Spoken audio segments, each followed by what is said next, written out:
Good morning, everyone. And hey, Jay in the chat, see you there. I got your email.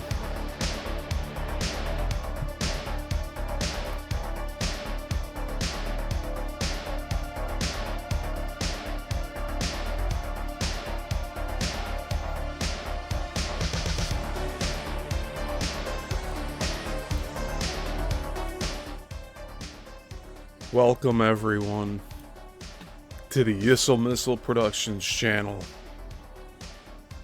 My name is Steven Yissil, and today, let's talk about it. Hope you're all doing well. So it's been a busy week. Stretching myself a little thin here, but I'm doing well.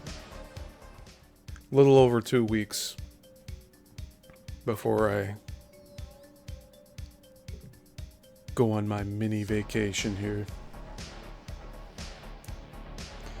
So the last Let's Talk stream, I don't know why, but DaVinci Resolve, I'll put a file that's over 80 gigabytes. And I wonder if it's because of the code rain. So we're not going to be having the code rain for too much longer here on this stream. It's just way too much space that's getting eaten up. Although I do like having it here. But you know, we'll have a little fun with it today. I'll put a little Xeon mainframe code. It's not the one you're looking at here. We have some interesting developments happening. A few things on my end, a few things on other users' ends getting in contact with me. The nefarious people, for the most part, they've stopped all of their stuff. Gives me a hunch that it was somebody in Tom's camp that was antagonizing me, wanting to take my videos down. Well, too bad, bud. It ain't happening here.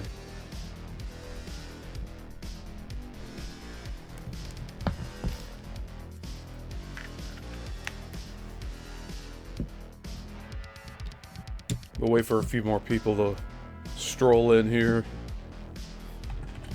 and then we'll get to what we got here to cover. It's not that much, but you know, it's something. I want to be able to do this every Sunday for you guys. Hey Texas, good to see you. We're gonna have to stick with this for now. Although it's probably gonna eat up a lot of bandwidth either way, no matter what I use with this. So I don't know about all you guys, but I'm kind of waiting on that Roseanne Part 2 interview with Tom. Haven't heard much about it, but it should be surfacing soon. When that does, you'll know.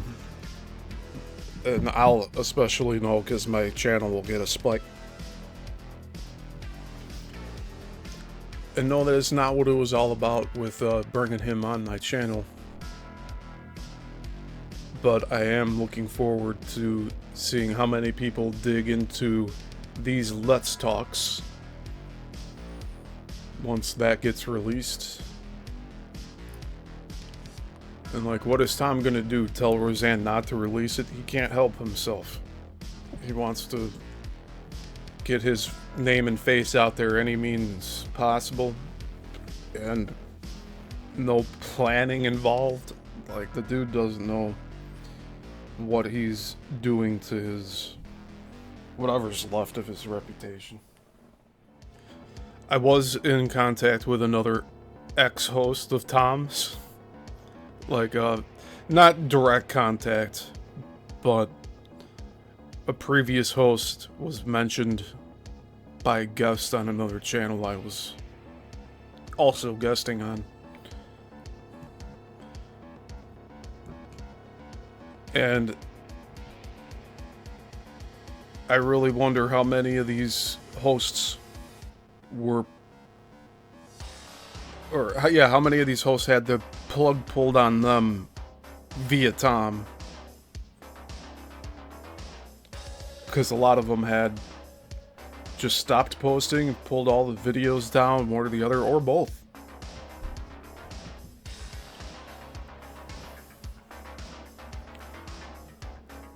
But as for this channel, we're doing really well. We've updated a lot of the descriptions and comments, making it easier for everyone to start watching the deep dives in a playlist form, especially if new viewers are finding the current deep dives at their current counts. So like part 14 of the Chicago film industry, you could watch it as a playlist. That's the first thing you see on most of these live streams that are posted. And then also for the re-uploaded videos, they also have that link in there, as well as in the comments. And I used to think that was a little redundant at first, but the views aren't going up. And it's not because of the content. It's just like a permanent blacklist here.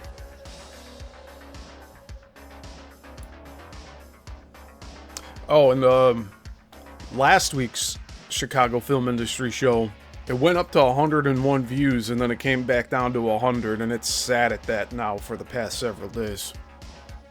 No increases in views on that, so it's like I hit a triple-digit number, and Google didn't like that. The only other triple-digit number I hit was May 28th with Abe Cius, when I interviewed Abe from Spiritual Encrypted Encounters.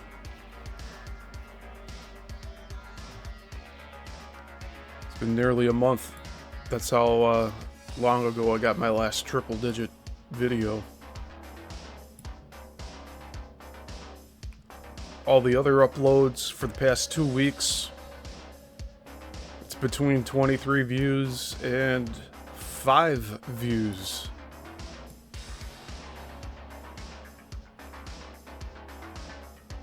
Oh wait, that's for the some unlisted intros. 28 views and 10 views. That's the current numbers right now. You know, we can take a look at my analytics here too while we're at it. So I wanted you to see in the bottom right hand side here, the podcast window. Let's see, can I get the cursor here? Okay. So the number one viewed podcast on the channel is the Chicago film industry one at 257 views. And falling way off is the Tom Althouse interviews at 189. And then that's followed by the Coral Castle deep dives, which is at 114. And these are playlist views. And then 71 views for the Bermuda Triangle playlist. There's 2 views for Madness Hour. Madness Hour should be coming back soon. I talked with Jeremy a couple of days ago about that. But that's what we're looking at in terms of numbers. I guess one other thing to show. These are the top 3 videos of the past several days, the past 48 hours. You see the numbers on that? It's pathetic. But there's nothing I can do about it. This channel is just blacklisted, what can I say?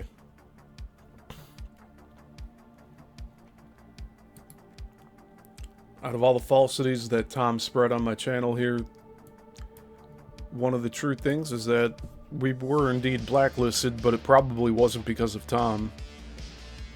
I think it was because of the board meeting videos. You know, a lot of this stuff is politically motivated when they go to attack individual channels here. Oh, I'll point out one more thing. Yeah, I wish I didn't take that down right away. Alright, hold on.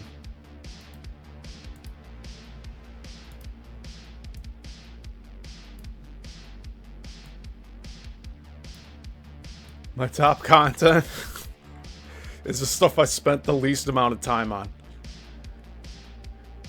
Tom Althouse is a liar clips. 652 views, 441 views, 165 views, 137 views.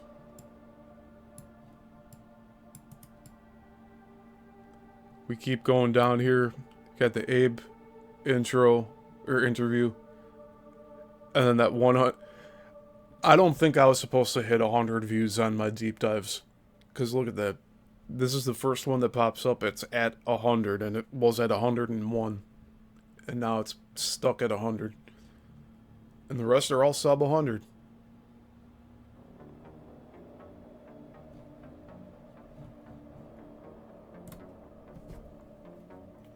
So that's what I'm dealing with here.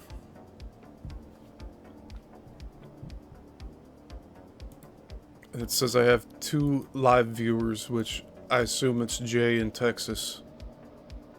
The 2 of you.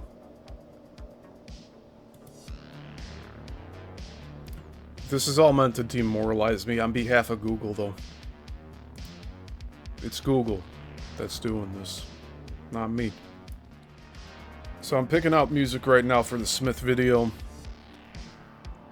I do have plans to release the Great Lakes Triangle deep dive very soon. That'll be for members only, starting out. But planning on doing these streams, as I've said before, the past several weeks now, it does take a lot of prep and planning, and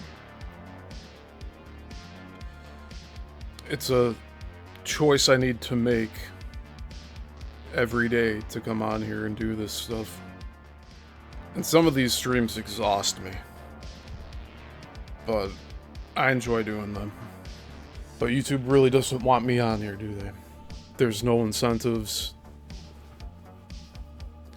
There's no viral videos. I guess they want me to continue putting out the Tom Althouse is a liar videos, huh?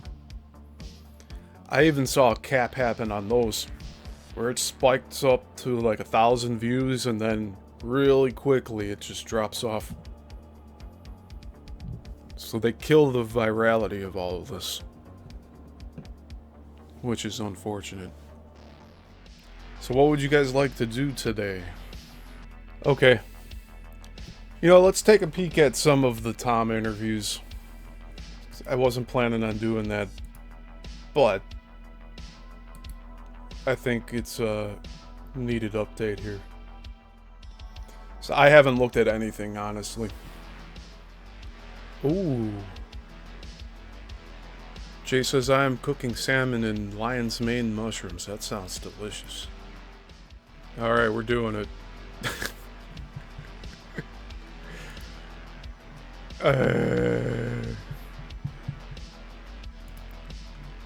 So this is one that was put on his Twitter account. And you can see the source on here. Alright, you want it, you got it, guys. I mean, I kind of felt like looking into this stuff today, too, since I've been actively avoiding anything with him. Like, even behind the scenes, I haven't gone in and looked at anything.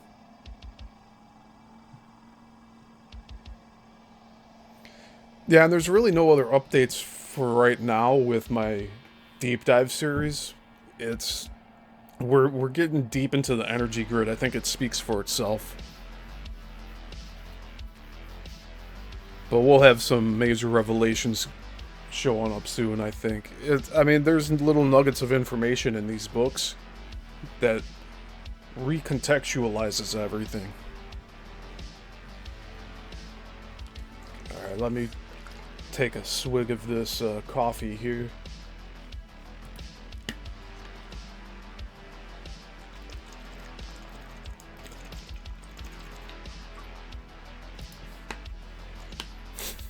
Yeah, Texas, it's a lot of tabs. A lot of them aren't even open right now. Like, they're not even loaded at the top.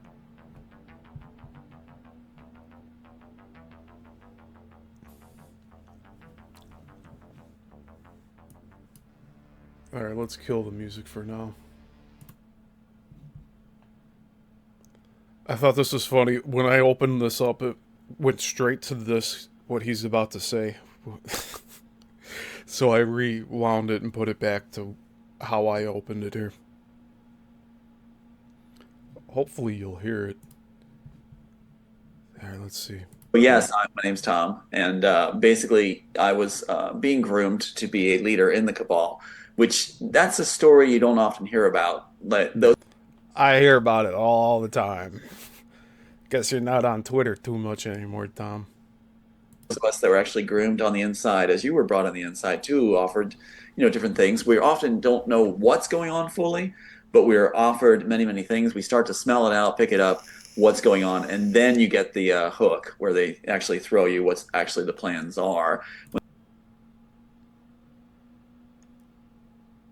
Alright. So, that's the same stuff over and over. I'll skip over this part when we get to it again. But I wanted to skip this guy's intro here. By the way, this guy is using Canva. Canva is what I use. Canva is where I got this background from. So they do a free month of pro memberships like every other month. So like I don't even have to pay for that stuff.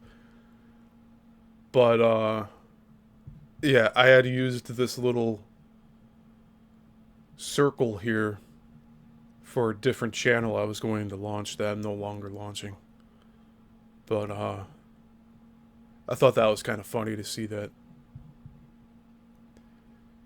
Very simple stuff. A lot of people can use this. And so why not me too? It's very easy access to video and it's like an online Photoshop. Are you divine lions and lionesses? Yeah. So I guess that's what this guy, the Sovereign Soul Show, talks about. They have like images of lions at the beginning. And you know what? We'll just watch this because of the Canva thing. Divine lions and lionesses. I am Brad Wozny. I'd like to welcome you to Soul Speak, a new series here on the Sovereign Soul Show platform. Our ethos is love, levity. This is all stock footage available on Canva. If you look at my Bermuda Triangle show, I actually have some of that in the intro now. And liberty. Many times I've shared that soul stands for the sound of unlimited love. And it's impressive too. But there's no real like copyright on this stuff. People don't have to say that they're using Canva. We all agree this gift from our great creator is infinite. Science proves mysticism, confirming the presence of consciousness. Are you divine lions and lionesses? Welcome once again to Soul Speak. And I am honored to be here with this icon and maverick, not just from an industry standpoint, but one. You see how they stroke this guy's ego? Look at this icon and maverick.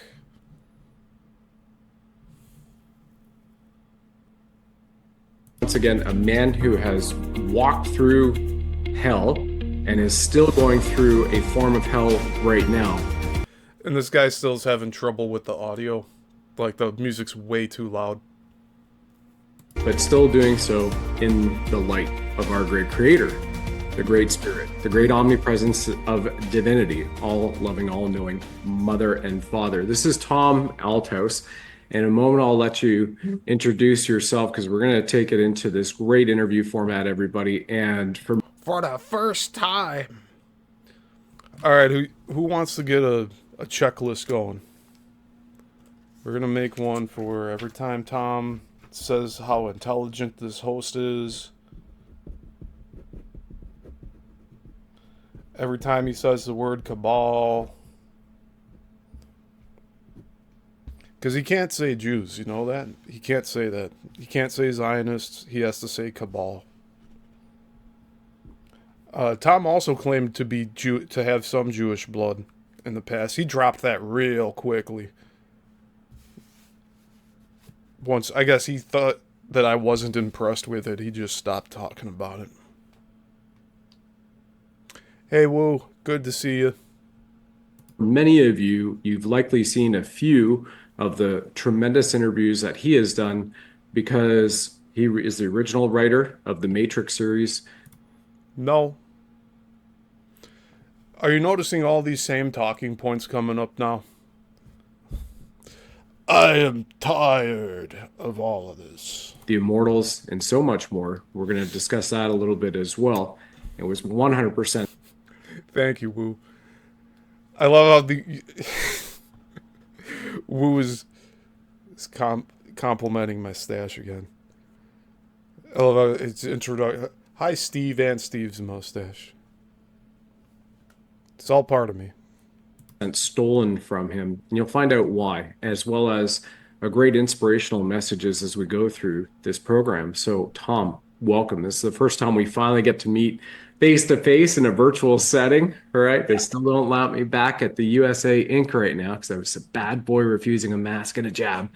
So I got 8 years left on my sentence from the Nazis, the two Nazis at CBP. So, but beyond that, my friend, What? Dude, where's this guy's yarmulke at? you have done a tremendous job. You are a soul that has a massive bright light that they're trying to dim, like, moths to a lighthouse.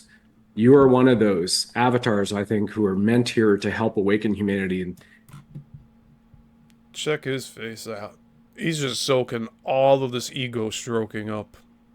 the masses. So, thank you. And notice Tom also has changed so he's actually in the guest room that he had me sleep in. This is the same room that I stayed in his house for 2 weeks in. If if he was any more foolish and he did let Penny move in, this is the room where she would have been living in now permanently. Because that wasn't going to be some 5-hour tour there. For you, first and foremost, from my heart, and for being an inspiration to all of us, mankind on the planet.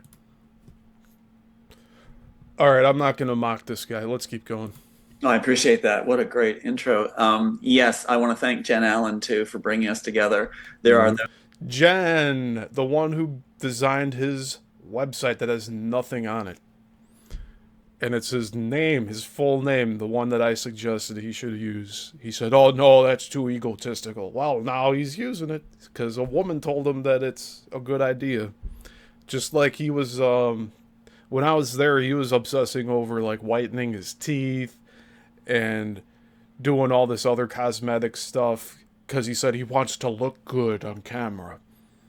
It's like, people aren't looking at your teeth, dude. They're listening to your message, but you do you. those people that just act like conduits. They have that heart and intelligence and brilliance, and they are There it is, number one. Mentioned intelligence. All right. able to short circuit Cabal's actions by And he said the Cabal. All right. That's two tallies. bringing together the people that should be brought together, and Yeah. they do it in such a wonderful, dynamic, and gentle way.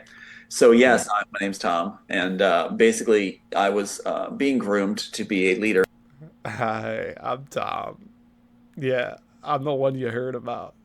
I'm the one that wrote The Matrix. Yeah. in the Cabal, which that's a story you don't often hear about. Like those of us that were actually groomed on the inside, as you were brought on the inside too, offered different things. We're often Notice he never gets into detail about the Pat Robertson stuff. He never gets into the grimy details of all that stuff. He just speaks in generalities. There's no first-hand accounts he's really mentioning here. I tried to pull it out of him. Like, you'd think this guy would have, like, at least 2 or 3 core memories from his time with Pat Robertson. Like, oh, I was actually in this one situation this one day, and so-and-so called me, and blah, blah. You know what I mean, right? He isn't going into detail about stuff. It's just general fluff over and over. often don't know what's going on fully, but we're offered many, many things. We start to smell it out, pick it up, what's going on, and then you get the hook where they actually throw you what's actually the plans are when they feel they've won your confidence enough. And what's interesting is, in my situation, being the writer, the intellectual property actually was one of the catalysts for their interest in me personally. By the way,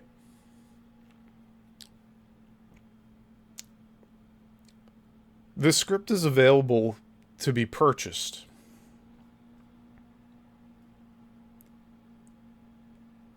And there are some people out there who are willing to purchase this script to go over it, to really put it on blast here. Because he has not read this script out loud. All he's been doing is saying that he's the writer of The Matrix, which is a falsity in itself. And then he's going on to say about all these matchups where really at this point it feels like he's cherry picking all this stuff. When he says about lifting concepts and putting it in the I don't know where to begin with it. But I guess an example would be like the father-daughter relationship in the movie. It's not even existent in the Matrix franchise. Neo does not have children. So that's a false matchup in a sense. It would have made the Matrix trilogy a lot more interesting if he had children. But that's not what they went with.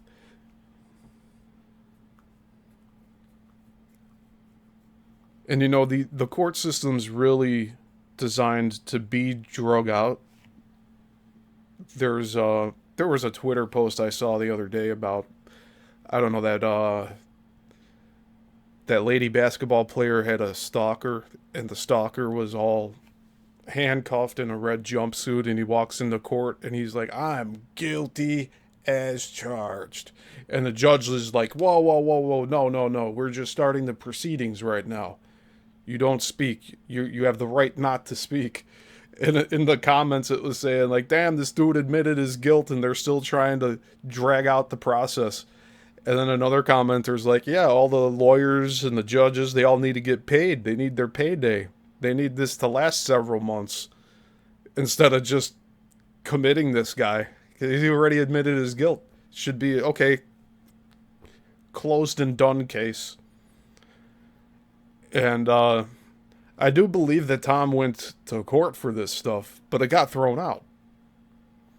And I'm sure the people that he had hired, he was telling them like, "Oh, I'm so glad you finally understand this. We're gonna win. We're gonna get this stuff done."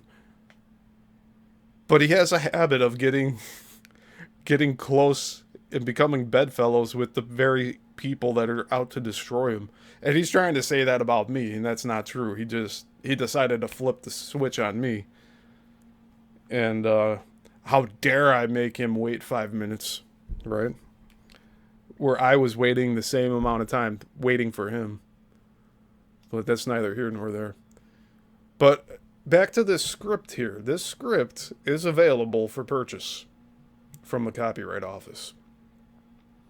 And I know a few people are out there that may be purchasing it soon so that we can investigate what's really in the scripts without having accusations thrown at us that we stole it. Oh, no. No, that's not what's happening here. But Tom won't show it. Maybe we will once we get our hands on it. So there's that.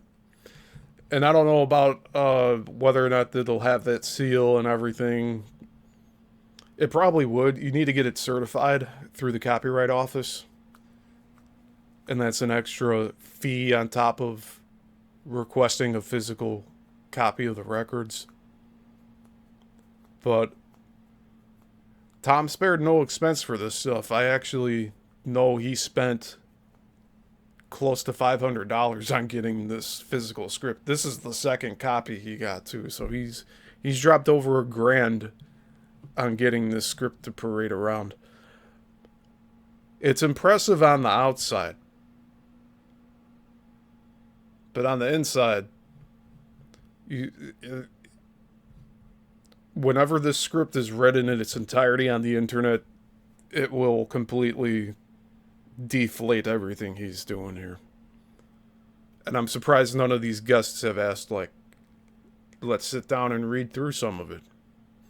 No, he just wants to open the script to a random page and be like, see, look at this.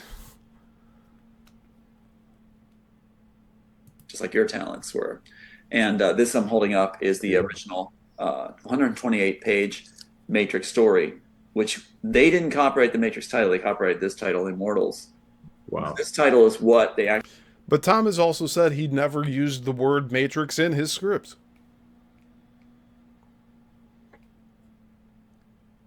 This is a hang-up of his that really is going to come back to bite him. He's not using the verbiage that he used, and he's trying to make the connection to others at Warner Brothers. He's not using any of his script names. He's referring to his characters as Neo, his characters as Smith, which really it's not the case here. Actually copyrighted, but beyond that, they actually commissioned and ordered stars like Tom Hanks. This guy had the opportunity to get the 2-page Tom Hanks Immortal script from the Copyright Office.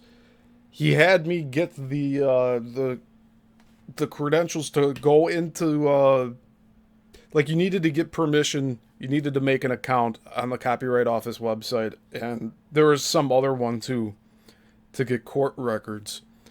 He didn't want to pursue any of that, especially while I was there visiting him in person.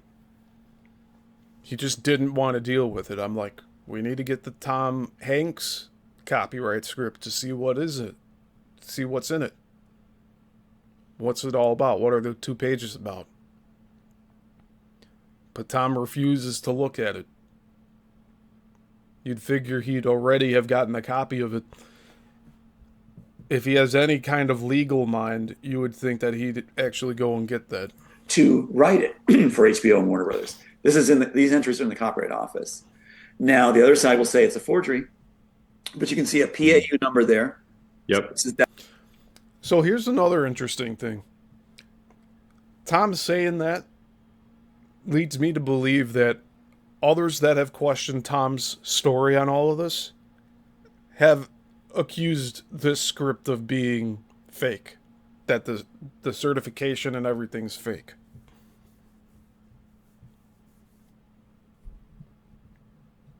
Because why else would he be pressing that point? That's the number, the registered number that's at the Copyright Office, that this is housed there.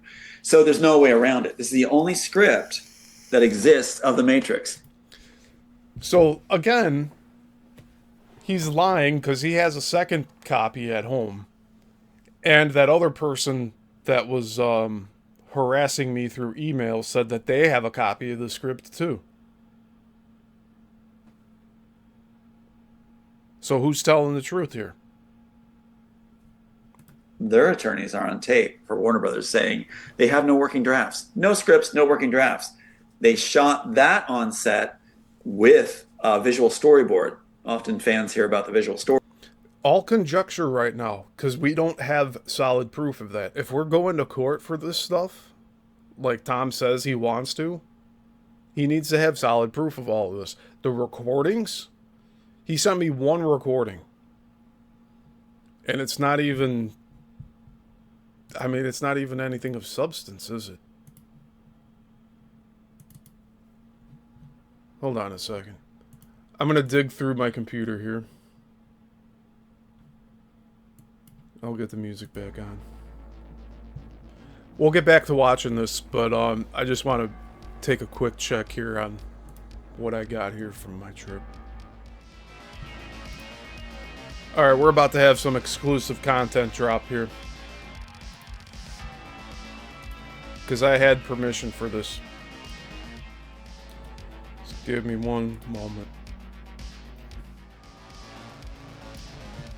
Okay.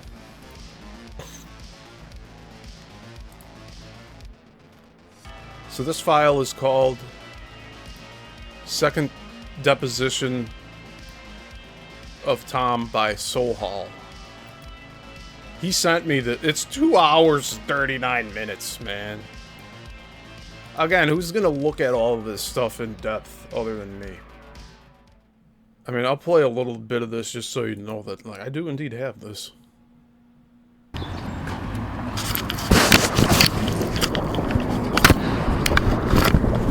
It's ear rape, man.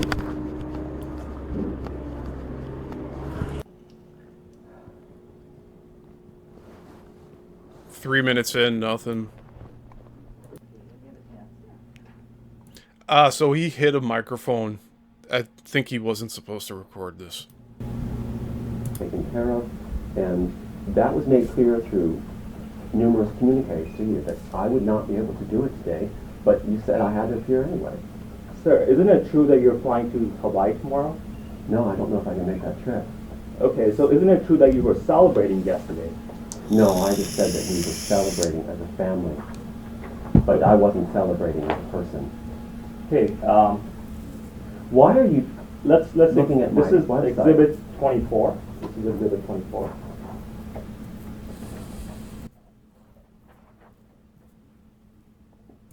See what they were asking him?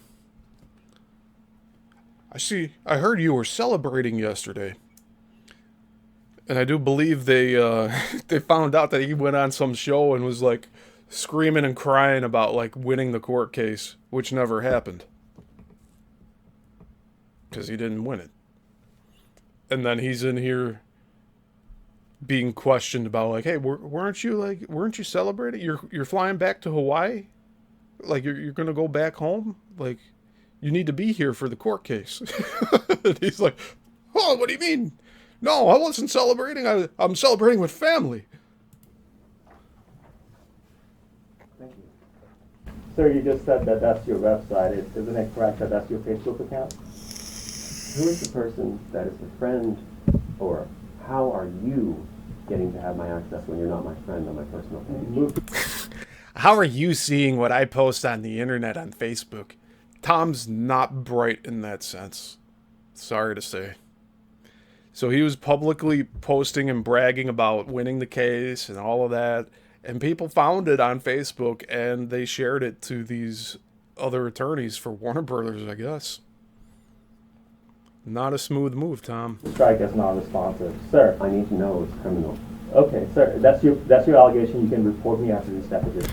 And he's saying it's criminal that people found his Facebook posts. Okay, let's just move forward with the testimony. Isn't that a printout of your Facebook account? It is, which you should not have. Okay.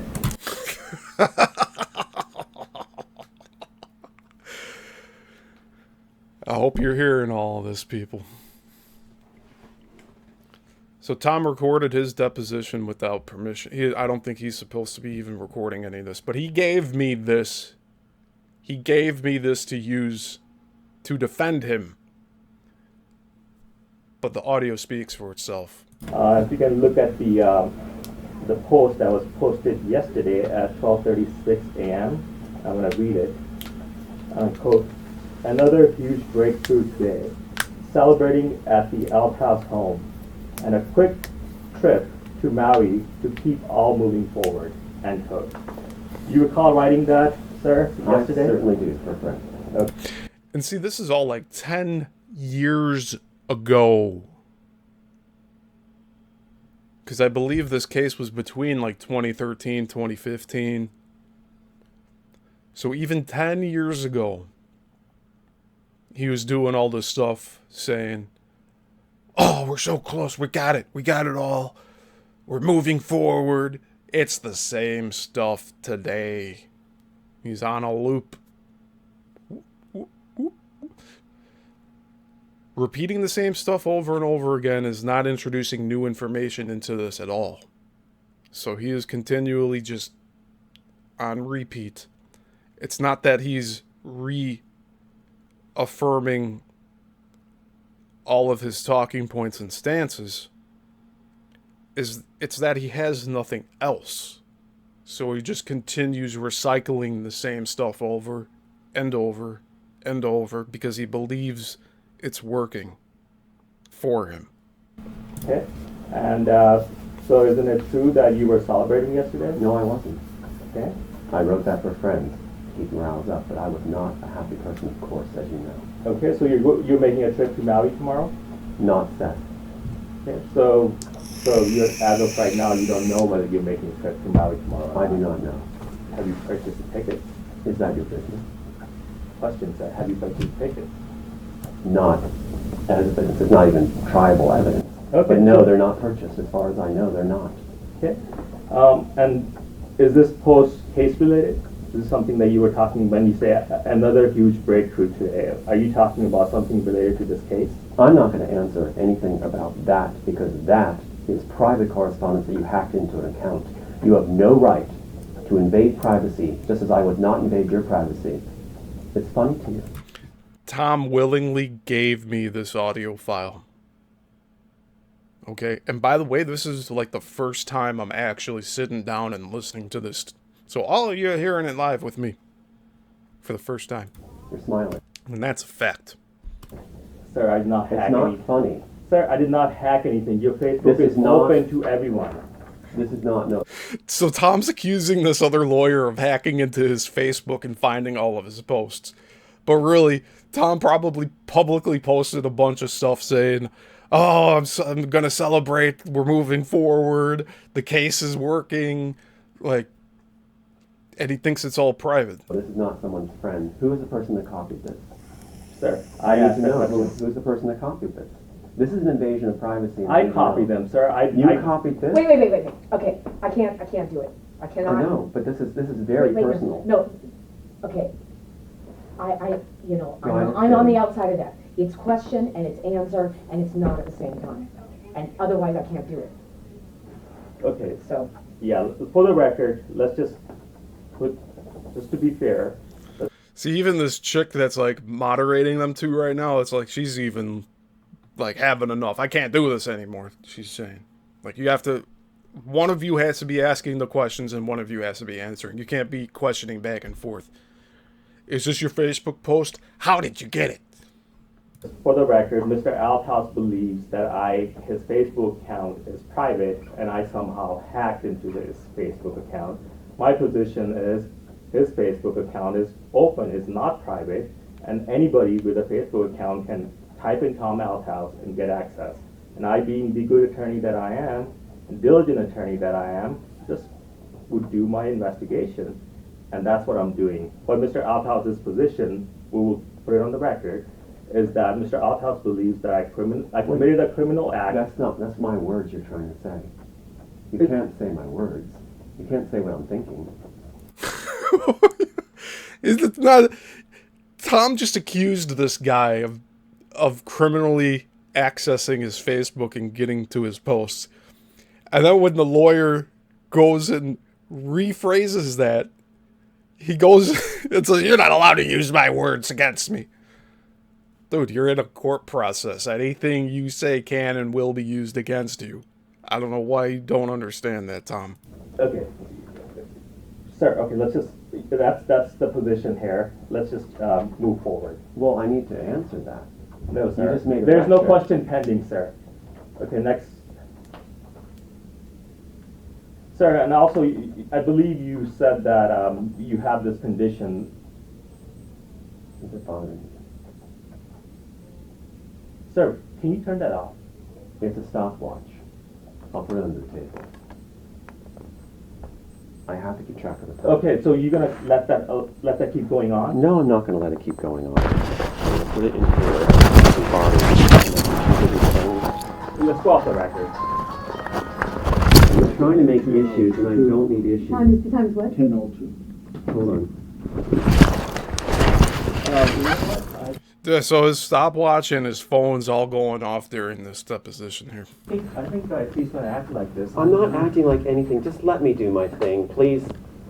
My God. Guys are getting the real Tom Althouse here, people. You're gonna set Hey, these baby. alarms. I'm getting in trouble right now. He just went off record. He's trying to make it like a big issue and stuff, and like he's going to pull the plug or something. And he's laughing. He's laughing right now, too. And he pulled our Facebook account. Did you hear them? They're laughing in the background and they're saying, oh God. They've realized what Tom actually is here. So he's trying to make it so we're disruptive into anything. And he just called break because the watch was beeping for the stopwatch. So it's a nightmare here. Everything you would expect. Everything is happening to try to make it so we're going to get thrown and charges fraud and all this crap. So I'm just trying to get through this thing. That's all I'm trying to do. And it's a hostile environment. I'm sorry to say this, but Tom is being a bumbling fuck here. He is his own detriment. So I wish. But yeah, he's got our Facebook page just copied off.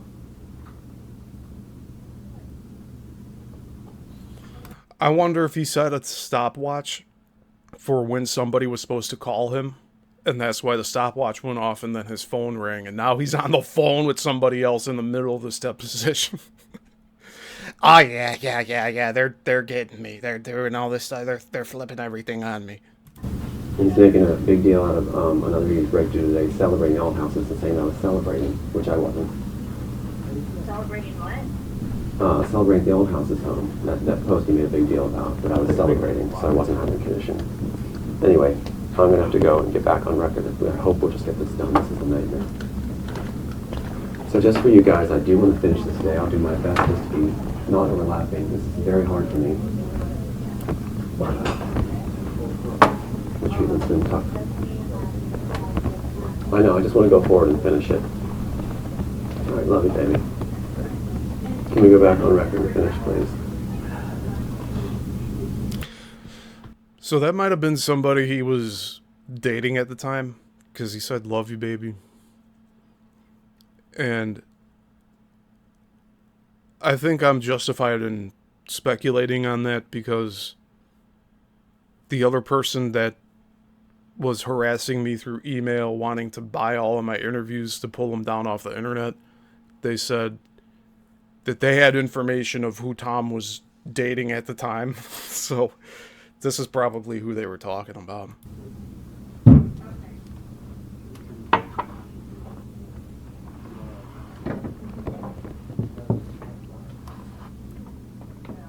It was like a car crash in slow motion, honestly.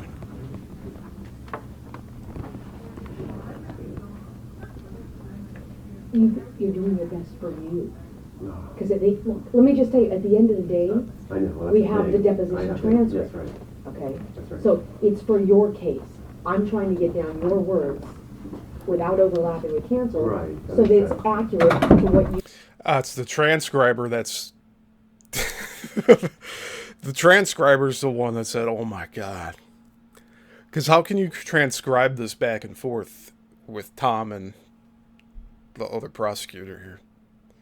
When they're talking over each other and Tom's trying to redirect the conversation like he always does.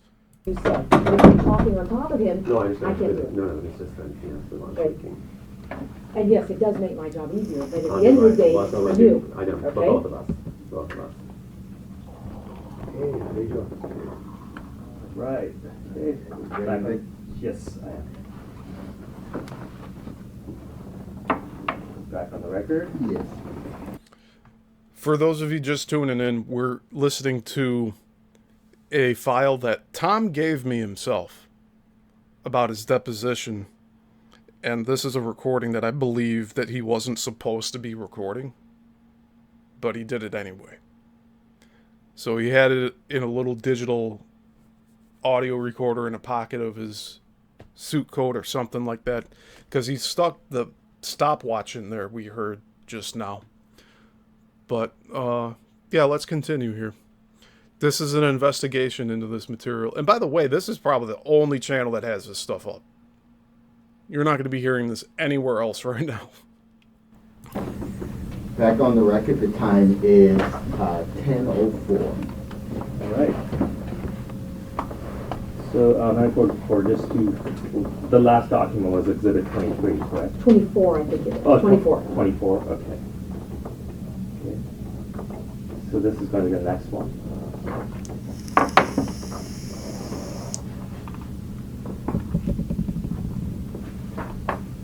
Thank you. Right. For the record, this is a document entitled First Amended Notice of the Continued Deposition of Plaintiff Thomas Althouse, the demand for production of documents. I'm sorry, Althouse. Mr. Althouse, I'm sorry, it's important to me, Althouse. Mr. Althouse, have you seen this document before? I believe it's the one you sent to me in the mail. Okay. Sir, do you have any documents to produce today? Yes, I was going to give you these email correspondences between myself and Eric Leventhal, I suppose.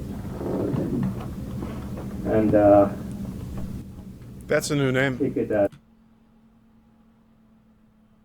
Derek Leventhal, somethingowitz. in order to locate any responsive documents and to produce these documents today. And by the way, is this my copy? That's for you. Okay, Yeah, it's thanks. courtesy.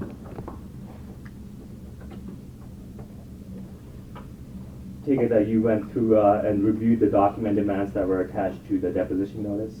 Beck actually secured the materials, as you know. Okay. Did you review the document demands, sir? The document demand. Yeah, that are attached to the notice. We saw these. Okay. And did you do anything to look for documents that are responsive to, or that may be responsive to the demands? We saw that as the response to the demands of those documents. Okay. Let me ask you to turn to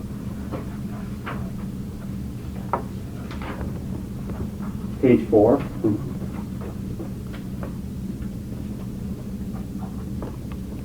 Okay, and if you can look at number 8, the document demand states all documents reflecting communications between you and the Warner defendants.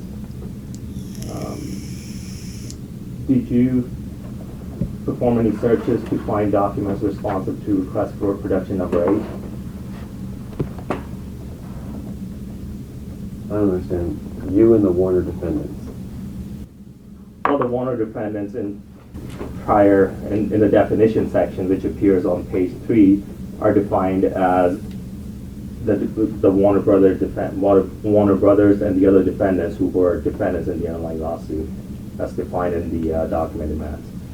So my question to you, sir, is before coming in today, did you perform any searches to locate any documents that reflect communications that you may have had with either Warner Brother or any of the other defendants from the underlying lawsuit? Can you name those defendants specifically that you're referring to? Yeah, Joe Silver. You don't know the people? No, I just don't know. And the Wachowskis. Well, inclusive, what all it is. It says that all and things like that. So I'm just wondering what specifically you're asking of me. So, did I have communications with them? Is that the question? No, sir. Did you perform any searches to see if there were any documents in your possession reflecting communications that you may have had with, for instance, Warner Brothers, the studio? I don't believe I have any documents about communications with the studio, except for I did make a offer to Kate Chilton to meet. She was very nice about it. I met her at the deposition. So I believe Warner Brothers has that email. It was a nice offer. Okay, let me just ask you, sir, what did you do today, before coming in today, to find any documents that are responsive or may be responsive to these document demands? Today, Yes.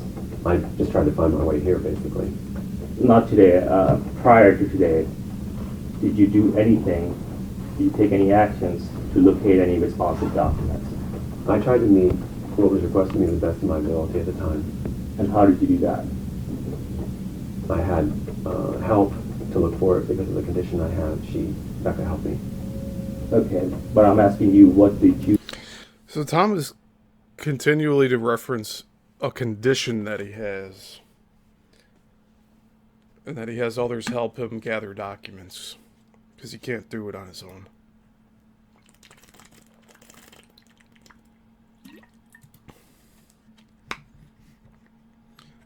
How y'all doing in the chat? Let me know. We're gonna keep going here. Asked for her help to do it. She helped me. Okay, so is it your position that you assigned this task of finding any documents to your wife? I didn't assign it. Due to my condition, she helps me do things, as you know. That's why it would be very beneficial for her here. So it's his wife that's helping him. So it's not a girlfriend.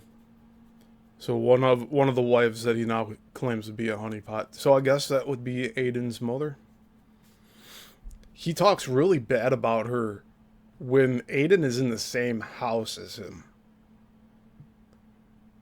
Like, I was constantly looking up stairs, like, just listen, because I look up to, like, also listen and stuff to see if, like, anyone's listening. And he was really, he was bashing his ex-wife with the things he was saying a lot while I was there. And most of the time it was when Aiden was in the same house. So who knows if he was even hearing any of that. I hope he wasn't, because that's a very bad situation to be in. But, yeah. What did you do? Did you do anything? Or did you, in addition to asking for her help? I don't remember all the things I did. That's part of the condition, too. I don't remember all the things I do. That's why I make notes and I try to make sure things are down.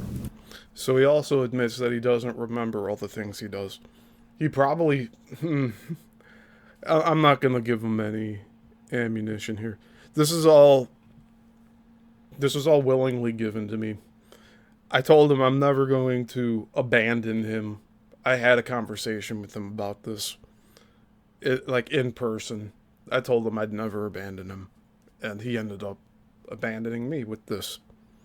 Because I was starting to ask too many questions. You see, when I get into investigative mode, I guess he doesn't like that. But I don't make notes about what I was doing to search for things. Okay, so as you sit here today, you do not recall what you did, if anything, to find documents responsive to this document demand, correct? I think Becca went through it detailed and she was looking for whatever would comply. She's very diligent. Okay, that's her, but I'm talking about you, sir. I'm talking about any steps you took.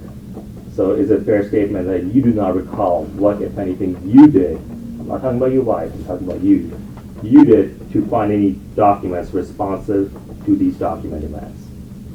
I try to help in whatever way I can. I don't know the details of what that searches are. Of course not, especially with the condition. I don't know. So is the answer to my question yes, that you do not recall at this point what exactly you did? I don't recall this point. Okay, thank you. So he admits he doesn't recall what he did in regards to the requests given to him by the court to further investigate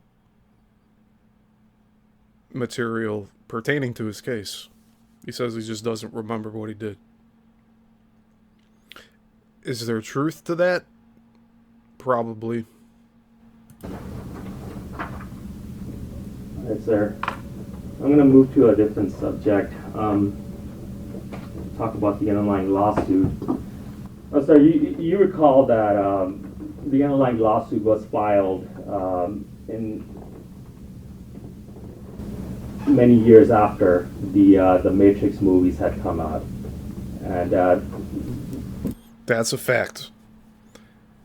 He filed this lawsuit many years after the Matrix movies came out. When I asked Tom when he realized his script was used in those movies, he said it was something like 2009, 2010. So my question was, what took him so long? That's why most of what he says is speculative at best.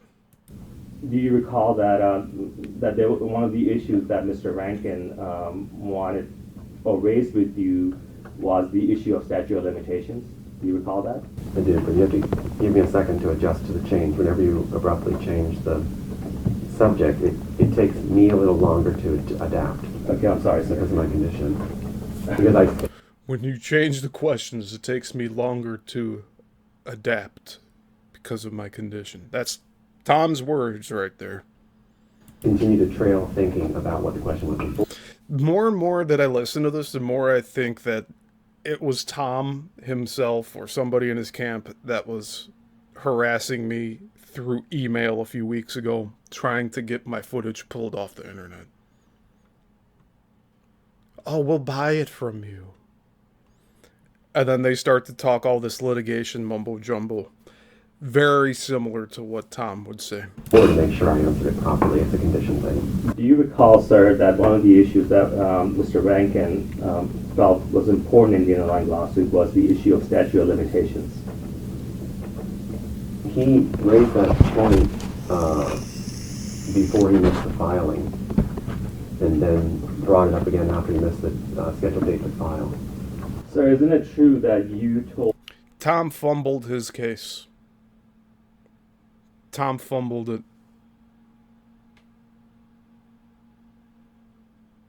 This is really sad to even listen to right now.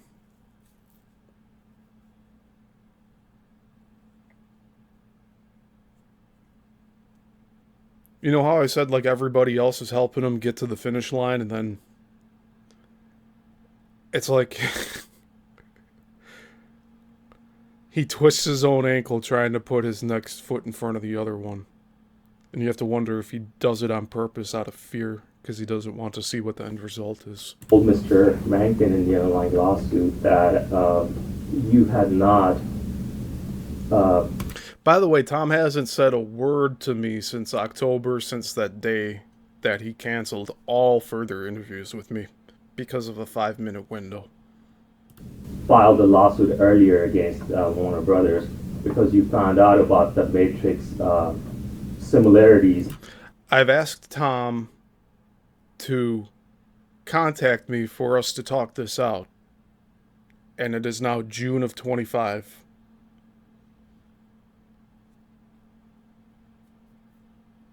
It's been 8 months. He's had 8 months to contact me before I publicly shared this here. And he gave this audio file to me. So I told him multiple times, that I'm an archivist. I save everything. Whatever he gives me is in good nature. But now that we're actually looking into this, you could see how his story falls apart. And we could even go back real quickly. We'll bounce between these two. Because this is Tom just the other day, right? June 16th. 6 days ago. Last Monday. Storyboard, the Wachowskis claim they, wrote it or whatever. Utilized. They lifted what they thought was cool off the original script, kept it on set, and used a storyboard to reconstruct a new kind of story off of it, but they kept the same ending. Anyway, so I'm an author. I like to say a visionary like others, father of a diminishing sum. My sons were used in the plans and strategies of Disney and Warner Brothers and the cabal. And that basically the idea is to break you, kill off your sons, your heirs. Very archaic method, very cruel method. And from thence they think you'll never recover. But that's what I am still. Father, writer, performer. I won awards for my work. But my job is to help others together defeat this great evil and allow basically work to be restored. Then we can have a golden age back in film. This dude wrote one script. And where's all of his other work? He said that this was an idea given to him by God. What God? He transcribed stuff that wasn't his own thoughts. So he's not a writer. Sorry. All right, let's get back to this controversial recording here. Between Matrix movies and your script sometime in 2010? 2010. Can you rephrase that question? It was compound. Sir, isn't it true that you told Mr. Rankin that you had not found out about the similarities between Matrix movies and your script until 2010.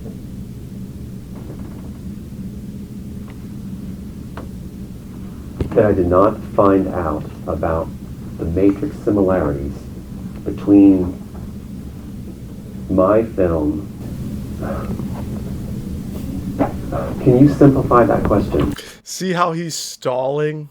He's stalling because he knows he's caught. Sir, okay, let me ask you, when did you discover that Matrix movies were similar to your script, The Immortals?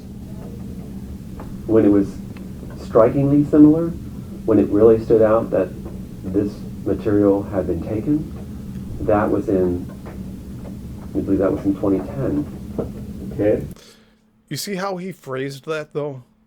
When they were strikingly similar? As if he had an inkling of any of this prior to that. He's trying to give himself some slack so that he could recover if he fumbles here and say, no, actually, I knew prior to 2010. This attorney's asking directly, isn't it true that you said to Rankin that you found out about all of this in 2010? And Tom's being like, well, yeah. And he had to repeat the question back before giving an answer, because he's giving himself time to come up with an answer. You see that? It's very simple stuff here. And do you recall conveying that to Mr. Rankin in the underlying lawsuit? I believe we had discussions whether it was prior. I think. I don't know if that's fully right, but I do know that we set the deadline for filing, and he missed it and just didn't do it. And then he asked us, basically said it was over. He missed it, and then is this answering your question, or are we taking too long? You're taking too long, sir. I'm gonna strike as non-responsive. Is this answering your question, or is it taking too long? It's taking too long. Very direct. Tom's just trying to buy himself time here. My only question was whether you told that to Mr. Rankin. So I'm going to introduce some emails here, just so it's a bit easier. Are we done with this? Yes, sir. Do you want this back? You can put it right. Thank you. Okay, I'm going to introduce this as exhibit number 26.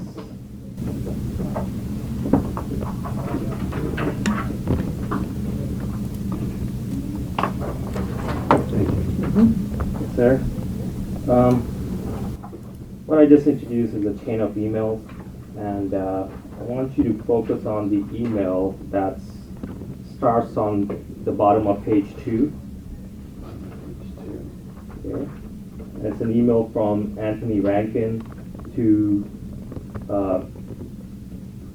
appears to be Tom Althouse and Becca, dated March 13, 2012. So I'm going to start up by asking you, have you seen that email before? Jay asks, did he mean the reporter Rick Leventhal? Might be, because that's the first time I'm hearing of this. I'll make a note. It could be. And if that's tied to TMZ, then that's the entirety of all of this here. Keep in mind, the most crucial part of all of this that Tom said was crucial, the pieces of information he gave me of one of our last transcribes while I was at Tom's house, was that when the reporters showed up in Maui to look for him at his hotel job, that his boss told him to flip his name tag around so that the reporters wouldn't find him.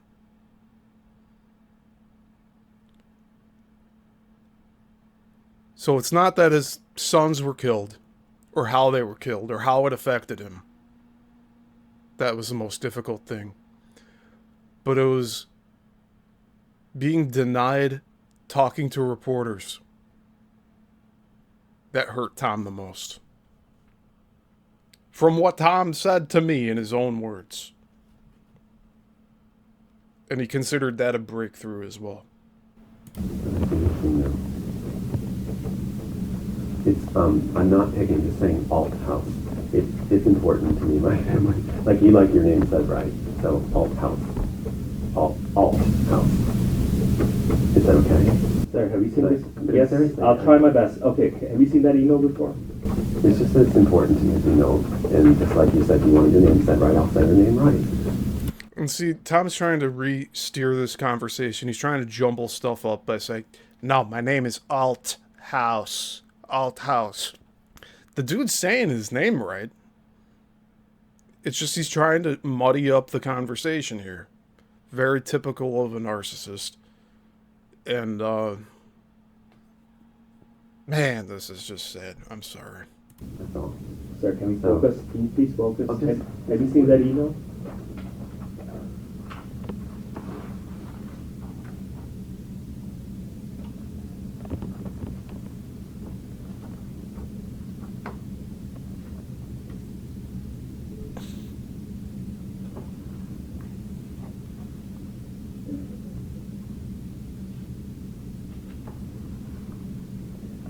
I don't remember, but I'm sure this is an email that was sent. I mean, Okay. I don't recall. There's so many of them, but I'm sure it must have been something. Okay, so at this point, you So he can recall all of this other stuff, but he can't recall an email that he sent. So I'm going to just go off the cuff here and say that he's probably telling others that he doesn't recall any conversation he had with me in October. He just thinks that I flipped on him. I went from helping to hurting, whatever he's trying to say about me. I was sitting here waiting for him to show up in part 23 in October. And if he really didn't get the email from Zoom, that's unfortunate. But I did send it to him, and he was getting all panties in a bunch about like how he had to wait 5 minutes. And then he calls everything off. And he hasn't said a word to me since that day. And I've been trying to say, hey, you can call. He has my number. He has my email. He can contact me anytime. It's been 8 months, dude. And I haven't shared this audio clip until now. So keep digging the hole that you're digging, Tom. Keep digging it. You got some practice from when you were trying to put your garden together, which is dead now, apparently. I don't know if he went and replanted anything for the summer, but chances are he didn't. have no reason to believe that this email was not sent to you, correct? Not at this point, no. Okay, and just to make sure, the address on at the to field, it's mauitheater@yahoo.com. That's your email address, correct? Yes, the only reason I say it is because with a copy, you're never sure. You just have to make sure, leave it open to, you're assuming it's the writing. Okay. It's the original. I'm sorry, you're assuming it's the thread? No, assuming that it's real, but unless you see the original, it's... He's trying to say that the emails that they obtained are fabricated. You see that? And yes, he was working at a Maui theater, but apparently he was also working at a hotel from what he told me. So who knows what he was doing at that time. It's never a certain thing. That's something I've been taught. Okay. And there's also this email address, Becca808 Is that your wife's email address? On this copy it is. Okay, sir. So this email, it reads, and I'm gonna read excerpts from it. It says, "Hi Tom and Becca. I need an answer to my question to Tom about timeline of when you discovered you had a claim against Wachowski's and Warner Brothers. Tom mentioned that the timeline Becca gave me was off by a year, and the party was in May 2009 and not May 2010. And If there were significant discoveries in March or April 2009, that may start the clock running. I need to know exactly what your testimony will be in terms of what you found out, when, and what emails you would be producing if requested by the other side. That would be evidence these discoveries in any way. Please determine this immediately if you haven't already done so, and let me know. I'm going to stop right there. Sir, does that refresh your recollection about Mr. Rankin asking you that it was important that you tell him exactly what the timeline was about your discovery of claims against Warner Brothers? This was after you missed the deadline for filing, that's why it was brought up. So we didn't have a discussion. Sir, you understand the statute of limitation for copyright is 3 years. That's why it was important. Wow. So there you have it. Statute of limitation for copyright is 3 years. So everything he's been talking about prior to 2022, as of today, is outside of the statute of limitations.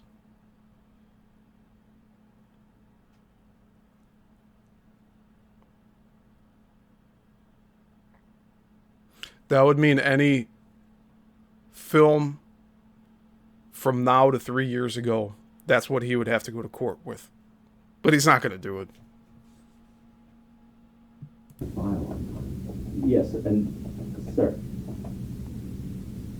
that's a legal conclusion that I will just state. You can continue repeating that, but just for the record, that's an incorrect legal conclusion. So you can continue saying that he missed something, missed the date of filing something. But I just need you to give me factual information. What's your question? Do you recall responding to this email?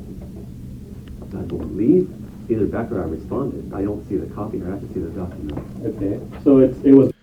By the way, I'm going to restate here that this is Tom's recording that he gave to me.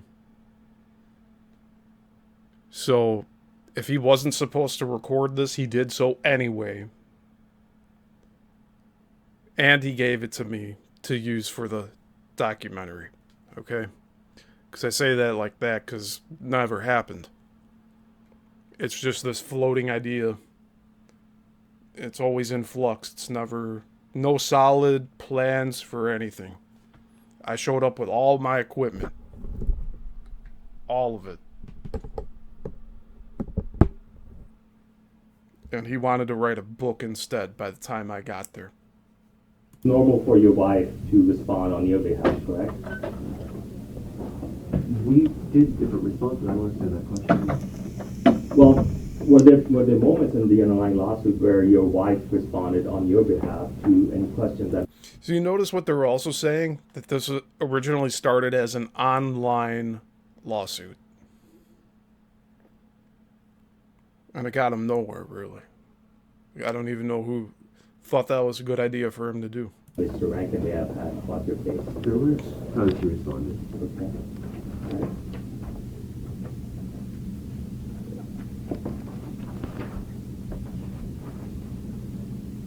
Now, if you can turn to the first page of this document.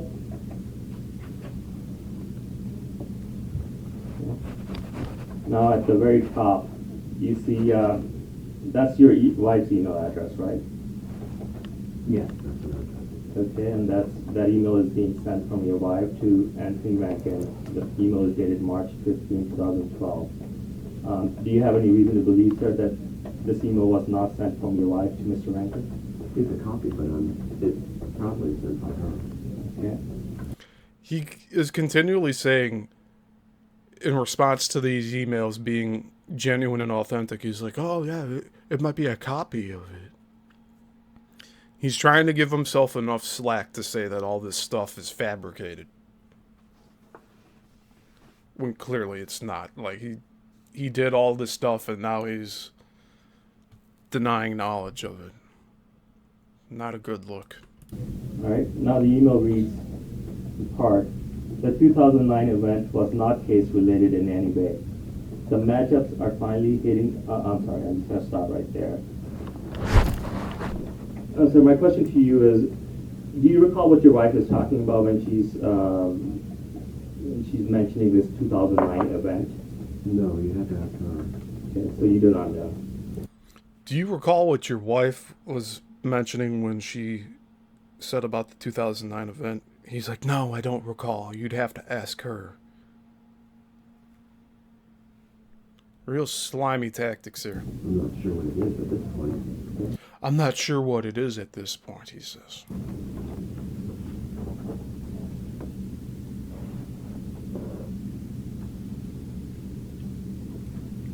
This paints a completely different picture from what he's saying on all these other shows, doesn't it? Right?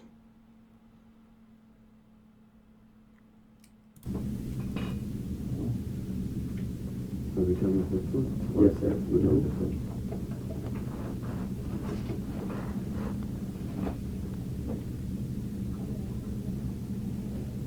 Let's introduce this as 27.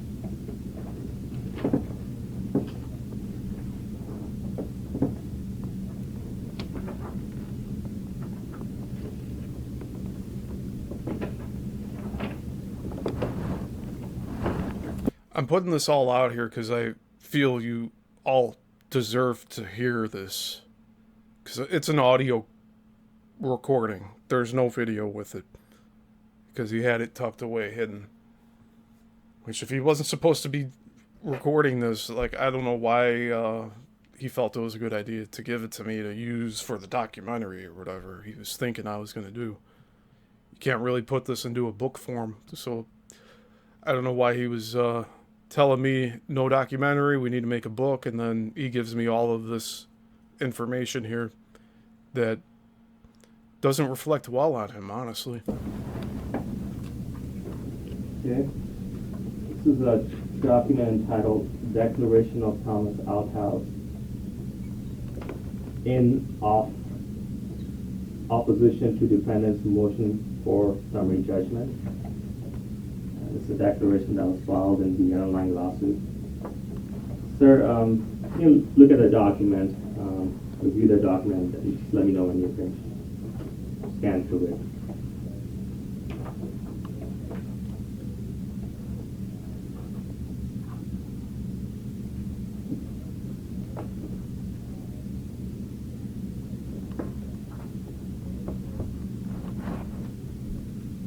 I just want to mention again that Tom Althouse stressed this point many times with me, that he envisioned doing this whole like roadshow thing, going to all these different conventions, going to these different podcast shows, and talking about all this stuff. He wanted me to be there with him or on screen with him talking about all this stuff. I'm not a rehasher. I don't like going over things over and over and over again. The same stuff over and over, like it's the first time, which is what he's doing going to all of these shows. He's going to this one here. Like, we'll listen to a few minutes of this now. We'll bounce back and forth a bit. We're listening between this, like, this deposition thing that he wasn't even supposed to record. And then we're also listening to something that he recorded just last week. And he's going at this like it's the first time every time. Where all these restored works can then be shown. I look forward to celebrating with other writers their rights and their work returned also. The celebrating part. You see that was mentioned in the audio clip. He was planning on going back home to Maui to celebrate. And the lawyers were asking, what? Celebrate what? Celebrate something to the case? He's like, oh, no, celebrate with family. Yeah, it's beautiful. My first question would be to describe to the audience, who is Tom Althouse? So, you literally took that right out of, it's in the air, it's in the ether. And, since you've went there already, I just want to refine for the audience. So there is a movie called The Immortals out there. Henry Cavill, everybody knows he played, the Superman in the most recent iterations of it. And Mickey Rourke, that Immortals, but they took the Immortals script, reframed it, called it The Matrix and the Matrix series. And that is the work that Tom is referencing was stolen from him. We're certainly going to get into that because they put like a 20. It's like all of these hosts are trying to play attorney for Tom. You notice that? Like they're trying to explain what Tom is trying to say. Tom can't articulate his own stance on any of this. 20-foot law around Scripty and the AD and Joel Silver and the directors on set. You know, if you come near it, you're going to get fired, and it's all been verified, which is just crazy, especially on a film set, you know, with how contained it is, you know, even when you're doing exterior. Did you see the little picture that popped up?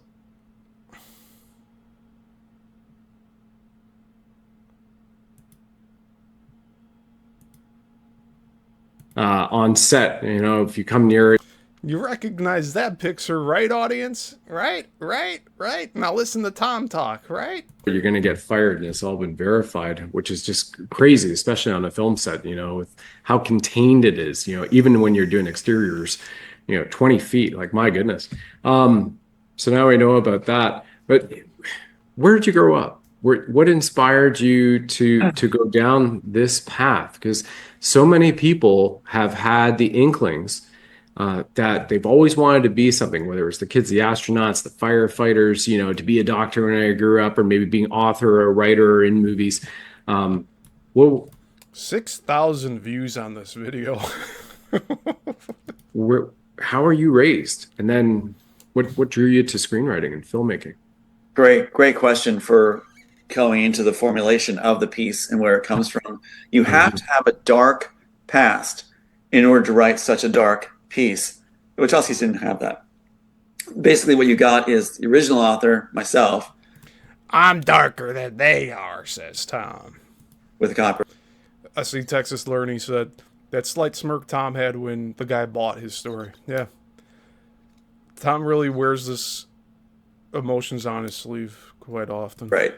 It had a terrible, terrible life. And what I kept striving to do was see if we could connect, have people connect, even as a child, connect, show compassion for each other, care for each other. It seemed like I was in a different world, a world that wasn't the one I was supposed to be in, which then generates that idea for what you get with the Matrix, you know, the world within the world, or the world that we're not aware of that suddenly is thrust upon us. When I was born in Pennsylvania, that's where I was, right from the start, as I got old enough and even got into school, I never liked Pennsylvania. I didn't want to be there. It made no sense to me why the Pilgrims landed up there or around there in New England. It's like, why didn't you go where it's warm, you know? And then I learned about the other family line that actually went down to Texas. I'm like, that's where I belong, down where the sun shines. You know, I don't want to be up here. This makes no sense. It's illogical. What family line is in Texas, Tom? I feel like he just moved. He moved out there. He had his. I'm pretty sure that house he's living in Texas now was co-signed with his mom, who's still living in Pennsylvania. He was supposed to bring her over to that house in Texas, and he never did. Yeah. And so another part, all these factors factored into the creation of the piece, where I felt like a fish out of water. I felt like, you know, I didn't have family support. I got beaten a lot. I was told I was too perfect, believe it or not. That's why I got beaten. The eyes, I smiling all the time. It still boggles the mind that was the reason that I got beat. You know, like I looked like a doll, they said. And so basically an area from your mother and your father? Both. Yeah, both. And my siblings. My siblings were brought into it too. Okay. So I don't know how much of this to buy from him. Like, this whole story's tainted, in my opinion. I don't know what to believe anymore. Complete outcast in the family. I was brought up, even at 5 years old, being told I was Satan, I was the devil. I was mocked continually. I was, You know what I'll say? He probably had a demon inside him, which still might be there today. That's all I'm going to say on that. I got the scars on my face. But so was this a religious family then? Do you know? With it was very religious, right? Construct? Okay. Yes, very religious, right? Strict Puritan. So what you have is, it's weird. I never thought of it this way before, but in that kind of mentality, Calvinistic, Puritan kind of kind of mentality where you had to be perfect. If you appeared perfect, according to their language, then you must be saint and you must be evil. It just was so twisted. It didn't make any sense at all. There was no way to redeem. So, Hey, Beyond the Box, welcome. We're going over two different things right now. This is a show from last week that Tom guested on, and we're also going over an audio recording that Tom made himself and he gave to me sometime last year. But it was back in April when I was visiting him. We're going back and forth between these two. But it's also just to show the consistency in him. Like, there's a consistency, but it's repetitious. And there's no new information coming in. So I relied on creativity and sense of humor, but I wasn't allowed to show creativity. So again, when you look at the matrix and where it comes from, think of the author as a young child, not allowed to do art, not allowed to do music. And if you do art, it's torn up when you go home. We've got quite some similarities. There you go. See, so it causes us to come to that. You gotta wonder, was he like drawing pentagrams and stuff in his religious family's like, no, you can't be making this stuff, and then he took it personally? Crossroads mentally of, are we going to become bad like Megamind character? If I'm going to be bad, I'll be bad. But or are we going to do good and try to not let this happen to others? Compassion takes over, and probably for your situation too, where with compassion, which I tried to argue with Disney, is the way to go. If you want to have good writers, work out a place of compassion, serving your audience. They said it's all about power. My siblings were all about power. I was all about compassion. So I never. He's estranged from his siblings. He's estranged from his children. Even Aiden didn't want to spend time with him while I was there. Locked up in the room all the time. Slamming the garage door to leave at 7 a.m, which is why I was wearing earplugs in that guest room that he's sitting in right now. So he changed his location from his living room to this guest room. Never fit in. Couldn't wait to grow up. And I thought, I'll do creativity once I'm free from this hellish family. Called it the House of Hell. What's interesting Let me ask you a question about it, if you don't mind. He's all, yeah. Texas, you're right. Texas is saying, classic narcissist, quote, I'm all about compassion, end quote. Wasn't very compassionate with how he cut off the working relationship here with him and myself. And then he turns around and says how evil I am, right? Just lies on top of lies here. Fine, because looking at the audience that we have, these sovereign souls, living men and women souls, not dead corporate entities, also good friends with Lynn, Scott Hagerman, Bishop Jim O'Connor, we've done spiritual work, Robin, talking to Scary. Great people. So all of these amazing things. And when we look at so much of the awakening which is going on, from the Great Awakening to the spiritual awakening, I've always said it's more important to be spiritually awake than patriot awake. That's a place to start there with what's happened in the world, though. Like my mother was SRA. My mother was her father, my grandfather, raped her and her 3 sisters, constantly incestual family, and then my grandmother, my nana. And that was continual. I've heard all the stories because grade 8, I woke up one night, she was screaming like a banshee because she had blocked all the memories that came back. And I had the same feeling in school. Where I'm going with this is for the audience, for those who can resonate with this message or might have had this at this point in time, and you've blocked your memory. Look how Tom's sitting. Like, he's loving that this guy's sharing all this information. That's a little, too much to share publicly here, honestly. So I remember as well, through certain times being taken, I've talked about it a couple times on the shows over the years, like it's happened to me too. It's okay. There's ways through the fire, literally, right? And, for 20 years I was suicidal because I didn't want to be here because of everything that I've saw or been or experienced. And I just never felt like I had fit in. And you're touching on that touch point too. And to me, that's an also. Well, Brad, I hope you remain unsuicidal, especially when you find out who Tom really is. A powerful aspect too for the audience, for those members listening or watching this broadcast, of how do you get through that as well? So what are the mechanisms you use to get through that when you are literally denied being who you came here to be, when you are literally in a world of perversion, and trying to escape it, but you can't because you're a young child, and then getting to that point in time where you can finally move forward? What are some of the tools that you leverage to get through that at that point in time? Brilliant question. And I'm glad we share an understanding of what these things are. It's refreshing to be able to, know the party you're sharing with understands completely, and you can learn from each other in these aspects. It's a great question, by the way. Yeah. So basically, one of the things I want to point out too is that the psych field is like a child that hasn't grown up yet. The psych field really needs to understand. I have a feeling he's going to mention narcissism very shortly, but we'll see if I'm right or wrong here. That there's much more than just theory and opinion, and that has been put in place to capsulize the conditions of dynamic human beings, children of God. And what happens, like what would say in this case, one of the things we will do is they will call it disassociation. But actually, no, what we're doing is coping, but we're also coping with hope that we can make a difference with our compassion and learning as we go. It is not something you simply label as he's disassociating or she's disassociating. When I got beaten by the siblings, the brothers were told to beat me in the basement and take turns hitting me in different ways, and I was not supposed to flinch or show any emotion.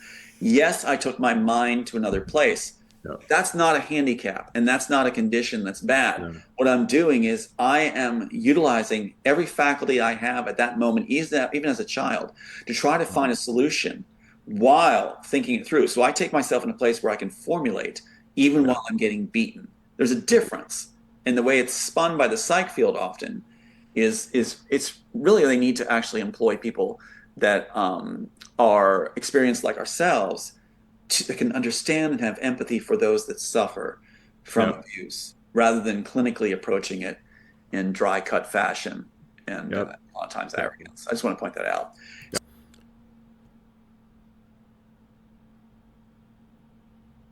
I don't know. There was a lot of things flawed in what he just said there. You can't really diagnose people by people who are diagnosed with those same things themselves.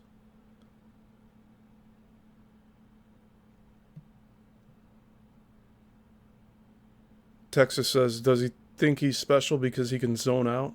Yeah. Who knows? And maybe, like, I'm not going to speculate on this childhood stuff. He's an adult now, and he's still talking about this. So one of the devices utilized too was he's around 60, by the way, if not a little older than that now. Lucid dreaming. See, these conditions, like you're not, the conditions push us that way, right? They push us that way. So I believed the more I slept, the faster I'd grow up and I'd be free. Once I got big, I wouldn't get beaten so much and I'd be out of there. So I wanted to get my childhood out of the way. I didn't have my childhood really. So in lucid dreaming, I learned that the nightmares that occurred to me, it was I would sleep with my head covered just to withdraw, from the shield kind of. He said he had a dream when I was there. He said he had a dream that he was getting married and that I was like one of the groomsmen or the best man at his wedding, and that I had somebody too, like, oh, we're gonna have a significant other, Steve. We're gonna have the women. We're gonna have the yachts. We're gonna be speaking to world dignitaries. He said this stuff constantly to me, and I finally told him in person, like, I don't want any of that. I want to get justice for whatever you're talking about, which now we know a lot of it's bullshit, and I don't want to be on a yacht. I don't want to be talking to world dignitaries about world peace. Who does he think he is? He's going to introduce himself to everyone he meets as the writer of The Matrix. I mean, that's a given now. He did that at fucking Texas Roadhouse. Went up to the hostesses and showing his phone with the clock on it. Hey, You see this? You see this? See the clock? See, I wrote the Matrix. And the hostess is just like, oh, cool. Let me find your seat now. And I'm right there next to him. I'm like, Tom, you can't be doing this stuff. And Penny was doing the same thing, apparently, according to Susie. You know, I'm a lover of Stranger Things. I have no proof, but... And Penny said that she has zero proof of any of that, so... Take that with what you will.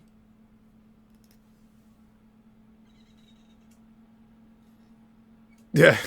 Beyond the Box says, that's right, Steve, we can fish from a dock. Hello. Yeah.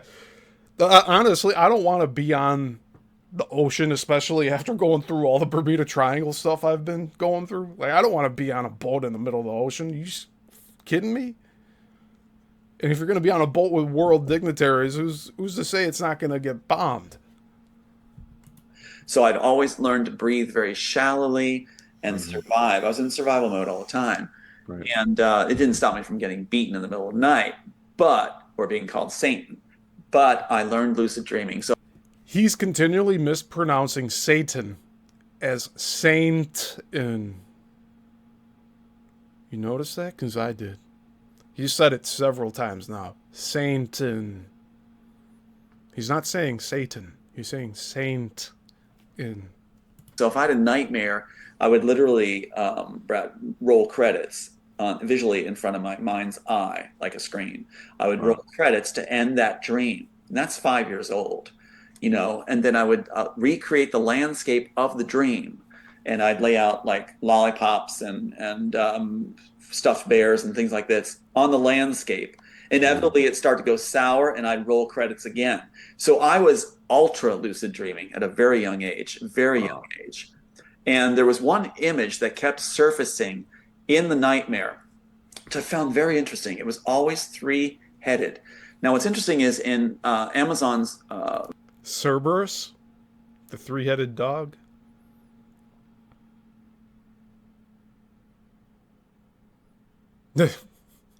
Texas Liberty says, I wrote Hamlet. Shakespeare stole it from me. I can't prove it. You just have to believe me.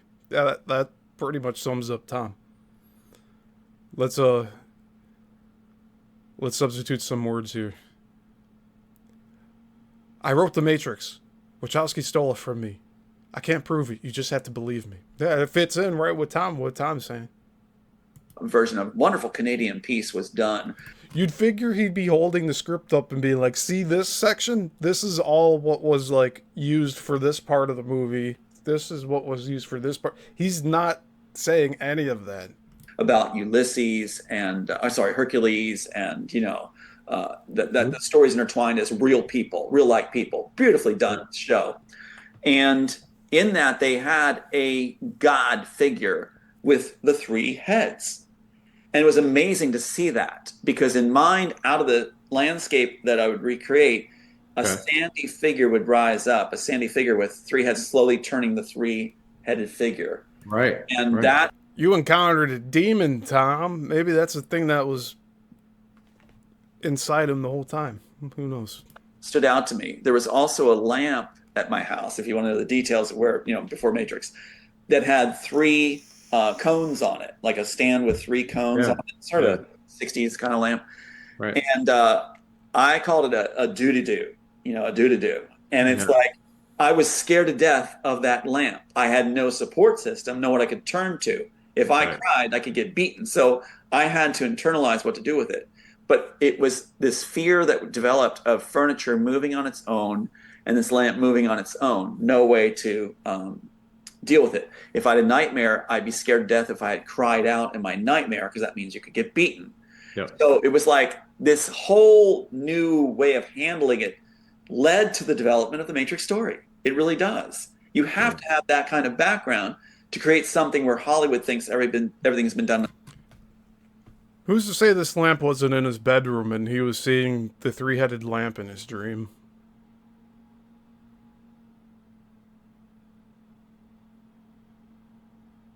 When you go into lucid dreaming and also deep REM sleep, you could open your eyes And you see what's in front of you. And if that lamp was in his room, that would explain it. Under the sun. And that's where you get the piece then in the end that has like everything's in it, like Shakespeare in Love, all these things filter in it. And people who always say, like, I got to watch The Matrix again. If you understand what the author has experienced and what he whispers through art. The only reason people are saying they have to watch The Matrix again is because this guy's claiming all of this shit here. And they're trying to watch it again with a different context. Okay? That's the only reason why people would want to rewatch it at this point again. Besides, like, doing character studies like I'm going to be doing on Smith. It's just a way to re-verify the things that he's claiming here. Like, why... All right, let's continue. In it, it'll make sense to you. Then you'll get it. Then you'll understand it. Rather than filtered through people who were brought in as failures to take it in-house, you know? Yep. So I would say to people, yeah, when you see the original film and some of the scenes we have, it'll make sense. But that was, I think, one of the answers is lucid dreaming became... He hasn't shown them. He's not going to show them. one of the things that I could use. One of the other devices I used was I have empathy, like, you know, obviously yourself, Jen, others, Lynn and all, empathy. A lot of times empathy is the way to survive these things. I endowed it into my... If you remember, when we watched the Michael Yako interview, Tom couldn't remember Jen's name. The one that helped him with the website, the one that's helping him all right now. And she's the one that's... she's one of the handlers right now, honestly, unless she's really that dense and she's not catching on to what he's doing. But Jen was the one that was sucking up all his time when I was visiting Tom.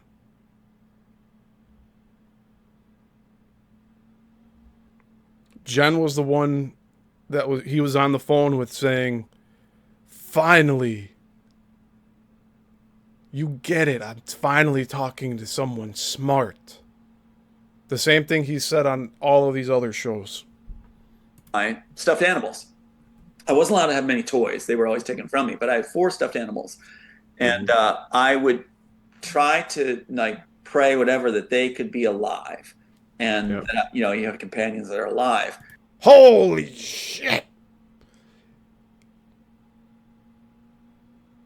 Well, my older brother caught on to this. And so he called me one morning to the window. And my bears were gone. And so he says, come to the window, come to the window. And it's interesting because you're thinking, oh, there's a connection. He wants to interact with you. Oh my gosh, this is new. So I go very happily to the window. He points outside. He had timed it when the garbage truck had pulled up and it was doing the crushing thing. He said, your bears are in there. He had taken them, put them in the trash, waited the timing for the truck to come. And it just happened to do that. Tom just admitted that he was trying to make his stuffed animals come alive. He was praying for them to come alive. This dude was trying to make his stuffed animals possessed with demons. And he doesn't even realize that's what he's saying here. Crushing thing. And I was crushed. I was just like crushed. I never could answer the question, why would people be this evil? Why would they do this? So do you think your parents had it where, as you came along as the youngest, that happened to him and they just dropped everyone down the pecking order, so to speak? It's a logical question, logical conclusion. Actually, I was second born, and my mom had said that, she explained this to me when I went to college. She said that, wrote me a letter to explain it, gave it to me. And she said that when she was young, her sister was second born and was favored. So she was going to make sure that her second born was not favored. And so the reason, my older brother looks kind of sickly and stuff, but he's got a big ego. So I was born. Big ego, you say? I don't know if it's bigger than yours, Tommy. You inflated yours quite big nowadays. Jolly, happy, you know, blue eyes, dimples, smiling all the time.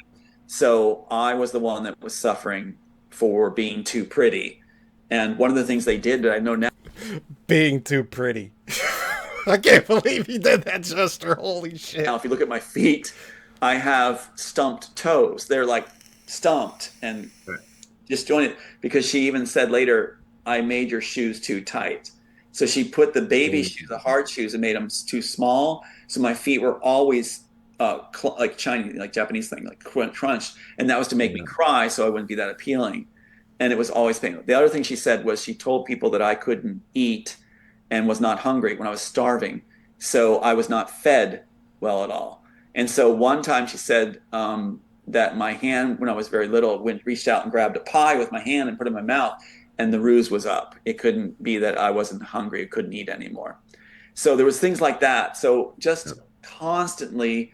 So now I've got the scars. I've got the stumped feet. I've got my toes look really funny. In fact, one girl, I was back in high school, she said, everything about you is perfect except your feet. They're really ugly. I'm like, yeah, because they're deformed basically from tight shoes. But these devices show how far it went.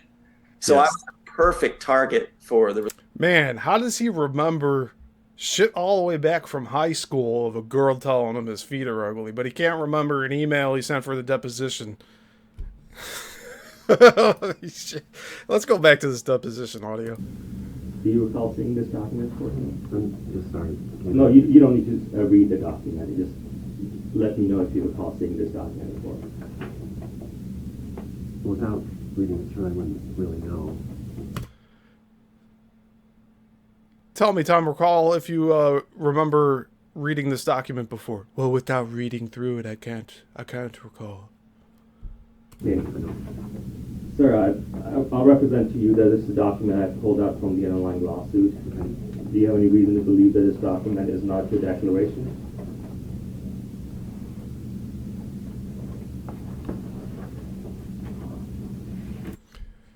Beyond the Box says maybe we should ask his sister about this stuff. Hey, if you got contacts, let me know, because I can't reach out to her. I don't know how to get a contact with her. I haven't even tried, honestly. I don't see my signature. It's electronically signed, correct? I don't know. I don't know how electronic signatures work, so... You see, Tom was saying that... So, we have a commenter who said, I remember seeing a long time ago in some TV show or movie a street lamp come to life and start moving, and it did freak me out as a kid. Yeah, but you see, Tom was also trying to make his stuffed animals come to life. He was praying for them to come to life. So what does he want? It's either he wants the inanimate objects to be alive or he doesn't. And why would some freak him out and others don't?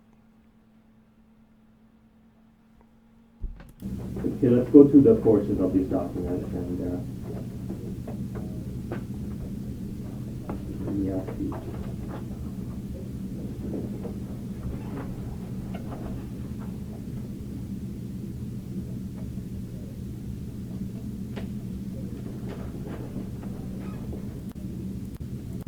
Page your questions, I just in your email in red.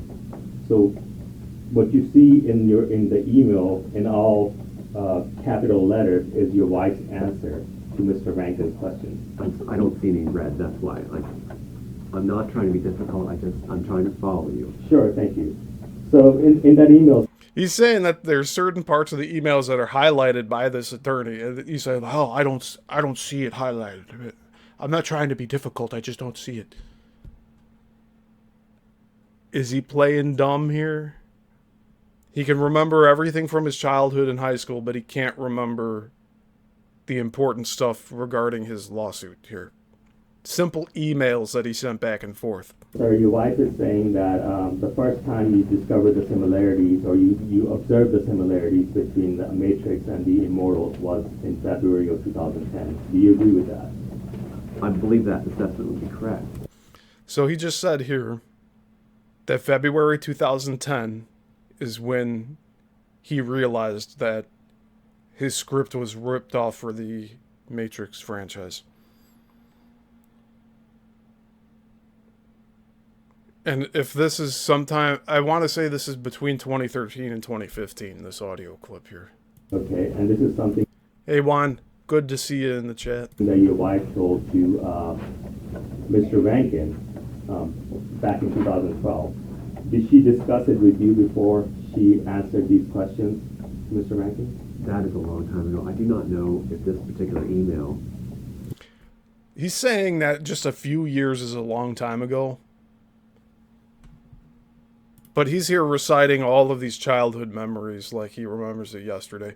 And I know that trauma can cause that, but like he can't remember stuff from his own deposition. Religious right to be brought in and I'm jumping back to this video clip from last week. We're jumping between the two. We're jumping between his conversation with lawyers and then this thing. And this is all stuff that's publicly available. Like, Tom gave me that audio clip, okay? He gave it to me to use for his documentary that then he canned on us. So, and there will be more information about that coming to light soon.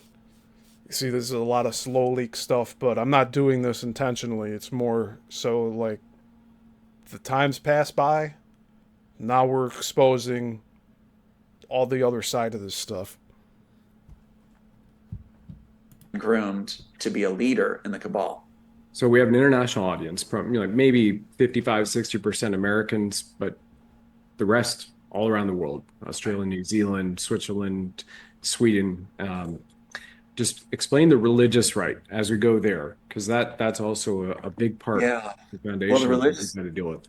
Great question. Religious right is actually a political organization when you come down to it, and a cult. And at least with Pat Robertson, who was one of the top televangelists at the time, along with Jim Baker, the other guys. Anyway, so what you got is they had an idea that they could form a one world theocratic or theocracy, right? Where they would be the head, not the tail, they said. And so their idea was to create institutions where they bring in people to groom them to further their agenda for this one world idea. They also had the idea of simulating the return of Christ, and with Hollywood to claim that Christ was returning to them, that they were to rule in Christ's place. Now, CBN in Virginia Beach by Pat Robertson's group actually changed the name of their school from CBN University to Regent University to rule in place of God. So they give you a lot of clues. The Toronto Star actually came out with the article revealing this was the plan. That's what I whispered through Art when I was at his organization, Religious Right, was that plan of faking the second coming at the end. The Wachowskis said they wanted to keep the same ending on set. They argued, everybody said blow it up, since they ripped this piece of, to shreds with the images they thought were cool out. They didn't have a cohesive story anymore. And even Joel Silver, the producer, even said on set, we hope it ties together when we watch the rushes after we just finished shooting. I'll just say this about the Wachowskis. I don't think they had any plan on making sequels. And they claimed credit for the storyboard artists' imagery of all the cables running and everything. That was a staple of the comic book artist. And they said that that's exactly what they had in mind. Similar to how, like, Tom talks about this stuff, We hope it'll tie. Other than that, I don't think they had a plan for the sequels. And they took the deal of doing 2 sequels instead of a prequel and a sequel. And this is all information I've gathered from researching the franchise myself before meeting Tom. And the only reason it wouldn't tie all together is because they're shooting 2 sequels simultaneously, mostly in Australia. And they're hoping that it's going to cut together well. Honestly, I think that's what they were saying at that point. I'm questioning everything Tom has said now.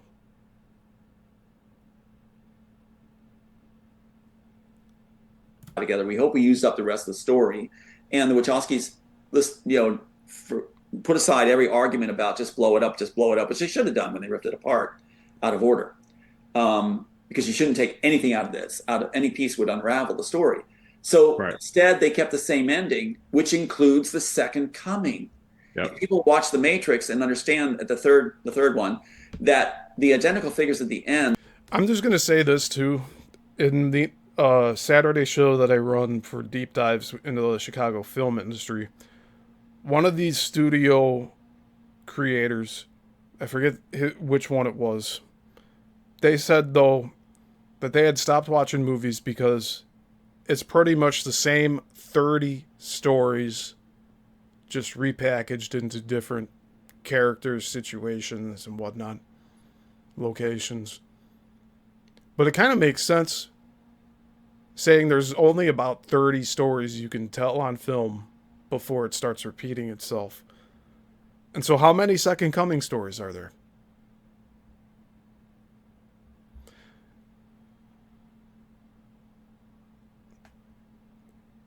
Keeping in mind that Hollywood does not want to make movies about Jesus Christ, there's probably not many. But you can't just straight up say that, like, he's the only one that had this idea. Are supposed to be the Christ figure facing off of the architect's son looking like Christ. It's the second coming because the architect has, I'll just deviate for a second here to make that sense, I hope. No problem. And just so you know, in the last 2 days, I've rewatched all the Matrix 3. Okay. Good for you. And then also the Immortals, just, because it's been so long and we have different lenses now and knowledge and experiences to look at this with all of your story. The last 2 years I've been watching you on different programs, Tom. Perfect. For your story. Ladies and gentlemen, our show will continue after this paid ad break. Children, offspring of the architect. And the architect shows one begotten son who's supposed to feel grateful that he's the one that was chosen, most authentically, genetically matched.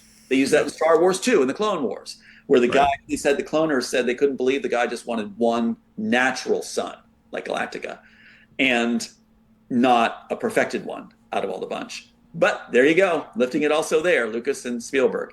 So what you have is... Dude just mentioned Battlestar Galactica and tried to say that Lucas and Spielberg made it. See how sloppy this is? His presentation is not well tuned at all. Is the architect's son kills his father. Beyond the Box says, Steve, we need to look at the end of that. I assume you mean the script. Yeah, we all do. I think the public needs to see what the script actually says. Father, by the embrace thing with Solo, the loving, be loving, and then take him out, rehash with Star Wars. Then you have him taking his Neuralink out of the back of his neck, and yes, we're the ones that created Neuralink. Yeah, the whole story through it, and he takes it out, cuts it out of the back of his father. We already dispelled this myth of him creating Neuralink. Ghost in the Shell had it. There's other stories in the 80s that also had the jacks in the back of the neck. We showed it here on this Let's Talk series.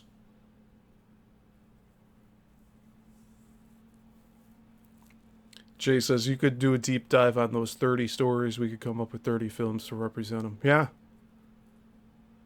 And I'm sure they're out there. I'd love to know what that one studio had thought the stories were. See, I really wish that they would have done more like newspaper interviews, because that's all that's left from the Chicago film industry for the most part. You have advertisements for films that are there's no copies left. There might be some in someone's attic or basement in the city somewhere. It could be over in the meat packing district in some dilapidated building that's about to be torn down. Like, there's a bunch of possibilities where these films could be, but like they had studio fires. Others were destroyed after buildings were purchased. So like a lot of these films are just lost to time. And surprisingly, the Charlie Chaplin ones made it through all of this for some reason.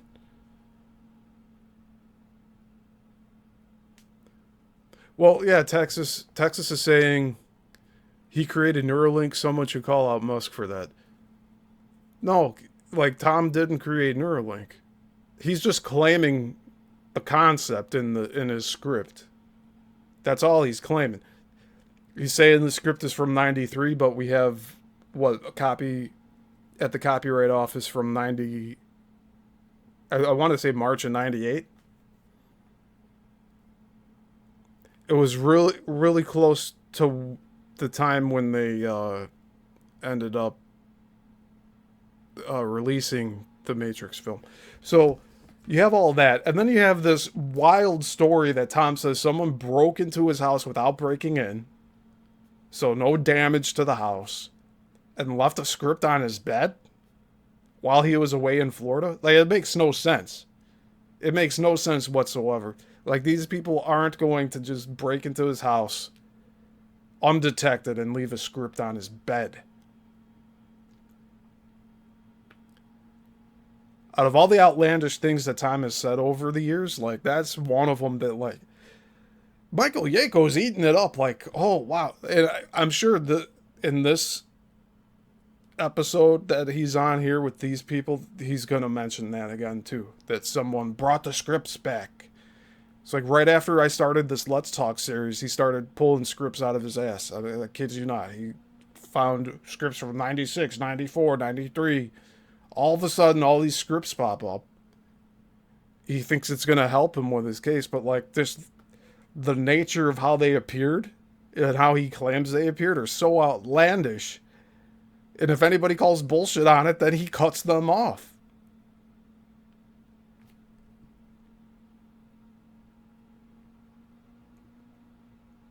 Yeah, Beyond the Box, this is alt, put it there. Yeah. So when Tom says he disassociates, I'm sure he goes into this different mental state and then he forgets what he does. That's probably why he's like on this audio recording here saying he doesn't remember anything. What was talked about, I can't tell you that. This is between two different parties. Okay, so you don't recall right at this point. I don't recall the details of this email. I don't recall the details of this email, but he'll recall what he did at 5 years old and all of that crap, right? See how the inconsistencies are here? He can recall everything except stuff that pertains to his case. Father's neck, looks at it and says, "Now we are one." I like that line. It's chilling. So now he wasn't wanting to be under his father. He wasn't content to be number two. So he's going to be... Texas Lurdy, I just saw your comment. He says, "Beyond, it wasn't Jesus who died for our sins. It was actually Tom Althouse." Holy shit. Be his father by taking his neural link. There's a warning here about the neural link. It was meant for the story, not for consumer consumption. It will enslave us all. That's in the original work. One of the reasons they took this piece was not only for the story, but also the tech, which they gave to Elon Musk. It's worthless. I definitely want to go there, and I want to just, for the audience, what you've just heard Tom describe, Neuralink, where we are now with Musk in this day and age in 2025, it's in the original script, the copyright script movie that Tom wrote, The Immortals, that they just renamed. All right, I'm speeding this up here. I'm putting it at 1.5 speed so we can get through it. And ripped off the name, put in, called it The Matrix. Neuralink is in there. And a couple of times you've described how they've placed Elon 1.0 and 2.0. I've been calling him Elon 3.0 for a year. Yeah. And they placed him in television episodes, actually filming him as himself, Tesla exec, SpaceX exec, stealing information. And it's almost to me like, hey, we're putting this in front of your face. We're showing you. We're laughing about it. And we've set him up. Elon Musk is not an inventor. I mean, we already covered that. He acquired Tesla. He acquired Neuralink. He acquired X, Twitter. He acquired all these things. He didn't create them all. A few years from now, people are probably going to say he invented Twitter, all right? Like, that's the timeline we're on here. As the avatar to still be under the deep state control, right? That's right. And now Apple's just announced yesterday or 2 days ago, this week at least, that they are building a Neuralink version for the Apple iPhone and computers that you can embed into people's skulls and just walk in and walk out of an Apple store is where it looks like it's going, and get a quick injection in the back of your head. And then you're hooked up to the Internet of Things. This is Apple, which is now on the president. Hey, we're going to invest $500 billion into America, leave China, yada, yada. Just announced that. Yeah, it makes sense it's Apple, because Apple's the one that, before Matrix, before Neuralink, I was considered a prodigy, right? And so at Millersville University back in 1981. Here he goes. He's going to talk about how he invented Windows. I pitched to my professors who were visiting adjunct professors from California, computer professors, the idea of Windows. So Steve Jobs and Bill Gates got it off of me from these professors at Millersville. So naturally that would transcend into Neuralink. Told you he couldn't resist saying he invented Windows. And everything else in the Mortals, Matrix. I never stopped. So when you look at the Apple diagram or their brand label, it's a bite of an apple. That's for the forbidden fruit tree, right? Stealing the knowledge. Stealing the knowledge, fruit from the tree. God said, here's a garden, just don't bite and eat the apple from the tree. And guess what? Adam and Eve, watch out. Yeah, well, that's what's happening now. You're absolutely right. Our timeline was hijacked. Many of us were supposed to be in high positions, and we've been pushed aside by a hijacked timeline where they brought failures in, legitimate failures. The Wachowskis, they said their mom said all they did was play video games. They failed at their painting contracting business. They dropped out of school, and they were brought in. Tom is perpetuating this world around him.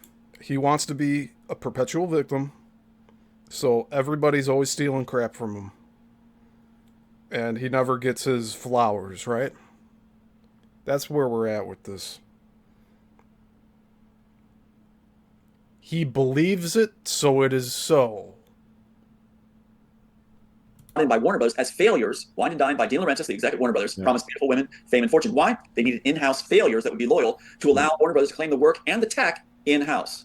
So that's why one of them transgendered later for their. They both did. They both did as punishment.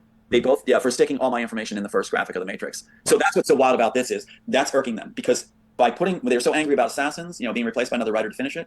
Okay, so Assassins, is this a different movie? So I just want to make sure. Assassins is a different movie. It's the first movie they claimed they worked on when they were brought to Hollywood, right? So it's like 1994, 95, 95 it's done. Okay. Another writer had been brought in to finish it because, as I said, they didn't do justice to it. They didn't do it well. They sterilized it down and dumbed it down. So another writer's brought in. They actually did an article. The Wachowski siblings said, well, to pack our bags and leave Hollywood. He failed as writers.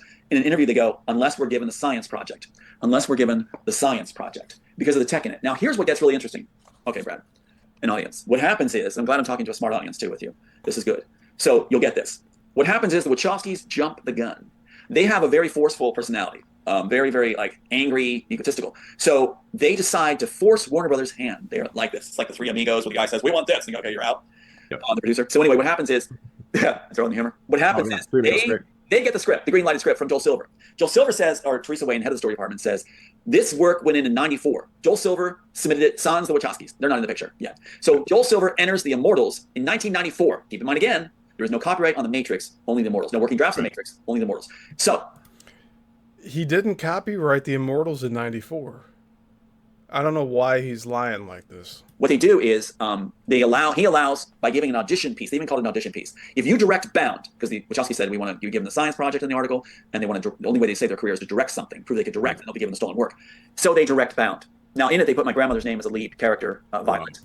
In Bound, there's the 11 symbolism, which I take that as the call sign that they are now aware of and possibly already in Freemasonry. And that's why Warner Brothers gave them the green light for the Matrix. But that's just speculation here on my part. I'm just a lifelong film enthusiast here and filmmaker. That I've seen 11 symbolism and everything. Especially with John and Christopher Nolan, the brothers. Yeah, they're going to mock that all. They're always going to keep mocking the whole way because they don't have that creativity. They mock authors. And they decide that since they are now going to be given the Matrix after Bound, they can prove they could direct, apparently. They announce this. They say, we want to be given Jax the Neck for real. This is very important. It's the only time they said it. They said it once. They said it publicly. What they were doing was they were trying to, in an age where if you published, I published Neuralink. I published all of it. How you do it, how you connect, what's how parameters, everything's in here. So it's published at that time. Show it then. You fool. That holds up for a patent. Now what occurs is the Wachowski. See, he thinks that just writing something in a script qualifies it for being patent ready. He needed to patent the technology if that was his goal. And again, we're not being shown what he's speaking about here. We're just supposed to take his word for it. He holds up the script. You're supposed to take his word for it. Given the work, get greedy. So immediately when they're given the green light to take the science project, which they're going to rename the Matrix, the Immortals by moving the letters around, they say, we want to do Jackson Net for real. What are they doing? They're trying to publicly force Warner Brothers' hand to give them the tech with a story. Neuralink, where's Elon Musk at this point? Nowhere. Not even PayPal is on the horizon because this is 1994 and 5, yeah. That's right, not even in the picture. Yep. So PayPal was also acquired by Musk. So, none of this was actually... See, there's actually dualities here. Tom is actually doing the same thing he's accusing Musk of. He's not a failed person brought in yet. You got failed writers and failed engineers. He was going bankrupt. He's not brought in yet to be a candidate. So okay, question for everyone. Do you think that Tom Althouse is a failed writer? Because he has nothing else of substance to talk about except this one script that he wrote in the early 90s.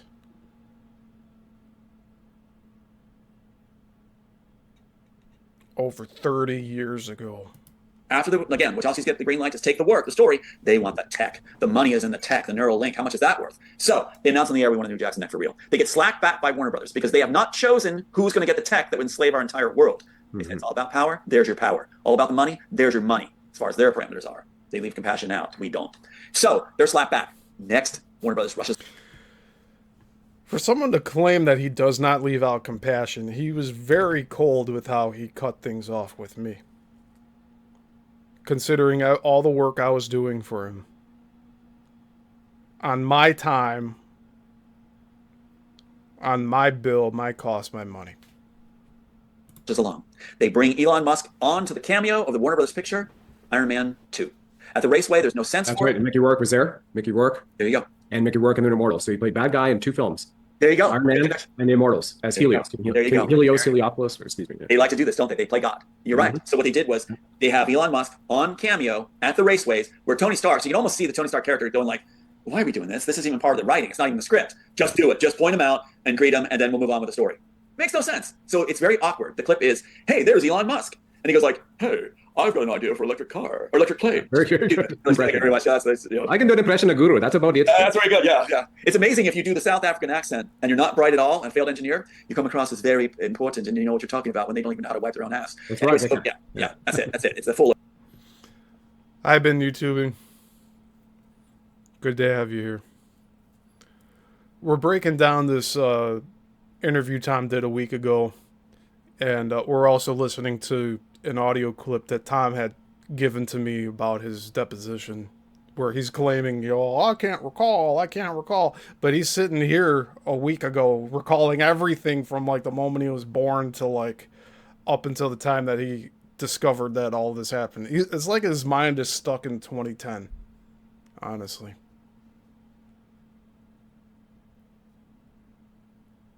Everything. So anyway, again, he's brought in that cameo to groom him, and that's a Warner Brothers piece, right? So he's brought in. Okay, what's the next part? Sheldon. Warner Brothers again. Sheldon. So he's brought in on Sheldon later. Well, just think about this, Jay. Yeah, we had the whole thing where the Wachowskis met with Will Smith, and they didn't give Will Smith a script. They just described bullet time to him. I showed that on one of the interviews that I had with Tom. But also keep in mind that there was a 1993 TV series, which I think was produced in Canada, called Matrix, starring Carrie-Anne Moss.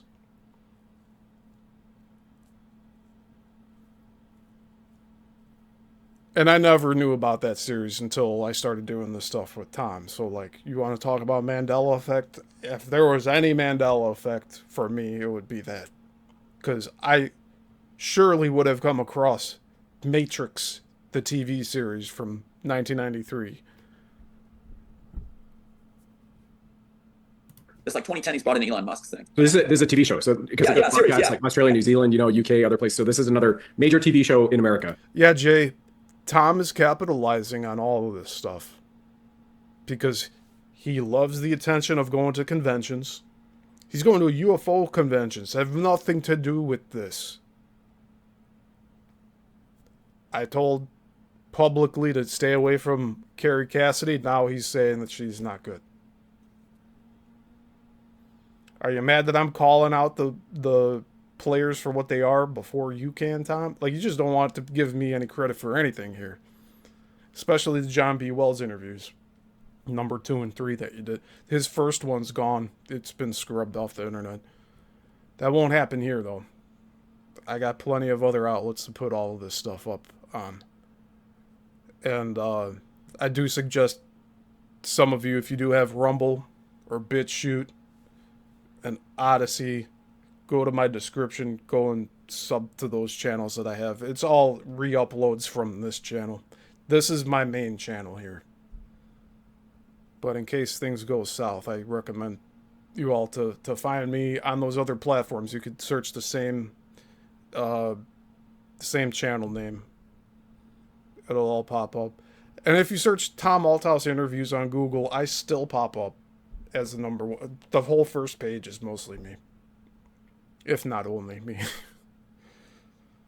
with the pockets of Warner Brothers. So what you have is he's brought on, right? Thank you. Good job, Brad. It's like, yeah. So they have him brought on, and what is he portraying? Himself again, Elon Musk. And what's he doing? He's reading Sheldon's notebook and paging it to steal the rocket tech, and shows him stealing the rocket tech. And then he gets a phone call at that moment, a message on his message machine that says CNN's on the line, which is owned by Warner Brothers. And so he quickly stuffs the notebook into a drawer, showing he has stolen young Sheldon's tech. Young kids. That's the shaming. On rockets. Yeah. How bad can you get? So there's the grooming. There's the shaming. One more before he gets it. What they're doing is Warner Brothers is establishing, along with HBO and others, Warner Brothers is establishing, we own this tech, Elon Musk. We own this tech. You are being brought in. We will give it to them. We're good and ready, not before. We decide who gets it. And once we give it to you, we can snatch it back because we have the proof that we had it long before you were in the picture. A glimmer in the producer's eyes, because it's in this work we stole, the Immortals. So now that we have stolen it, you only get it by our grace. And if you don't do what we want, the cabal does, then you're going to be in trouble. That's why he gets close to the president. That's his job. Why is he so upset about current situations? Because he failed at his job, which means he could lose it all. He is nothing if he's not standing by the president. So what you have is his rockets keep failing, don't they? They keep failing. And in fact, that NASA launch, if it wasn't for the NASA tech people, I've known a number of them call me because they know I wrote the work, they'll call me and talk to me. If it wasn't for NASA's safety team doing the final checks on the Elon rocket, it would have had the hydraulics failure in space. It was NASA. It was part of a shaming ritual then. Didn't think we'd be going here in 11. By the way, I visited NASA in Florida around the same time that I went to Coral Castle. And it's like an amusement park. It's like Disneyland, all right? But the thing that stuck out to me is on NASA's property, or right next to it, are Jeff Bezos's space program and Elon Musk's SpaceX program. Why are they so close to NASA? If they're trying... It's all together. That's my answer. Like, it's just they're rebranding the failed projects under these two assholes' names. How the organic conversation works out. It was part of the shaming ritual. If you're a member of the cabal, like we're alleging right now, FYI. And the rockets don't make it up to space because they can't. That's why we see arcs all the time. You see the rocket go up, and then, oh no, now it's going sideways. Oh, now it's coming down. And most of the times with the SpaceX stuff, they explode. Hi, everybody. Based on things, right? Speaking here, sovereignty, just from what we see in our opinions, FYI. However, if they really could reach outer space, they would have done so by now. They would have done a live stream with the rocket from the ground up into orbit and past orbit. And it hasn't been done. Because it can't be done. He was dating Amber something, Johnny Depp's, whatever that whole thing. That was only 2 years ago. And it's totally out of everybody's minds now. So wait, how do you go with a guy who has been literally set up and shown to be a deep state cabal, Johnny Depp, actor, adrenochrome, blood drinker, all of this stuff that's been shown, who is with Amber Heard, and then Elon dating her on the side and all that kind of expose goes on. So is that part of the ritual, you think? Exactly. So they're one little happy family. That's all sold out to the gravy. And what you have is then you've got the grooming, Iron Man 2. You got the shaming, Young Sheldon. And now we get to Star Trek, the Star Trek Discovery. Oh my God. Universal Studios that received my script also with Warner Brothers He mentioned Young Sheldon, which I believe is, that's a spin-off of Big Bang Theory? I never watched any of that stuff, by the way. But he's trying to rope that into all this too, that Young Sheldon is mocking his childhood, right? Is doing that. They get it. And the exec from Warner Brothers, who was involved in the correspondence with me receiving my script, suddenly goes to Universal Studios. And then Universal Studios does Star Trek Discovery. And in it, you have this very interesting series of events. And that was season 1, episode 6. What you have is they say neuroenhancer. Then the character says neuroenhancer again. Then the character says neuronal link. Warner Brothers is showing that they just, through their own execs at Universal, they turn, or was it Paramount? It might be Paramount. They turn. I don't think that the word Neuralink is anywhere in his script. And that's just my own perspective on this, not having read the entire script. I don't think it mentions that by name at all. And again, we showed on this Let's Talk series that Ghost in the Shell did it first. In the 80s, the late 80s.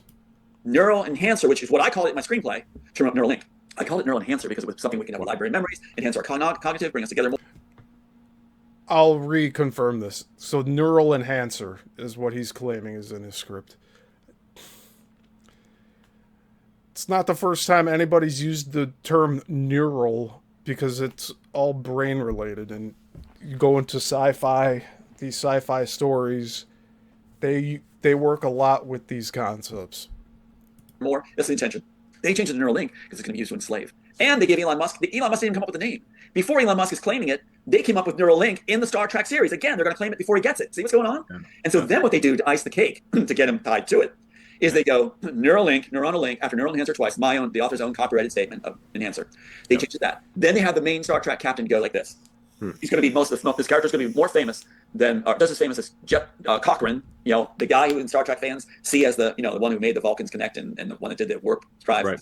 Huge hero in the Star Trek community is the mythical figure Cochrane, Seth Cochrane. So then they're saying you'll be as famous as Seth Cochrane, Elon Musk. What? So you're saying Elon Musk? They planted that in Star Trek Discovery and used his name in an actual episode? Oh. Yes, that's not all. Besides saying as famous as Seth Cochrane and Elon Musk, then they have the main characters talking about neural enhancer, Neuralink. It turns out she went to Elon Musk High School. Shows on the monitor. Wow. There's your final moment. Wow. Now for egotists like Elon Musk and the Wachowskis, this is the bone they need. This is the stroke the ego. So Elon will go, oh, I like this. This sounds wonderful. I'll get laid more. So that's what's going to happen with him. That's him. That's his mind. Populate Earth with many beautiful women and be a Genghis Khan. But yet Tom is always talking about having multiple women and being on yachts and having starlets, and that they said that to him because that's what he wants. Oh my God, Tom. The thing is, like, here you have him being thrown a bone of you're going to be famous, women are going to love you, you're going to be famous. That's being done while they're attaching Neuralink to him. Now. And Tom thinks he's going to be famous by going to these UFO conventions and speaking about these topics. He can't get away from garnering more attention. After that's done, he's given the product. If he behaves himself, but he has a job to do. Buy your way into the president. Be close to the president, just like the Omen, like Damien Thorne at the end of the Omen, looking back and smiling. Be there, and you didn't get elected. You bought your way in. He can remember all of these movies, but he can't remember an email he sent to his attorneys. So, like, we just listened to him do all of this stuff, right? Let's go back to this secretly recorded deposition that Tom gave me here. Okay. But isn't it true, sir, that you had threatened Warner Brothers with lawsuits dating back to all the way to 2001? I believe the answer to that is that I was asking if we could come to a mutual beneficial arrangement, and it was specifically mostly over Deposition Man, which is even listed as Pamela Kirsch's reference, Deposition Man. I'm sorry, which is even listed? I'm sorry, listed as Pamela Kirsch's reference is Deposition Man, which was the main issue. So you see what he said here? He admitted it all the way back in 2001 that he tried to have a deposition on this topic to come to an agreement. 2001. But yet he was also claiming earlier that 2010 is actually when he had all this brought to his attention. So he just slept on the Matrix sequels and waited until he woke up in 2010 and decided he'll go and try to sue him again. Are you talking about Demolition Man and not Deposition Man? Is that what I said? Yes. No, I apologize. I don't think there is a film yet called Deposition Man. Oh, so now he's trying to rope in the movie Demolition Man. Very interesting. You see, he doesn't talk about this stuff anymore, probably because it's fallen flat, and he thinks it's not going to get him anywhere. Pretty boring film. Demolition Man, I apologize. Okay. And is it... He just admitted he calls Demolition Man Deposition Man. So he tried to go after the creators of Demolition Man in 2001, if I'm understanding this correctly now. So he didn't start with the Matrix franchise. He started with Demolition Man, trying to sue whoever created that film, saying that they stole his immortal script to make Demolition Man. You see, we're getting a lot farther in this than we would get anywhere else with watching Tom's interviews. But again, Tom willingly gave me this information here. Is it true, sir, that you told Mr. Rankin in the underlying lawsuit that you had not seen The Matrix for all these years because you could not watch violent movies? That would not be accurate. May I answer an explanation form, or No, just yes or no. that's not a fair assessment. Okay. Is it your testimony, sir, under oath that you have never told Mr. Rankin that you are unable to watch violent movies? I have difficulty watching violent movies. I did have difficulty watching violent movies. He said he has difficulty watching violent movies, but he's binge watching Game of Thrones. He's binge watching these ancient Roman TV series. It all has to do with death and violence and war. But he's saying he has difficulty watching movies with violence?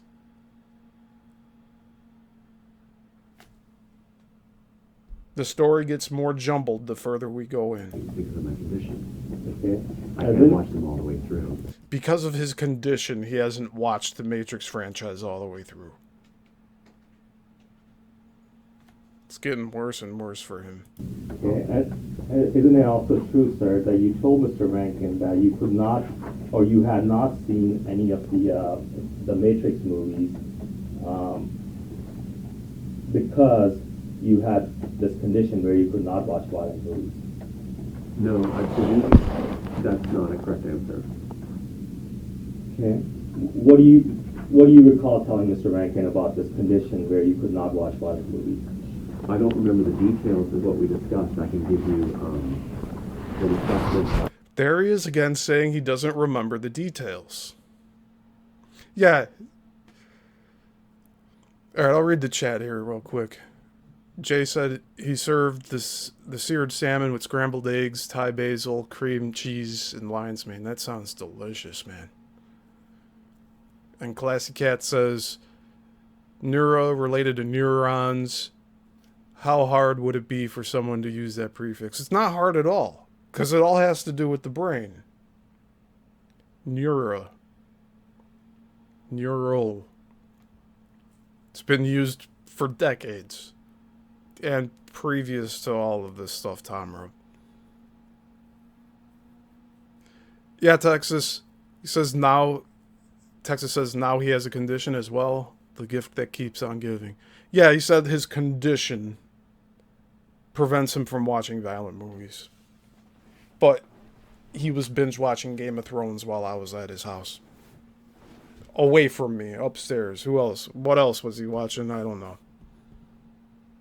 Let's keep going, though. Because this is him being questioned on the spot in a legal forum. And he's unable to recall many things during this time. But as you can see with this other interview he just did last week, he could recall shit back to his childhood like it's no problem. What would be material to our discussion? No, I just want you to, so let's back up a little bit. You recall Mr. Rankin asking you whether you had seen the Matrix movies before he agreed to represent you in the underlying lawsuit. Sorry, that's compounded. That's a compounding question. That involves Okay, different strike that. Before Mr. Rankin agreed to represent you in the underlying lawsuit, do you recall him questioning you if you had watched the Matrix movies? He asked if we had seen the movie. Okay, and what was your response?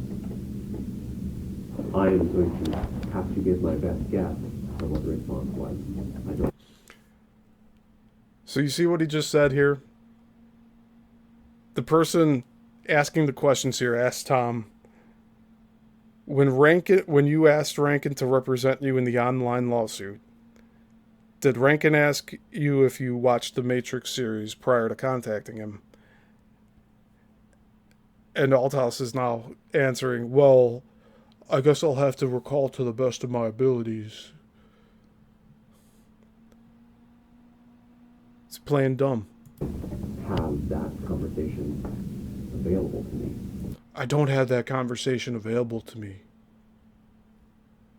You see the games and tricks he's playing here? But I can guess what the substance would be. Okay, I don't want you to guess. And the person's telling him, I don't want you to guess. Because this is a legal matter here. Can't be fabricating stories. Oh, this is what I think they said. They called me evil. If you do not recall exactly what you told Mr. Rankin, It would be, yeah, I'm sorry, just say you don't recall. it would be impossible for me to recall exactly what I said. Okay. So Tom says here it'd be impossible for me to recall exactly what I said to him. And you don't need to give me the exact words, but if you can give me a best estimate of what you believe you told Mr. Rankin, that's acceptable to me. Very good. I'll try to keep it short. I believe what I told him, because we were discussing early on that Pamela Kirsch letter, because he thought it was a very important issue that could possibly get us latches beyond a problem with Matrix. That I had seen, I guess Demolition Man, but I had briefly also seen Matrix, but didn't notice anything that was striking. Just had seen portions of it as I was in and out because of my. So here he's admitting that at the time that he asked Rankin for representation on the online lawsuit in 2010, that he had not seen The Matrix in its entirety. He saw bits and pieces of it, and he saw nothing striking that compared to his Immortal script. There you go. Mission, and I believe that's what I told him. So it wasn't anything that was anything I could act upon. Okay. So if you It wasn't anything to act upon, he says. can go back to your declaration again, this document. This one. This is a document that we marked as Exhibit 27. This one does? Yes.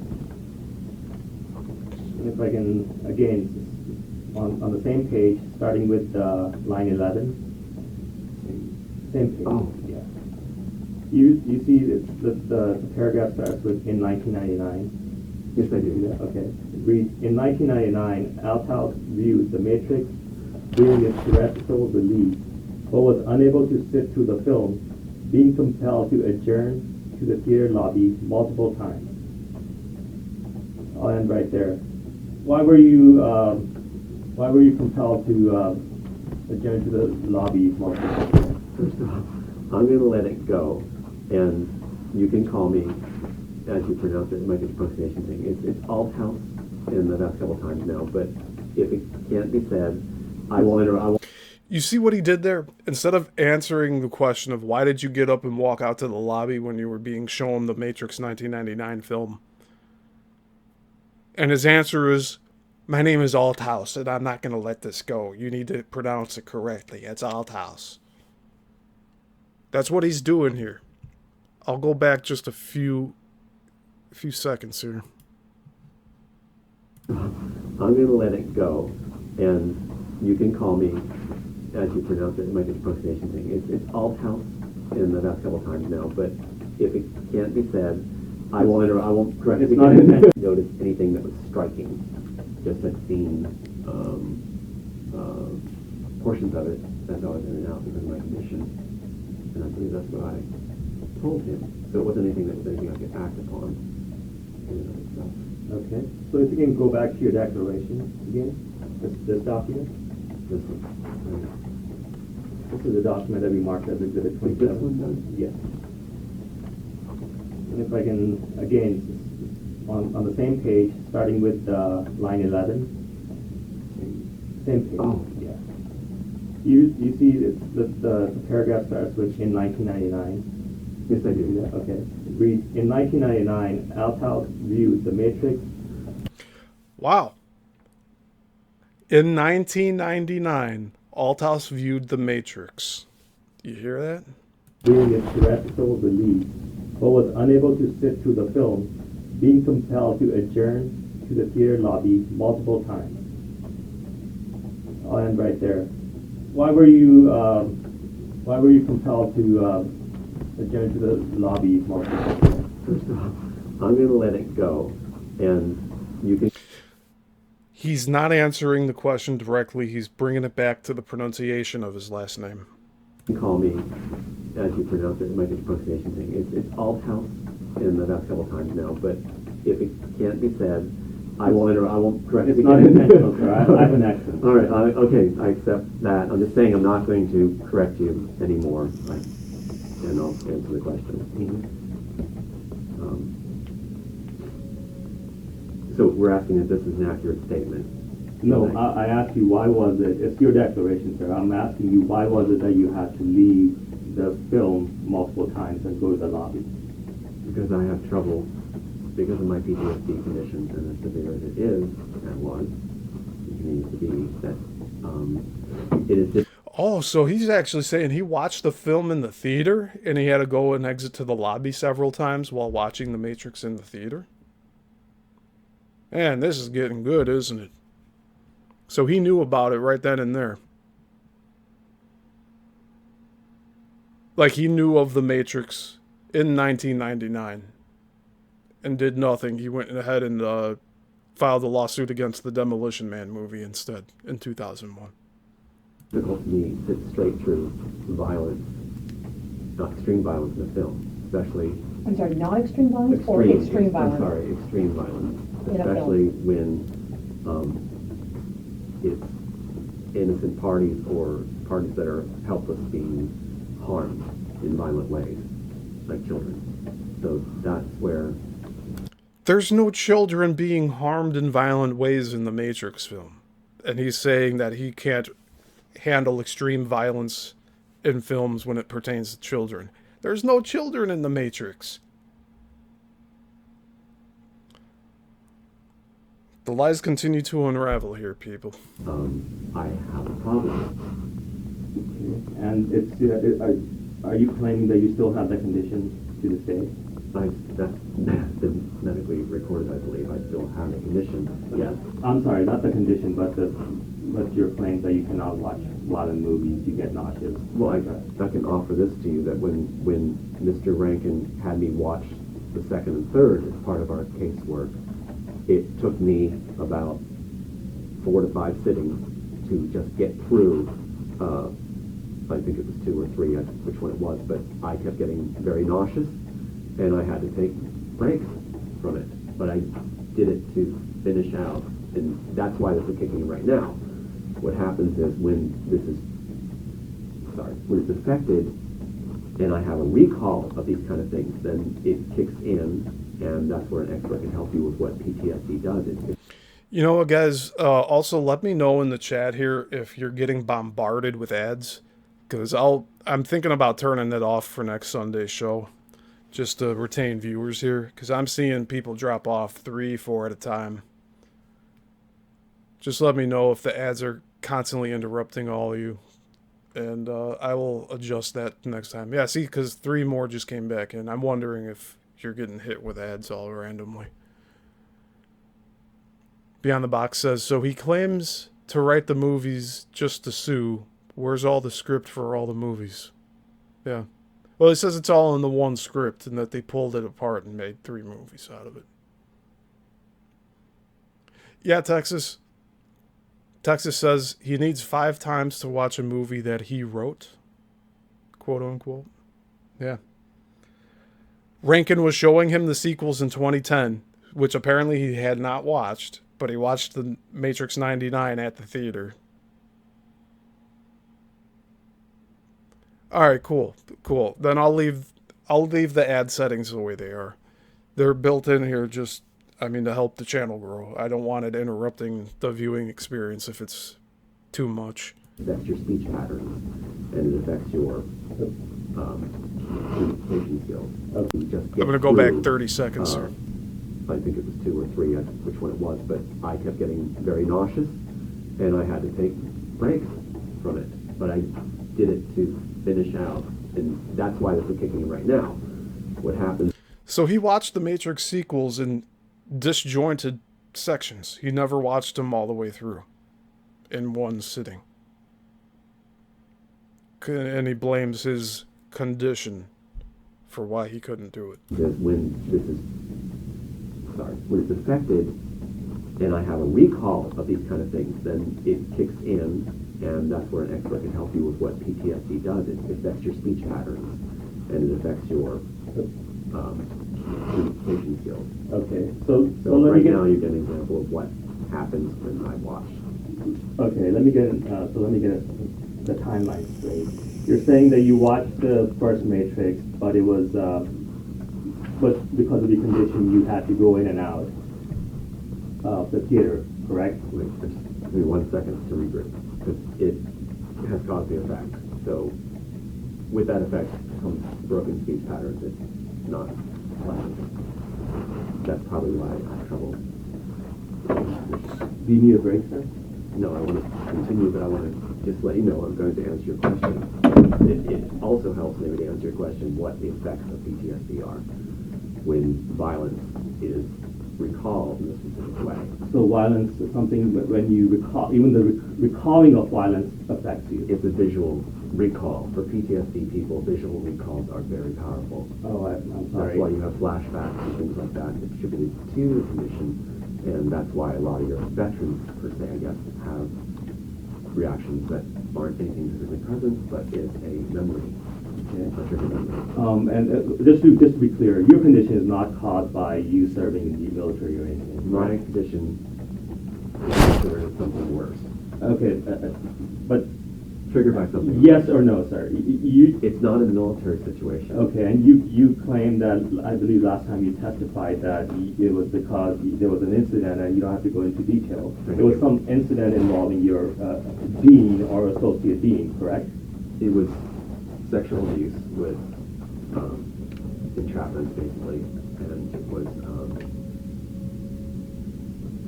the helplessness, all those things that would go where it was then abuse along with that afterwards, and loss, great loss,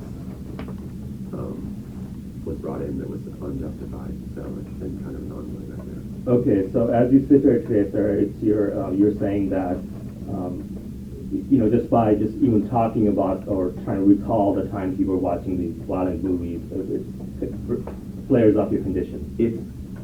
I'll answer honestly, it's image-based. If an image comes up or the memory, you relive the account. You actually, the things can trigger back in. That's why I say certain words that bring back that are, we can get an expert on it, but it's like delusional is one of those trigger words. Like I say, it will cause effect. But I want to answer your question. If you don't mind the broken language for a bit, I can answer your question. Okay, So sir. what is the question about? Okay, so I'm going to answer your question, but please tell me the question again, because I just went on a rambling rant about nothing. I was trying to get the timeline right. In 1999. Even these guys are having trouble trying to get the timeline together with this guy. You see that? 2.5 years of me interviewing this dude, and I still don't understand the timeline. I'm just finding out now today with you guys that he watched The Matrix in 1999 in the movie theater, and that he had to get up and leave and go to the lobby multiple times, and that he wrote this as part of his arguing case here, and then he doesn't recall it. He doesn't recall adding it in, and he's like, "Oh, we got to make sure these emails are valid," and and my name is Althouse. You keep on mispronouncing my name. Always deflecting.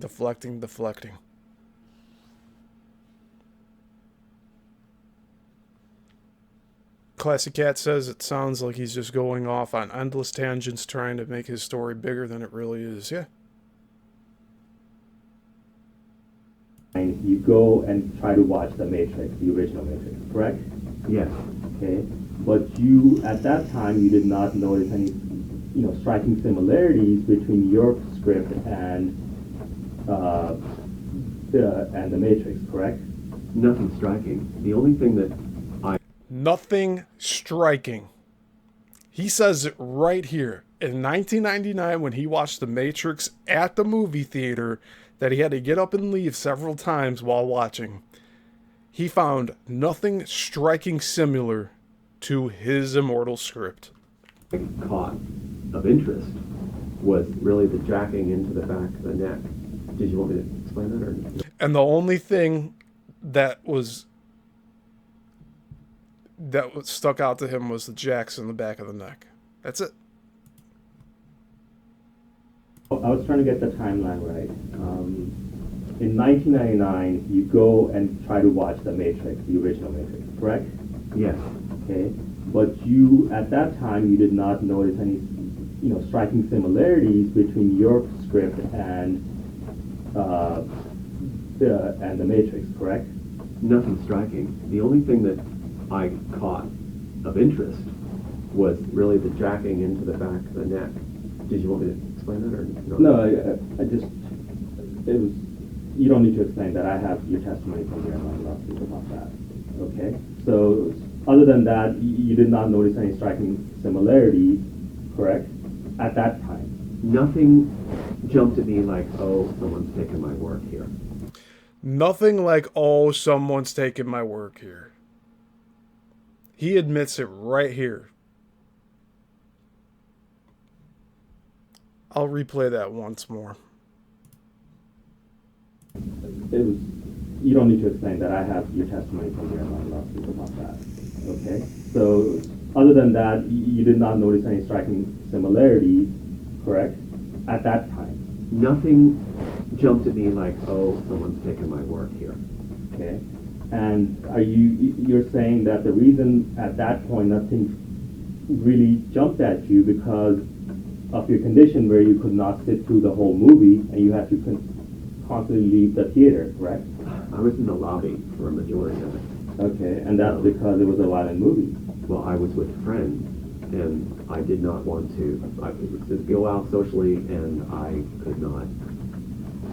Where am I going to go? Okay. So we watched it with friends, and he went out to the lobby several times because he couldn't handle the violence in the Matrix film. Come on, man. And he tries to say violence on children. There's no children in the Matrix film. Was that before or after this 1999 time when you went to watch The Matrix? Was that before or after you watched Demolition Man? I don't recall exactly when I watched Demolition Man. I know that I contacted Pamela Kirsch almost probably really soon after watching it because that hit me. Demolition Man hit me. Okay. Wasn't Demolition Man a violent movie as well? Not like Matrix. Demolition Man didn't affect me as The Matrix affected me. Demolition Man is a lot more violent, I'm sorry to say it. They're walking around with these guns and shooting people just as, if not more than The Matrix. Woo! So you see this? This is parts that he's leaving out now, are the Demolition Man lawsuit that he had in 2001. Ain't that something? Did it have any effects on you? Demolition Man was more a tongue-in-cheek comedy, and it wasn't in the guise of a helpless, angry, raging, violent, where there's no logic to the violence. That can trigger. Demolition Man was more a tongue-in-cheek comedy, where there is no threat floating in your person or... Dude, oh my God. In Demolition Man, it's a violent criminal that gets released and starts killing people again. And he's saying that it doesn't match up to the violence in The Matrix. You kidding me? The only thing I could think of is the shootout at the end of The Matrix in the lobby.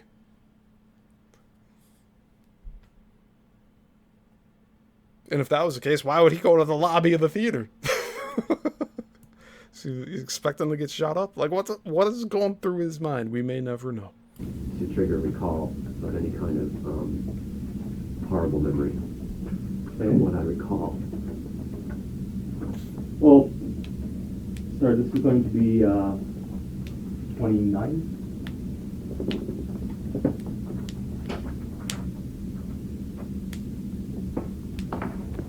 Thank you. Sir, if I can ask you to focus on your post, this is your Facebook, print out of your Facebook account, part of your Facebook post. December 23rd, 2009, you wrote, "Going to see Avatar!" ! So December 29th, he was going to see Avatar 2009. Would you consider Avatar to be a violent movie, sir? No, Avatar is my favorite movie. I don't consider Avatar's his favorite movie, and it involves just destroying an entire race of people in a forest. Okay. it violent in a bad way. So it's now you're saying that your condition only flares up when it's a violent movie in a bad way? Thank you. I'm rewinding it like 20, 30 seconds here. Sir, if I can ask you to focus on your post, this is your Facebook, print out of your Facebook account, part of your Facebook post. December 23rd, 2009, you wrote, "Going to see Avatar!" Exclamation mark. Would you consider Avatar to be a violent movie, sir? No, Avatar is my favorite movie. I don't consider it violent in a bad way. So it's now you're saying that your condition only flares up when it's a violent movie in a bad way? I don't think that's what I said. Okay. Do you want me to explain? Because it is important to get it right, especially with someone with PTSD. Strike my You need to get it question. Strike. This was a phrase he constantly repeated while I was over at his house. We have to get it right. So anytime there was like an inkling of progress, he puts the brakes on him and says, "Oh, no, we got to do this. We have to get it right." Perpetual victim. From Demolition Man to the Matrix. I should title that for today's show. Are we done with this one? Done? Yes. And is this done, or are we still going? No, we're still on. Okay. This is going to be 29, or 30, I'm sorry.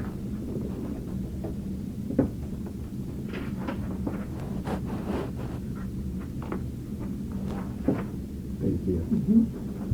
So this is another printout of your one of your Facebook status updates.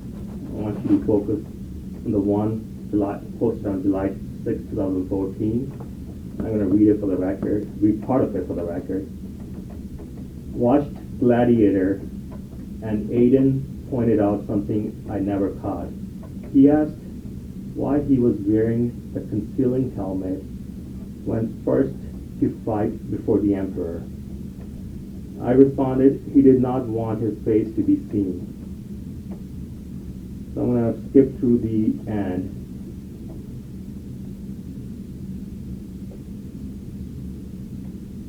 Actually, I'm going to stop right there. So do you recall posting that status update on Facebook? Well, on my personal page, it's probably something I would post. Okay. So isn't it true that you, around July 6, 2014, you watched the movie Gladiator with Aiden? And by the way, Aiden is your son, correct? It's very special to me. Aiden is your son, correct? So Aiden would have been around 7 or 8 years old in 2014.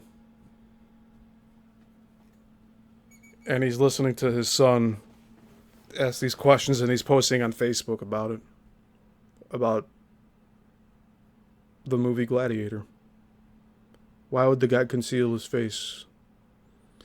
See, and I don't know why this is important, but it's important to these people asking the questions here. He's my son. Okay. So isn't it correct that around July 6, 2014, you watched the movie Gladiator with your son? Yeah. Okay.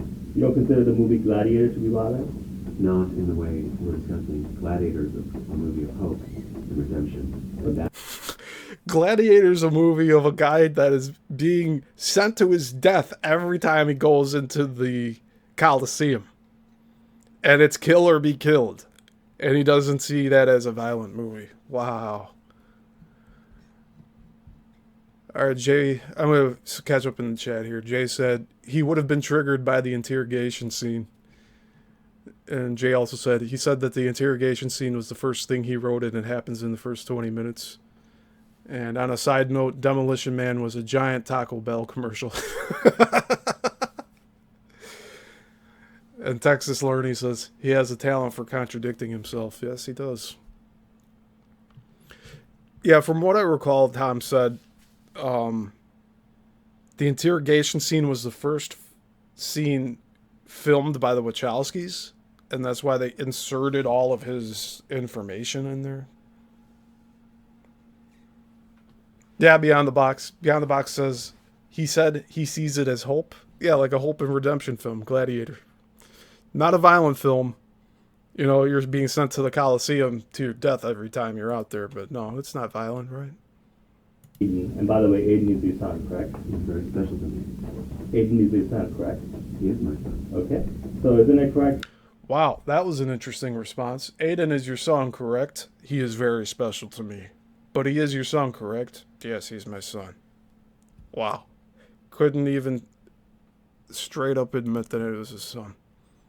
2014, you watched the movie Gladiator with Aiden. And by the way, Aiden is your son, correct? He's very special to me. Aiden is your son, correct? He is my son. Okay. So isn't it correct that on July 6, 2014, you watched the movie Gladiator with your son? Yes. Okay. You don't consider the movie Gladiator to be violent? Not in the way we're discussing. Gladiator is a movie of hope and redemption. But that does not trigger. Okay, so are you saying that And the that movie does not Gladiator trigger. does not trigger your PTSD because it's not violent, not as violent as The Matrix? You're forgetting the most important part. The triggers come when it's violent, helplessness, when it doesn't make sense, there's no rationale to it. When innocent people are being hurt in unjust ways, extreme violent ways, hopelessness, and no logic to the violence. Chaotic, psychotic violence. That's what triggers. Okay. So being sent to your death in the Coliseum and surviving the whole movie's about him surviving the Coliseum fights. And he has to continually kill the other person. I guess Tom sees logic in that, and he gets triggered when the violence is illogical and against helpless people. Wouldn't the fucking gladiator be the helpless person in this case? Because it's kill or be killed. Texas Lardy says Gladiator is about hope because it starts with glad. And Beyond the Box says Tom triggers me, clown. Wow, yeah. See, you're all seeing this in the same lens I am. Wow. When it doesn't make sense, there's no rationale to it. When innocent people are being hurt in unjust ways, extreme violent ways, hopelessness, and no logic to the violence. Chaotic, psychotic violence. That's what triggers. Okay. So, you're saying that you did not watch the second and third parts of Matrix until after Mr. Rankin had agreed to represent you, because you believe those two movies were going to have violence that fits your category of violence that triggers your PTSD? Matrix 1 may be nauseous multiple times. It would follow that Matrix 2 and 3 would probably do the same thing. Okay, and is that the reason you didn't? He said it would probably do the same thing, but he admitted earlier that it took him 4 to 5 times to watch sequels because of Rankin, like, forcing him to watch them. So again, his story's falling apart again. To represent you, because you believe those two movies were going to have violence that fits your category of violence that triggers your PTSD? Matrix 1 may be nauseous multiple times. It would follow that Matrix 2 and 3 would probably do the same thing. It would And probably. is that the reason you didn't watch those until 2011? I also heard they weren't very good. Okay. All right. But He also heard they weren't very good films. So that's why he didn't watch them. Not to go see if they ripped off any more of his work, but because he heard they weren't very good. Unbelievable. just to be clear, Gladiator, according to you, is a movie that does not trigger your condition. It is hope and redemption. It doesn't trigger the condition. Gladiator is about hope and redemption and doesn't trigger his condition. By the way, didn't Russell Crowe die at the end in Gladiator? He made a sacrifice for the rest, and it was redemption for all, which is He said he was... Russell Crowe's character was sacrificed at the end, and it was redemption for all. What in the... Crow died at the end in Gladiator. He made a sacrifice for the rest, and it was redemption for all, which is often happens to us. Even in my own screenplay, the person sacrifices himself. Okay, so are you saying that before you went to watch Gladiator, you did all this research to make sure it would not... If there's ever a movie with sacrifice in it, Tom wrote it. Right? Jay, we should really make that list of 30 stories of film that's repeated throughout time. I'm going to read the comments here. Beyond the Box says, I can see the judge just shaking his head. Yeah. Texas Learning says, they weren't very good. I thought he wrote them. Yeah, exactly. Wouldn't you want to see what they ripped off even further? And then Jay says, he specifically said that the interrogation scene was the first scene he wrote and the first scene that they filmed.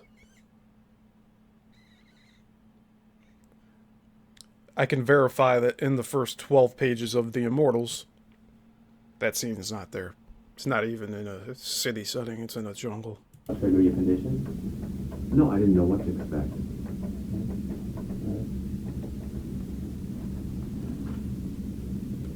All right, I'm going to back up a little bit again. Crow died at the end in Gladiator. He made a sacrifice for the rest, and it was redemption for all, which is often happens to us.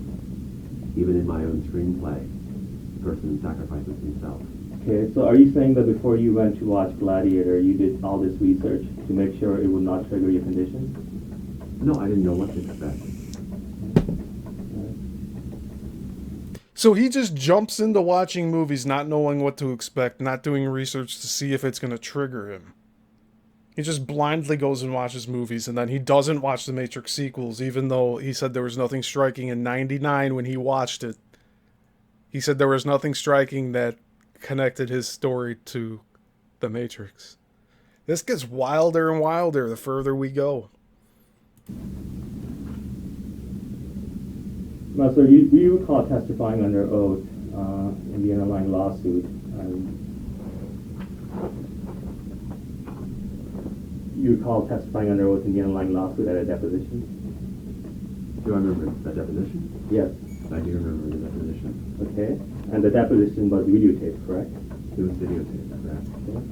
And in that deposition, you recall testifying that you had not discovered these striking similarities between the Matrix movies and your script until around February of 2010. You recall testifying to that effect? I believe that's correct. Okay. I don't have to do the deposition. Well, isn't it true, sir, that you knew about that even in 2009, that you knew that or you were claiming that you had stolen your script? I don't recall. Okay. Isn't it true that you... I don't recall. But he'll recall everything up to the moment of his birth, right? You posted on Facebook that Warner Brother has stolen your script in preparing the Matrix movies. I don't recall. Are you believing this crap?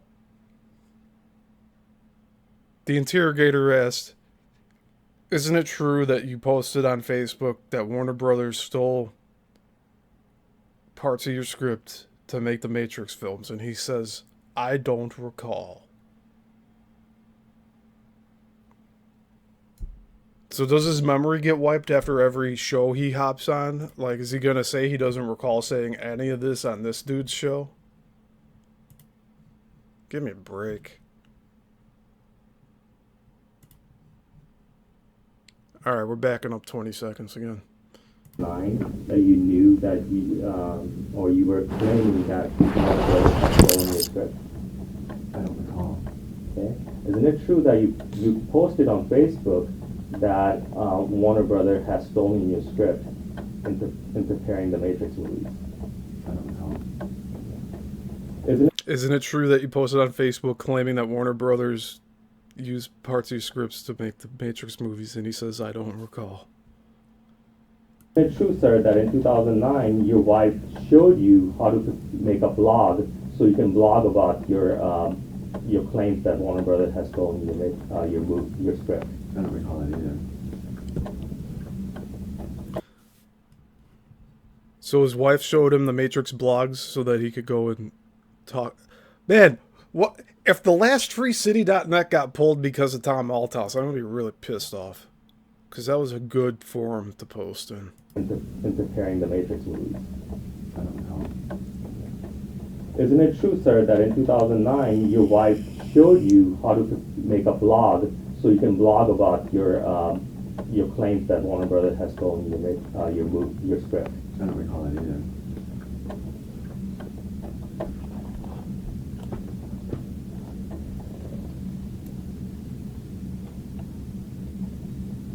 Okay, this is going to be 31.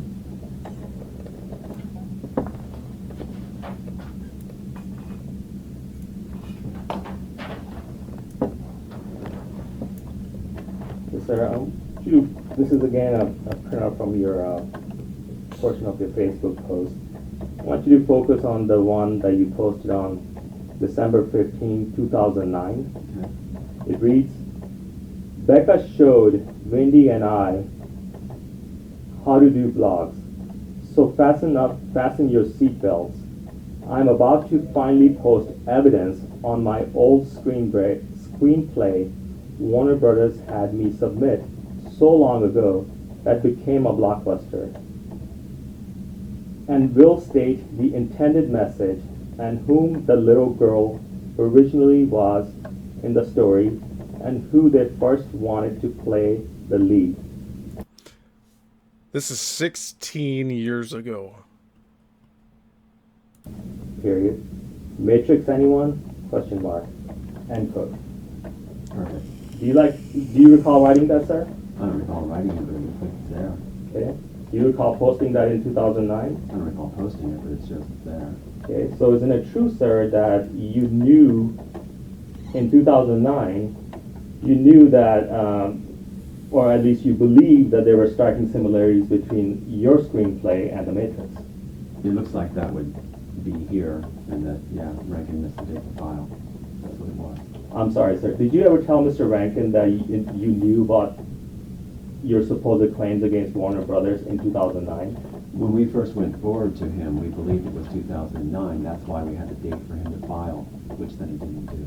Sir, would it be, do you have any emails or do you have any documents stating that, stating your belief that you had discovered your claims against Warner Brothers in 2009? This interrogator has all this information. He's trying to see where Tom is lying. So he already has the answers. He just wants Tom to admit them. That's what's happening here. I believe there was the discussions between Mr. Rankin and us where we established that we believed it was 2009 at first. That's why we're going for that deadline that we missed. Okay, so are you saying now, sir, that you lied under oath in the underlying lawsuit when you said that the first you discovered about your claims against Warner Brothers was in 2010? Nope, that was the best of my knowledge. Okay, so the best of your knowledge now is wrong. Are you saying that? Well, this would indicate that it was mistaken, and that the first thing we assumed with Mr. Rankin was correct, and that's why we had asked him to file when he missed that deadline. So it's a moot point. The case was lost. Okay, move to strike as non-responsive. All right. Move to strike as non-responsive. I think that happened a lot in this case. Sir, isn't it true that Mr. Rankin had told you and your wife, to compile a list of similarities or list of what you believe to be similarities between your script and the Matrix movies? Rephrase the question? Or Isn't it true that Mr. Rankin had asked you and your wife to compile a list of similarities between your script and the Matrix movies? He asked us to watch the films, and we watched them together with him too, and we were coming up with the similarities, yes. Okay. So is it your testimony now, sir, that that originally you told Mr. Rankin that you had discovered this similarities, etc., in sometime in 2009. That's why, I believe that's why, yes, we were saying it was 2009 we felt originally. That's why he set the date to file that he missed, and then it was over. And then we felt, well, maybe it was 2010, and then he went for that. He said, oh, then we can go for it. So, yeah, he was supposed to file at a certain time. If I'm seeing this in front of me, then that makes sense to me. So are you saying that you lied to Mr. Rankin No, and made it 2010? If you believed it was 2009, sir, why did you change your testimony to 2010? We believed it was 2009, and we believed it was 2010. Mr. Rankin had us going on 2009, missed the deadline, and then we believed it was 2010, and he had us explore why because of the party on 2010. Okay, so you're saying that Mr. Rankin asked you to do an investigation, and by the way, just for the record, I'm going to disregard, or even though I'm not going to disagree every time with your statement that there was some missing of the deadline, I'm just going to disregard that for right now, and I will state for the record that we dispute your claims, your new claims that there was some missing of the deadline. So, sir, Mr. Rankin asked you to conduct an investigation to determine when was it exactly that you discovered that you had claims against Warner Brothers, right? Well, you have me thinking about this event that I have documentation on, so I need to adjust to the facts I know that I'm not allowed to share, and then go into your question then, because it's a strange, it's like a striking change from what I know to be true. So, Okay, ask the question. Let me just strike that. True or not, sir? In the underlying lawsuit, you testified under oath that you discovered the similarities between Matrix movies and your script in 2010. That was my belief, yes. Okay. Now, are you changing that belief? Well, if I'm looking at a 2009 entry, I always go with what's before me, because my condition, I have to go with what's documented. But So he's also using his condition as a loophole to get past this latches thing and the statute of limitations. He was told that if he had a condition such as PTSD, then that would garner him more time to prosecute this case. That's my understanding of this. with my belief, absolutely. Okay. You're saying that you always have to go with what's documented. So, sir, in 2009, when Mr. Rankin asked you to get him a timeline of when was it that you first discovered the similarities, what, if anything, did you do to ascertain that timeline? I looked at correspondence and such, and so did Becca. And we had established early on with him, we thought it was 2009 at first, and that's why he set the deadline to file. Sir, move to strike as non-responsive. My question, sir, is not your claims that, your new claims that, that Mr. Rankin somehow missed some deadline. My question to you, sir, is what did you do? Did you review any documents? And if yes, what documents did you review to ascertain when was it that you first discovered the similarities between Matrix and your script? Well, it's already been established about the missing deadline. We've done that. But as far It's as the not being- question, we discussed it already. Move to strike as non-responsive. Sir, answer my question. What did you do to ascertain when was it that you discovered the similarities? We probably looked through any kind of correspondence and any kind of notes we had. Okay, and after you did that, isn't it true that you came to the conclusion that it was in February 2010 that you first discovered the similarities between Matrix and your script? Well, that's what's important, is after the deadline was missed, we thought that it could be the case, even though we felt, yeah. Okay, so you're saying that you basically, you saying that just because the deadline was missed, or No. your claim that deadline was missed, you were willing to lie and change the timeline to 2010? May I use the phrase move to strike? That is so untrue. So what is this, sir? Honest, at that point, when your wife told Mr. Rankin that nothing in 2009 had anything to do with the case, and that the discovery was in 2010, are you now saying, sir, that that statement was a lie? I'm not saying it was a lie. I'm saying that, that's not my words. I'm saying that we based it on the party, and when the event was to announce it, that we felt, yeah, it was 2010. Okay. And you conveyed that to Mr. Rankin, yes? Conveyed what exactly to Mr. Rankin? That the party was in 2010, and that's when you had discovered. I believe that's correct. After the deadline was missed, we conveyed to him in 2010 that we looked into it further and we found the party was 2010. Okay. So you, Because if you're looking at December 15th, 2009, that's right before the 2010. You're right in the time frame of when this is being discovered. okay. So at this point, sir, are you changing your belief, and are you now testifying that it was sometime in 2009 or before, December 2009 or before, that you first discovered the similarities between Matrix and your script? Having not seen this before, or having recollection of it, due to commission and such, I have to say that it looks like it was 2009 as we first said to Rankin.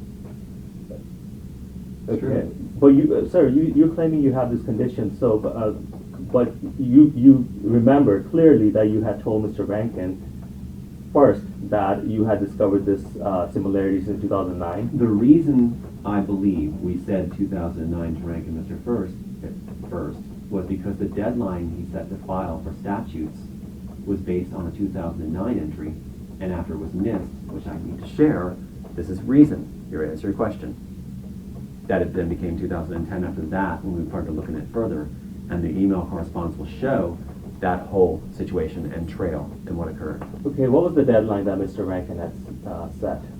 Originally, Yes. I believe it was 2000, let's see, I believe it was 2012, 9, 10, whatever 3 years on the 9. It would be, I'm sorry, it's funny, but I'm not really that good with math with the stress, so I don't mean to make you laugh about it. Okay, sir. I shouldn't What do month? that. What month? Could have been 2009, 10, 11, 12, something within 3 years of 2009. That's what he's... Oh my... Tom... You're continuing to deceive a lot of people out there, and I hope they find this channel. February, I believe. Okay. So now you're saying that that you had known about this claim of yours that you claim you had against Warner Brothers from February 2009 forward. I don't know. I don't claim that. I don't know the exact date. I just know that the filing was based on the 2009 entry originally. It was missed by Rankin. And then we tried to see if there was anything that, was it just because it was right in that time frame, we tried to figure out exactly where it was. It's within a 3-month span. Oh, so you recall that? Recall what? You recall that there was a timeline set by Mr. Rankin, and that was in February 2000. I just said there was a time. I didn't say a timeline. I don't understand the question. What's the question? Okay, so now, sir. What's the question, though? Okay, I'm just kind of curious about your selective memory. That's a question? No, just. I'm just curious about your selective memory. Is that a question? He has selective memory for sure. Curiosity, it's a statement. Well, let me answer your question. No, there's no question. Okay, sir. So it's a put down. Going back to, it's not a put down, sir. Just a statement. Just like you're saying, Mr. Rankin had repeatedly missed a deadline. I'm just. He only missed the one deadline. Okay, back to number 31. Who is Wendy? That is a friend of Becca's. Okay, and does Wendy claim that she had claims against Warner Brothers as well? No, Okay. All right. not that I'm aware of. And by the way, why did you, in 2009, why did your wife teach you or show you how to use the blog?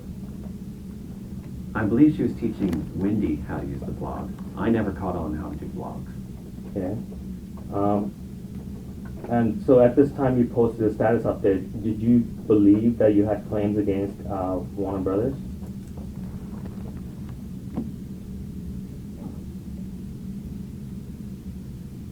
Come on. It seems like there is. Okay. And can you tell me what was it that was supporting your belief that you had claims against Warner Brothers at the time you wrote this post? I can't recall. Okay. Now, sir, isn't it true that you had asserted a claim or a demand letter to Warner Brothers back in 2001, claiming that the movie Matrix was similar to your screenplay? That was the Demolition Man thing, Okay. with the Matrix mentioned. Yeah, so isn't it true, sir, that back in 2001, you believed that the movie Matrix was substantially similar to your screenplay? I'm sorry, what? Isn't it true that back in 2001, you believed that the Matrix movie was similar to your screenplay? No, what I had in that message was that there were elements or an element in it, like the jack in the back of the neck. It wasn't actionable on its own, but with Demolition Man being so similar, it recalls that there was an element in there. Okay. So yeah. That's actually He's not talking about Demolition Man today, is he? He doesn't even make mention of Demolition Man for any of this stuff.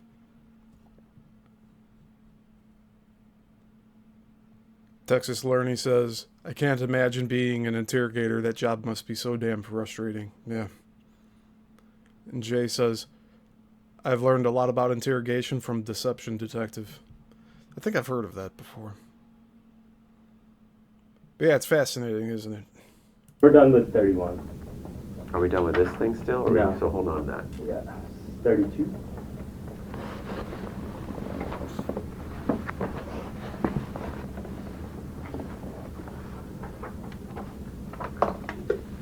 Thank you.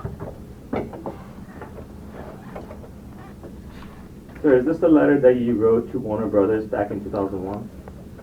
I believe it is. Okay. It's either a draft or it's it. He wrote a letter to Warner Brothers in 2001? This is information he's not sharing anymore. If you can look ask or turn to the first page. Turn to it? Or Okay. just all stay right. on the first page. On the first paragraph, the very last sentence, it says, the main elements have been used in at least 2 Warner Brothers movies. Where are we? Oh, I see it. I'm sorry. I see it. Do you see that? I do. Sir, when you talk about the main elements, are you talking about the main elements that were taken from your script? Hey Jason, good to see you. This is very audio heavy for today, but I mean, we're bouncing back between something from last week and then something from 11 years ago. But yeah, it's exposing a lot here. Good to have you here, Jason. Immortals? Yes, that would make sense. Okay. And you're saying that the main elements. I see it. Do you see that? I do. Sir, when you talk about the main elements, are you talking about the main elements that were taken from your script, The Immortals? Yes, that would make sense. Okay. And you're saying that the main elements have been used in at least 2 Warner Brothers movies. Can you tell me what those 2 Warner Brothers movies are? At the time, I believe, if I'm not mistaken, Demolition Man, of course. And one of the things that surfaced too was, what's it called? Forever Young was also another one that was bouncing out at us. Okay. Yeah. His Mel Gibson Forever Young claim. Well, with the locket, whatever that was, or maybe it was the Patriot. Who knows? So you're saying that when you say at least 2 Warner Brothers movies, you're talking about Demolition Man and Forever Young? I don't recall exactly what that was at this time, but I know that there was a thing about Forever Young too. I'm just saying that is another one that was in there. Okay. Did you mention Forever Young in this letter? I'd have to read it through. Okay. Let's actually take a break. I need some water, so you can read it through. Okay, let's go off the record. The time is 11:07. All right, so they're taking a break here. Here's the lien. So I know any winnings go to it. I don't care. What I want to do is cover the bases, and I want to walk out with 0. That's why I said 90. 90 is so I can cover Warner Brothers thing and get on with my life. I don't care about the money. I just want a clean slate. So, that's why I said 90. So I'll I mean, the lien is for like 47 or something. But there's going to be taxes, and there's going to be also, I require to pay an extra bit. So, what I understand that'll come out in the wash. I don't bear Mr. Rankin any malice. I feel that this thing should have been over a long time ago. And I'll tell you, with it, I'm not trying to harp on it, but when the thing wasn't filed on time, end of story. It wasn't filed on time. And we probably would have walked away saying, oops, sorry, okay. But the thing is, if the settlement can occur, we all get on with our lives. And that's why I posted about our boys. I want us to be able to have lives with them. We're missing time with them. Oh, this is my job. This is my life. Yeah. No, I feel you. Okay, thanks. So did y'all catch that? He had a $47,000 court bill that he wanted to pay off with a $90,000 settlement from Warner Brothers. That's what he ended up wanting to settle with.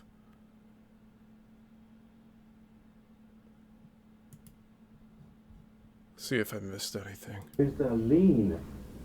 Cold water. Cold water. That's nice of you. No, thank you, though. It's funny how we go in and out of throats. We have our moments. Yeah. That's why I'm saying I put that settlement offer again on the table just because. By the way, I'm just doing my job. Just Well, do me. my thing is There's this. nothing personal. Listen. This is it. I'm hoping this all wraps up, but You know what's the thing? There's the lien. So I know any winnings go to it. I don't care. What I want to do is cover the bases, and I want to walk out with 0. That's why I said 90. 90 is so I can cover Warner Brothers thing and get on with my life. I don't care about the money. I just want a clean slate. So, that's why I said 90. I'll I mean, the lien is for like 47 or something. But there's going to be taxes, and there's going to be also, I require to pay an extra bit. So, what I understand that'll come out in the wash. I don't bear Mr. Rankin any malice. I feel that this thing should have been over a long time ago. He doesn't bear Rankin any malice, but he goes on to all of these shows trash talking the dude that was trying to represent him. Explain that one to me. And I'll tell you, with it, I'm not trying to harp on it, but when the thing wasn't filed on time, end of story. It wasn't filed on time. And we probably would have walked away. And there's this thing again about did I give him PTSD from him not having a link for the live show, and then 5 minutes went by and he's like, oh no, the time, he missed the time, I gotta cut him out. Come on, man.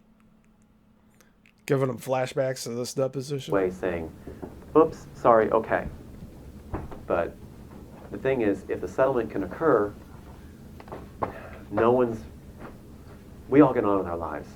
And that's why I posted about our boys. I want us to be able to have lives with them. We're missing time with them. Oh, this is my job. This is my life. Yeah. No, I feel you. Okay, thanks.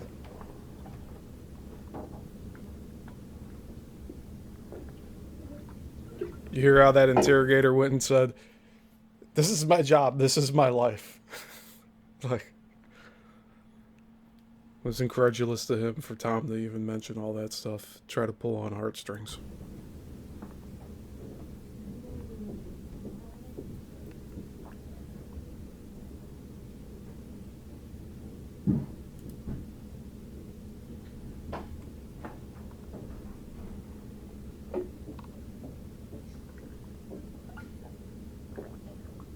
Ugh.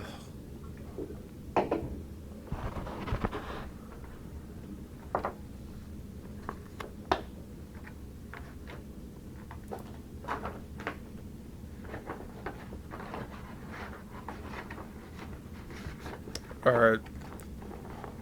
We're going to pause this section for now. We're going to go into this last week's show. So now you have a lot of information here on Tom's previous court case, and then a court case before that in '01 on Demolition Man, and he's not talking about Demolition Man anymore.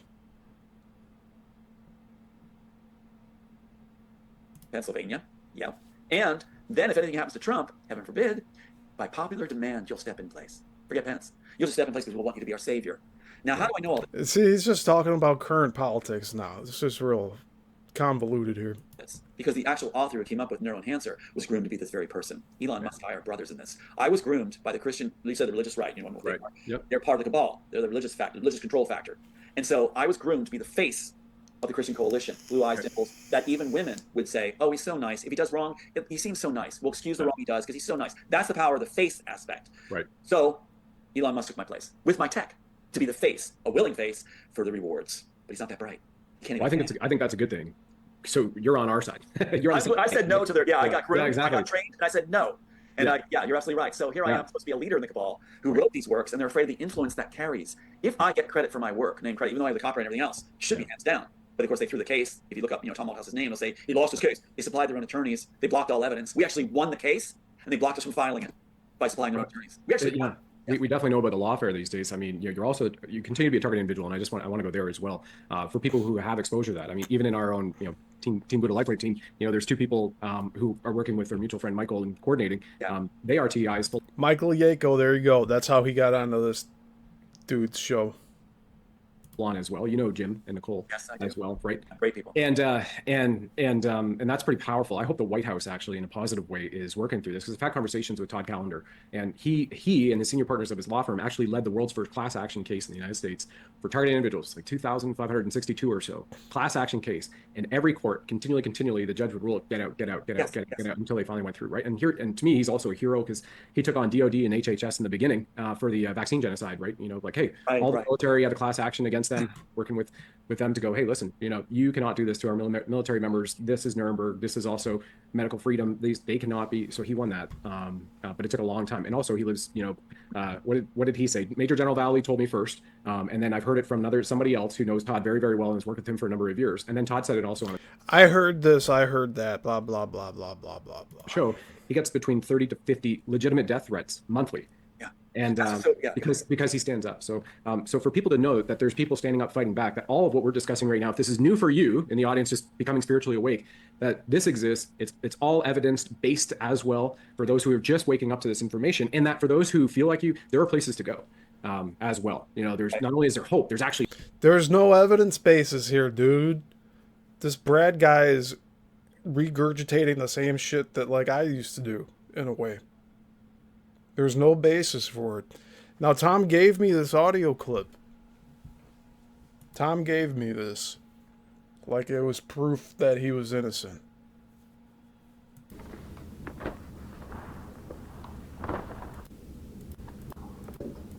Runner, you like to run? Yeah. Mm. Yeah, but they told us that years ago, running on the concrete was not good. Yeah, well. Yeah. But we don't think about it until we're 90. He didn't believe it. Yeah, I know. So. We're going to get through the rest of this. It's almost done. He told me last week. Yeah. After the Celtics came back from 28. I mean, but get to the second round of the playoffs. You what you meant by. I mean, but get to the second round of the playoffs. Yeah. Oh, they got great. Oh, yeah. Okay. Back on the record, the time is 11:15. All right. We're back on the record, Mr. Althouse. Just want to remind you, still under oath. So, sir, before we took the break, we were talking about this letter, this 2001 letter that you had sent to Warner Brothers. I asked you what you meant by the at least 2 Warner Brother movies that you claimed were based on your script. And you testified one was Forever Young, correct? That's one of the movies that was we were addressing or bringing up as a situation. It wasn't the only ones. And then the second one was Demolition Man, correct? Demolition Man and Matrix is mentioned here also. Okay. By the way, and I will represent to you, I read this letter and I did not see the movie Forever Young being mentioned in this letter. Is that correct? Right. I don't see it here. And now, if I could ask you to turn to the second page of this letter, and the second full paragraph, the last sentence, it reads, "Now, after just viewing the films Matrix and Demolition Man, I am gravely disappointed in the actions of Warner Brothers Company," end quote. Based on what is set forth in that sentence, sir, is it an accurate statement that by the time you wrote this letter, you had watched the movie Matrix? Yes, absolutely. I tried. I didn't watch it all the way through, but I tried to watch the Matrix movie. Okay, and based on what's set forth in your letter and this sentence in particular, isn't it true that that after you watched the movie, you were quote unquote gravely disappointed in the actions of Warner Brothers? Not after watching Matrix. It was after I watched Demolition Man. If you were not gravely disappointed, and by the way, when you say you were gravely disappointed, is that because you felt that the movie was the Demolition Man? Let's go with that first. The Demolition Man movie was substantially similar to your script? I believe when I say gravely disappointed, it's more a matter of trust. It was dealing with that I had pitched it, we were told it's being made, and then to see it when the Demolition Man really came out there and struck me, it was like I was disappointed that the trust had been broken, that I was told, submit this thing. I believed in Warner Brothers, and I still have a feeling of that, where even in the letter itself, I still hoped to work with them. So it was a company I chose. Okay. And in this, and by the way, you said you still hold that belief. Do you still believe, sir, that the movie Demolition Man was taken from your script? I believe from what the story department even indicates in their website for Warner Brothers, that they study films and even say original works that are submitted, and they look for the elements that are most compelling and marketable. And so these elements would end up in multiple films, as I understand it now. I don't know if that answers your question. No, and let me ask you a different way, sir, but I appreciate your answer. Do you believe to this day, sir, that the Demolition movie was copied from your script, The Immortals? I believe elements, if I may, elements were taken from the script and applied to it and other films. Okay. Sir, isn't... He never speaks of Demolition Man, though.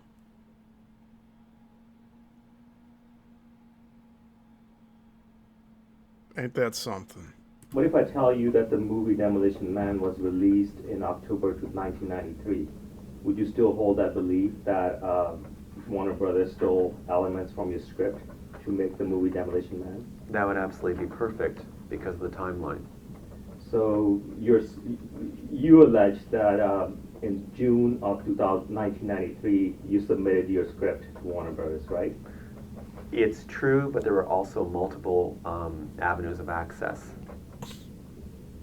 Okay, so you're saying that they could have accessed your script through some other avenue? It was directly sent to the companies Joel Silver was invested in even prior. Okay, now you're saying, okay, what company, sir? What is that company? Universal. Okay, and you're saying that prior to your attorney submitting the script to Warner Brothers in June of 1993, right, that somebody submitted the script to Universal? It was a professor. I believe it's in the deposition testimony, but it'd be hard to recall probably too. That Ned Vankovich, a professor at Regent University, then CBN University, for I'm sorry. Oh, a sorry. professor for regional? Regent University. Yeah, like Regent. Oh, and Regent. Then Regent, that's it. Uh-huh. And then CBN University, it's a silly name. Thank you. He had contacted me, Ned Vankovich, and said he wanted to help me knowledge of the situation that caused this condition. And he said, having lost my education, my jobs. He wanted to help me. So he said his wife was working now for Universal, and to give him the script, and he would send it in. He did. Brenda, the movie Demolition Man stars Wesley Snipes and Sylvester Stallone and Sandra Bullock. And it takes place in the future where a serial killer, mass murderer, is put into a cryo freeze, and then he's woken up in the future along with this like cop investigator, which is Stallone. So Wesley Snipes is the criminal. And they wake up in the future and they're trying to adjust to like the future, but they're still doing their old stuff. Wesley Snipes, the criminal, he's going around killing people. He murders people everywhere in the movie. And Tom's saying it wasn't violent, huh? No innocent people killed, huh? It's crazy. So I believe that's in my testimony too. If it's not, I will add. Okay, sir, isn't it true that you testified in the underlying lawsuit? Yeah, Beyond the Box says, I know the movie. I have never heard Tom talk about it. Neither have I. This was such an essential linchpin into his original thing in 2001.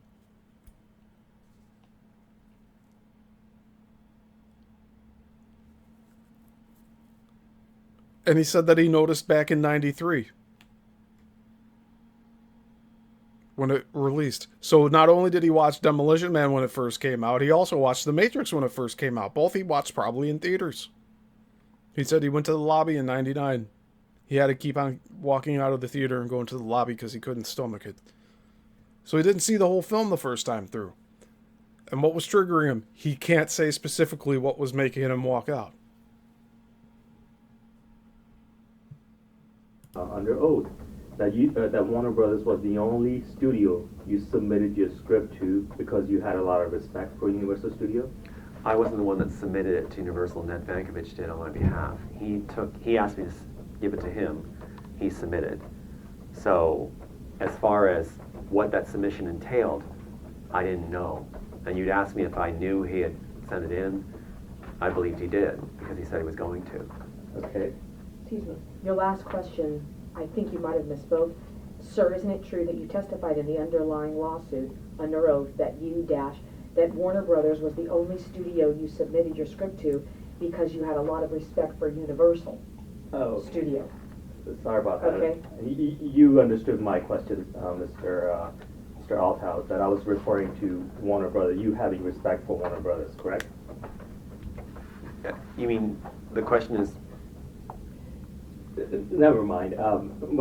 My last question, when I said, isn't it true, sir, that you testified under oath in the underlying lawsuit that you had submitted a script only to Warner Brothers because you had a lot of respect for Warner Brothers?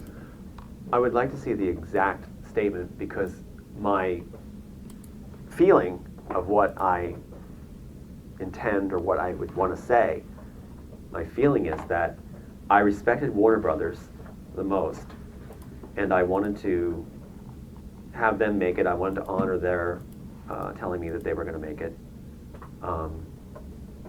but I don't believe they're the only ones that... Jason, the metadata on this says Saturday, December 31st, 2011 at 11 p.m., but I don't believe that's correct. It could have been a false timestamp. I believe this was happening between 2013 and 2015. So my accurate guess is this was from 2014. Because they did go ahead and they gave the time at the beginning of this. I don't know if they mentioned the year because we were skipping around a little bit in the beginning because it's Tom stuffing this into his coat pocket and I guess illegally recording his own deposition. And he gave this, so I asked him for digital files and stuff, and this is the only thing he gave me when I was visiting him. And he wanted me to listen through all of this in its entirety, and it's quite a chore. Beyond the Box says, I know the movie, I've never heard Tom talk about it, and he was on my show for a while. Yeah. So Tom was on Beyond the Box for quite a while. Never mentioned Demolition Man. Ain't that something?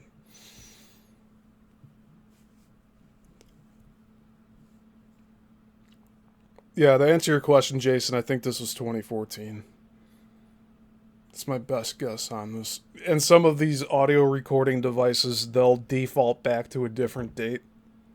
That might have been the factory setting of the date. Like, it might have been a 3-year-old recorder, and that's why it says December 2011.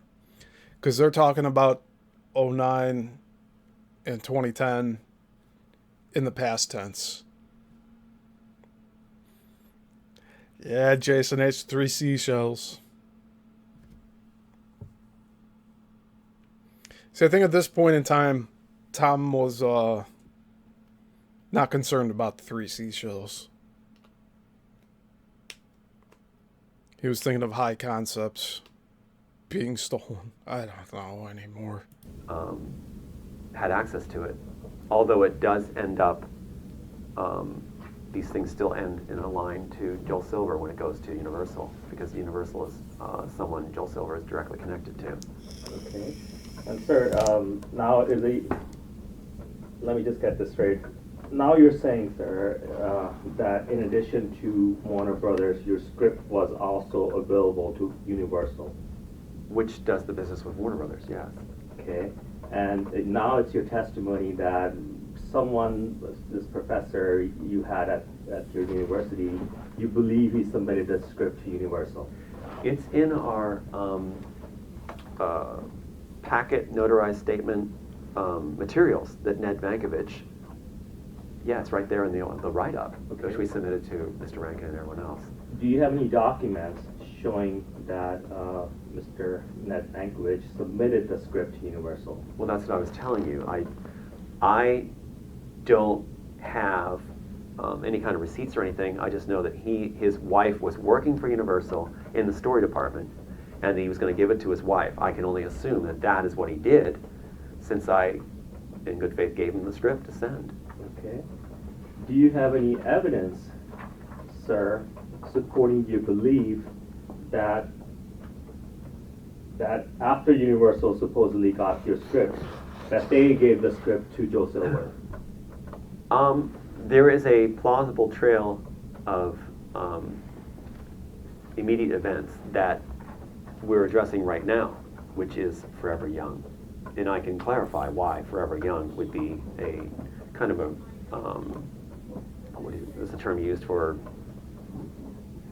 marking it, or a glaring kind of indication. Okay, sir, just one second. I'm not trying to be rude. I know you. I'm not gonna. That's fine. I don't mind I'm my just name. trying to Google something. That's all right.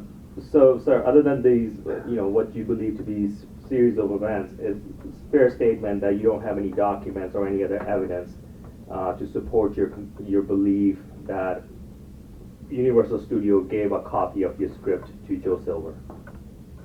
No, I can make the plausible trail quite easily, since Mr. Silver even says in his articles and interviews that he's directly connected to Universal, and that he says that Mel Gibson basically discovered the Wachowskis and brought them to him.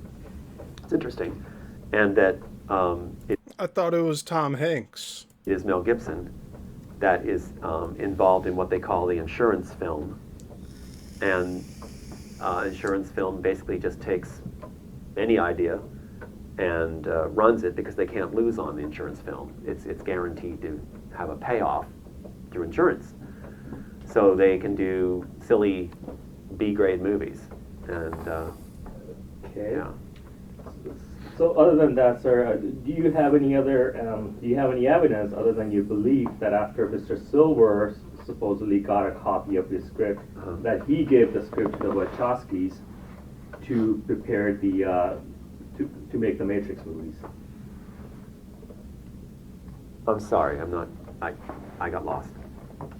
Okay, I'm just trying to keep I know. track of I the just story couldn't. too. Sometimes the question. You testified that you believe this professor that you knew submitted the script to Universal, correct? Yes, he called me specifically to do that. We talked about that. Yeah. And then you believe that Universal gave a copy of your script to Joe Silver, correct? I believe that Joel Silver had awareness of all scripts that were coming in. Basically, of note or that were sent in with particular interest. Okay, and we already So it's not based on what Tom believes, it's what the evidence shows. So he can say all he wants that Joel Silver found his script, but he has no proof of it. talked about, what your belief is based on as far as Joe Silver is concerned. Now, I'm taking to the next step is, do you believe that Joe Silver gave a copy of his script to the Wachowskis to make the Matrix movies? I believe he gave them a initial viewing of it during their dispute over Assassins to placate them, and then, from what the Wachowskis even say, and Joel Silver apparently indicates too, that Bound was done after Assassins as what they call an audition piece to see if the Wachowskis would be able to do what they call the science project in their interviews. And so the science project was based on, would they be show aptitude doing Bound? And there's a whole series of things that go with this that are going to make it quite compelling from my side. Okay, sir. So, other than what you just testified to, do you have any documents or any other evidence that supports your belief that the Wachowskis brother got a script of your Immortals from Joe Silver? Yes, and it's interesting that it's very interesting that there's a conflict of who discovered it that's circulating articles and news sources, and that both the gentlemen that are directly connected to my situation are making the claim. So those are both executives at Warner Brothers. Okay, sir. So let me just make sure we have I have this correct. Now you're saying that it could be Warner Brothers or Universal Studios who could have given your script to Joe Silver? What I believe is that there was a multiple access, which is very important, and their direct multiple access to the companies that Joe Silver is directly invested in. Universal is who Joe Silver went to after he removed himself or was removed from Warner Brothers for that 6-month period or so. He comes back to Warner Brothers at the end of it, apparently, but he forms a relationship with Universal specifically, which is where he hangs his hat immediately after Warner Brothers, and he has relatives directly involved in there, and says that Universal is connected with him. So. Okay, so, all right. Okay. Now, sir, would it affect your, your belief if one were to tell you the fact that Forever Young movie came out in 1992? I believe it did come out in 1992. And That's with that compelling. timeline, do you still believe that the movie Forever Young was stolen from your Immortal script? Absolutely. What's interesting about it, if I may, I'll keep it short, is that 1992 is perfect. All right, Texas Learning, thanks for being here. I know this show is going long today, but I'm going to try to be wrapping this up within an hour or so. But thanks for being here. I want to get through the rest of this clip here since I've never shown it before. And yeah, we'll finish this up and hopefully within the hour. Because that's when Ned Vankovich is asking me to send this thing in. And what's so compelling about it is, as an insurance film, as it's been called, you're getting the idea of, okay, an Allied officer, I'll make it short, an Allied officer is being cryogenically preserved and being brought back about 60 years later. And he's seeking out his wife to see her again, where she's aged and he hasn't. And what's interesting is that this Allied officer's wife's name is Helen. My character, who is integral in the very beginning of the script, is a character who's frozen, cryogenically preserved, tested on, brought back, seeks out... Hold on. Cryogenically preserved. Cryogenically preserved, brought back, seeks out his wife named Helena. It's beautiful. So what's interesting is the story department says they take the elements from even original scripts, they say, and I think Greg Silverman made this statement, It's on the webpage.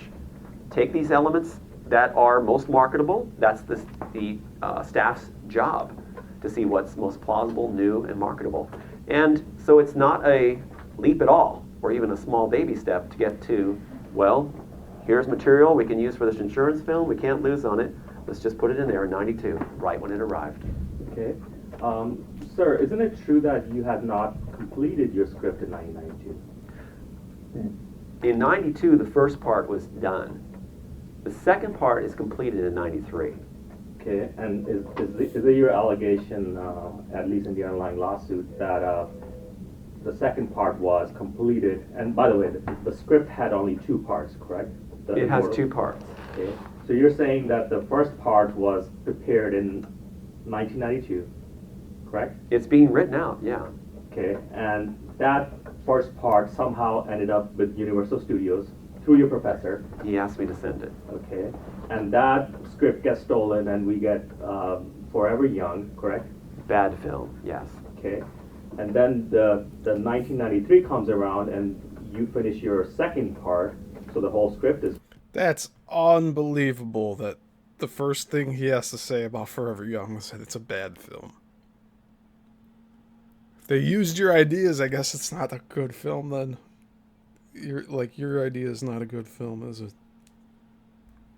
All right. Ready, correct? Is that your testimony? It is ready, but I wasn't happy with the battle sequences, but it was ready. It was done, but we were reworking the battle sequences. Okay, and then that gets submitted to, you're saying that script was submitted to Warner Brothers by your attorney, correct? Well, it was pitched in full to Bonaventura in the New York session that we know about now at Lenny Coco's home. So that's pitched in full along with music.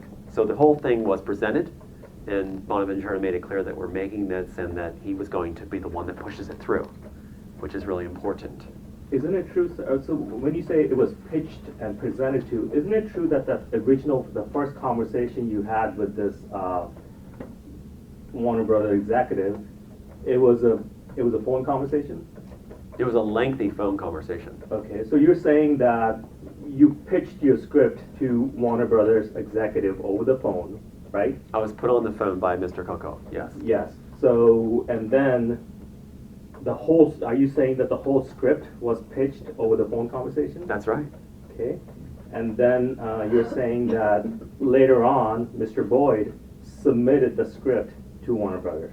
Mr. Boyd, as we understand it now, as we look at the materials, and it finally makes sense to us all because we're like, wait, he submits the full story treatment, which, as we say, and stop me if I'm not answering your question, the full story treatment is submitted, which is the important part of selling and marketing a script, is what goes on that the audience doesn't see, what's going on in the story, how it connects. And that, what we understand now is that first part of that script, the first one part, is sent in too. Because we're still reworking the battle sequences, and Mr. Bonaventura said, send something in, I'll push it through, I've got it, well, it's happening, we're gonna make it. And so we put our best foot forward. They're trying to greenlight a script that's only half done? That's what he's saying here, right? You only had part one of a 2-part script, and they're saying, oh yeah, send it in so that we can send it through to get it made. Makes no fucking sense. Forward, as we were finishing the, making sure the battle sequences were just right. Okay, so... That's a clear story. By the way, you did take the position in the underlying lawsuit that the entire script was submitted. That's what we believed at the time. Okay. And it was pitched and submitted in full to Bonaventura, yes. I'm sorry, you said pitched and submitted. Did you submit something over the phone? He recorded the conversation. He had the total thing recorded on what we gave. So you read the whole script? How does he know that the phone conversation was recorded? I really think he's fabricating a lot of this to help his case here. Over the phone? No, I was better. You're getting the original author telling you exactly sequence by sequence what's going on. Sorry, Yeah, I know, I promise you're you. You're getting the original author telling you... Right, I get passionate about my work. Sorry. I'm just trying to get you... I know, you have a job to do. Hang on, I'm trying to get you back to where you were. You're good. You're getting the original author telling you... Yes, so I'm saying the original author is telling the executive, all the inside, all the outside of each of the scenes, what's going on, and telling the story through in a way that anybody would want to be privy to. But he doesn't mention log lines. He doesn't mention story summaries or any of the buzz. They're not buzzwords. These are technical film industry words. If he really was serious about submitting a motion picture screenplay, he would have at least talked about the log line. What is the actual story from the standpoint of the person who conceived it, the original work, not even from a book. Okay. So now that you're saying that that not the entire script was not submitted, but only part one of the script was submitted. But that's the important thing, is the full thing was, oh, I'm sorry, we're done. Yeah. So first, let's focus on what you now claim was submitted to Warner Brothers by your attorney, Mr. Boyd. Okay? Let me get that clear. To be clear, you're not contending that the entire script was submitted to Warner Brothers back in June 1993 by your attorney, correct? No, it's a moot point, because, yes, why do you need to color it? Sorry, so the answer is you're not contending that, correct? No, we had him look up the entire file. Okay. And after he looked up the file and got back to you, he gave you what he submitted, correct? Right, because we thought the full thing had got in because we had finished it by then. So now we understand what was going on. Okay. And by the way, when was it that you asked Mr. Boyd to go back and check whether he had copies of what he submitted? I think it was immediately when Mr. Rankin asked us to, and maybe even prior, but we asked him to check and he didn't have the file at that time. Okay. So you do agree that Mr. Rankin had asked you to contact Mr. Boyd? I believe it's in our, sorry. And ask whether he had copies of the files from 1993, correct? I believe it was our email correspondence will show you. Okay. I'm going to mark this as the next exhibit. It would be, that's 33. This is 33.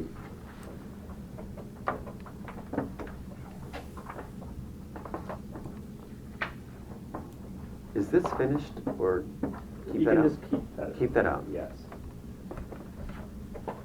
Okay, what I asked, marked as exhibit number 33 is a document entitled Affidavit of James M. Boyd. So there you go. James M. Boyd was his first attorney. Sir, this is a document that you produced during discovery. Mm-hmm. Do you recall producing this document? I don't want to waste your time, but I would want to see exactly what That's all you're doing, Tom, is wasting everyone's time. Give me a break. was in here, but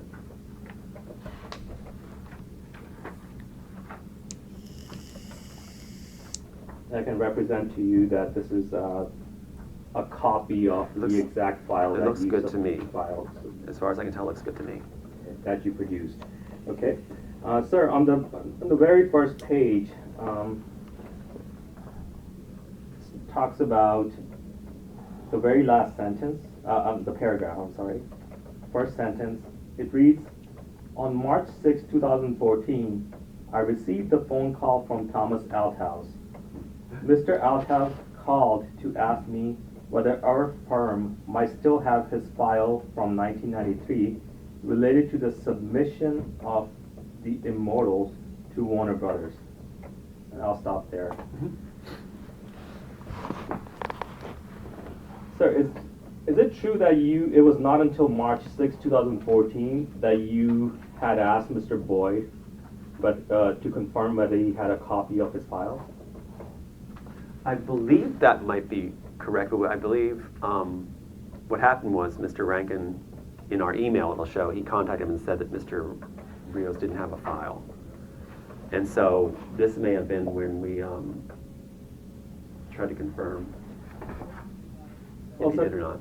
I believe that's right. Isn't this after Warner Brothers had already filed motion for summary judgment? I don't know. Okay. I don't know the dates when that was. And isn't it true, sir, that last time we went through this already, well, isn't it true that Mr. Rankin had asked you to contact Mr. Boyd back in 2011? We did contact Mr. Boyd, and from what I understood, I don't think he had found the file. Okay. So I believe we did.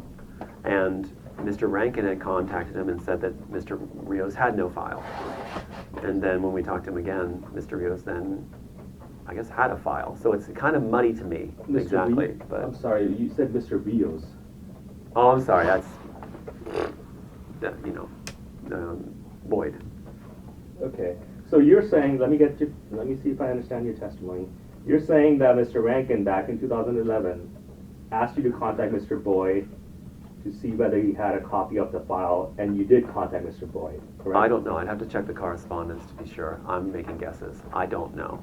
Okay. If I see the email correspondence, I might be able to ascertain better what's it.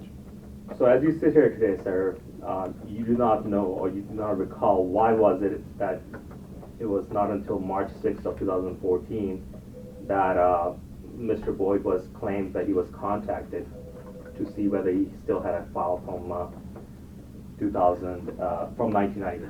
I don't know the details. I don't know if that was the first time we're asked to do that, or if there was other conversations with him prior that was like, do you remember these things? And the file wasn't mentioned because it wasn't brought up yet. I don't know. Okay. And in this March 2014 conversation that you had with Mr. Boyd, did you discuss whether he has submitted the entire copy of the script to Warner Brothers? I don't know. I don't know what the conversations were. Okay. And I don't know what Mr. Rankin asked us to do. I'd have to see correspondence to know what was going on. Okay.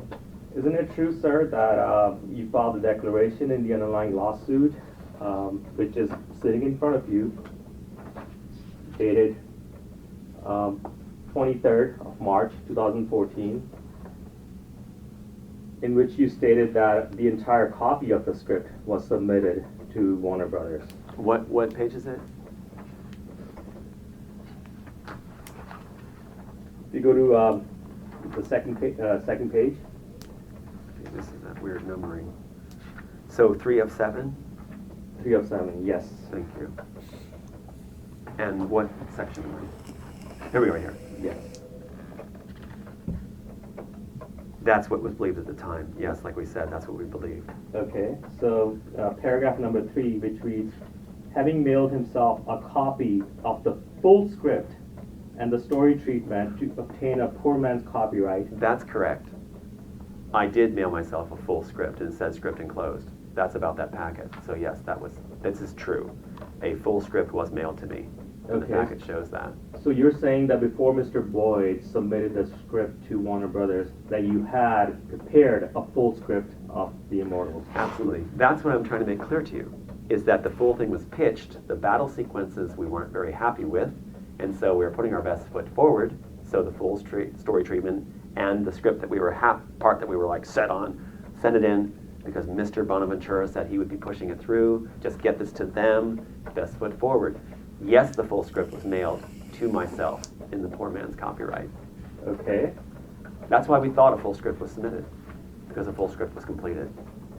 And it was, but now you're saying that even though the full script was created, you had only the first part of it was final by the time Mr. Boyd got involved, and that's why you... No, I'm sorry, I don't mean to interrupt you, but no, the full part was done. What I'm saying, and tell me if this isn't clear for you. What I'm saying is the full script was done. I want it to be perfect. I'm a perfectionist, and it sure turned out that way. But the thing is, I wasn't happy with the battle sequences. And what's interesting is now we know the gentleman who worked on the battle sequences with me knows it was done in '93. Okay. So, yeah. So the battle sequences, are those part of the second? It's the very ending. It's the very ending, just before the final, like pointing, little girl, all that stuff. Okay. So you did not submit the final ending part because it was not to your satisfaction. It was done, but not to my satisfaction. Okay. But you did submit the other part, the first the first part of the script because that by that time was to your satisfaction. Well done. I thought it was perfect. Okay, and so since you thought that the first part was perfect, it was ready to go and to be sent out to Warner Brothers. Because the full thing had been recorded and received by Bonaventura, he was going to push it through, and it was more a formality to get this thing to the hands of Diane Bellis for discussions to talk about how we were going to work together. Oh, I'm sorry, you're really ripping away on you. Tell me where I can. Because the full thing would have been recorded and received by Bonaventura. Right. He was going to push it through. Right. And it was more a formality to get these things to the hands of Diane Bellis, right, who he told us to submit to.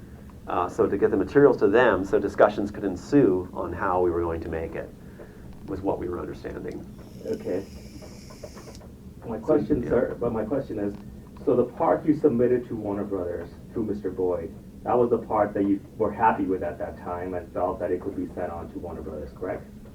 Well, I liked the whole screenplay, but there was the battle sequence seemed a little bland to me. And what's interesting is Joel Silver felt that's the thing that meant the most to him. He says it in his interviews.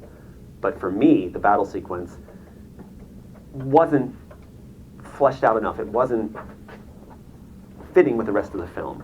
But when you have the battle sequence, you have the three-quarter point, you have the ending, you have all the stuff I was very thrilled with. It's just that middle spot, or actually end before the very ending spot, that need to be matching the rest. Otherwise, it's glaring. Okay, and so other than that part, the battle sequence part, you sent the portion of the script that you felt were glaring to Warner Brothers. No, what you do is you can't just retract the battle sequence scene out and go, okay, here you go, here's the materials, and I just took the scene out. What we did was we submitted the first part before they go to the future, and then what we did was we were going to go ahead and send the second. I know that now because Otika Ball, I think it was her idea to say, put our best foot forward. It's already being sent in. This is more a formality. Let's get this into them with good writing, and they'll have the full story treatment. And Bonaventura is pushing it, has the whole story anyway. Sorry, I'm sorry. Okay, so you submitted. Wait, I didn't finish getting what you said. Go ahead. I need you to slow down. No, that's right. Okay, I need you to slow down. Right. Let's get this into them with good writing, and they will have the full story treatment. That's okay. fine. I'll check it. Go ahead, counsel. Okay. So you submitted the first part because that part was final. I submitted the first part because it, in my mind, it and the second part were perfect except for that battle sequence. And that's why I specifically brought somebody in to work on the battle sequence. Okay, got it. And then it was resubmitted, yeah. Got it, thank you. Now if I can ask you to turn to this, I believe the page may have been folded. It's like in the middle of the document. There's no page numbers here, but... oh, you made a mark on it? Yeah, it's not a mark. I mean, a bend. Let me help you, sir. Let me thank help you. you find that page.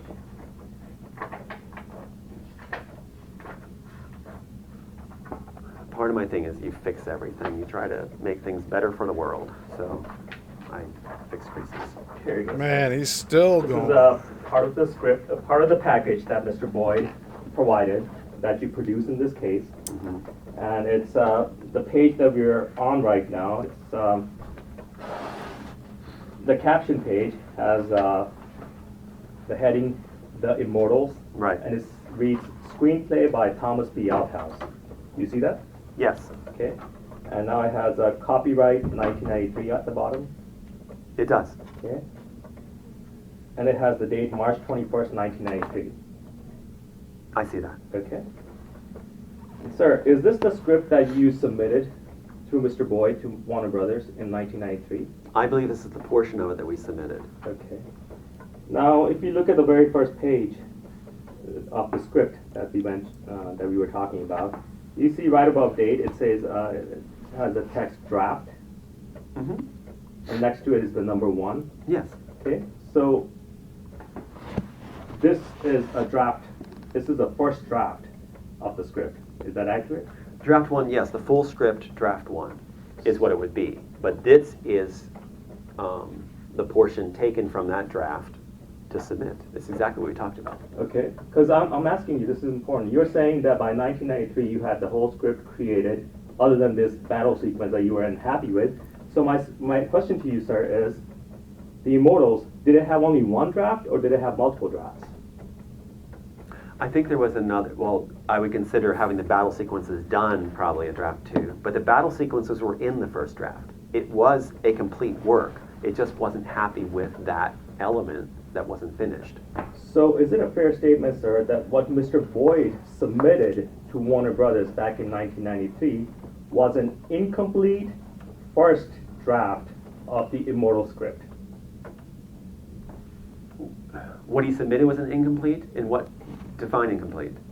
Well, you just said not the entire script was submitted by Mr. Boyd, correct? That's right. It was a full script, but we submitted what was best foot forward portion because the battle sequence in the second act. I don't mean to be repetitive, but yes, you are being a little repetitive, but you said the best foot forward. And my question to you, sir, is that best foot forward was the first draft, okay? What was the first draft, was it not? Of whatever was submitted. The half of the first draft, because the first draft would indicate the full script. That's why the poor man's patent was about the full thing. So, and we're at time. Okay, I'm gonna finish real quick, sir, of this area. What do you mean by draft 1? Draft 1 means the very first draft that you prepared, right? I don't know how to explain it. It was a full script done. That's why it's called draft 1. If it's a full script, it's draft 1. Okay, so you're saying because you did the draft. You did the draft of the first script.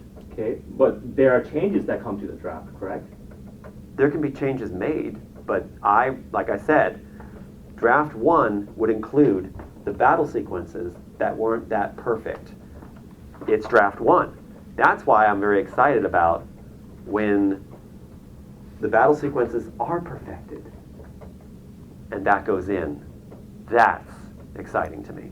Okay, let's not jump to what was submitted later, okay? Because we'll get to that.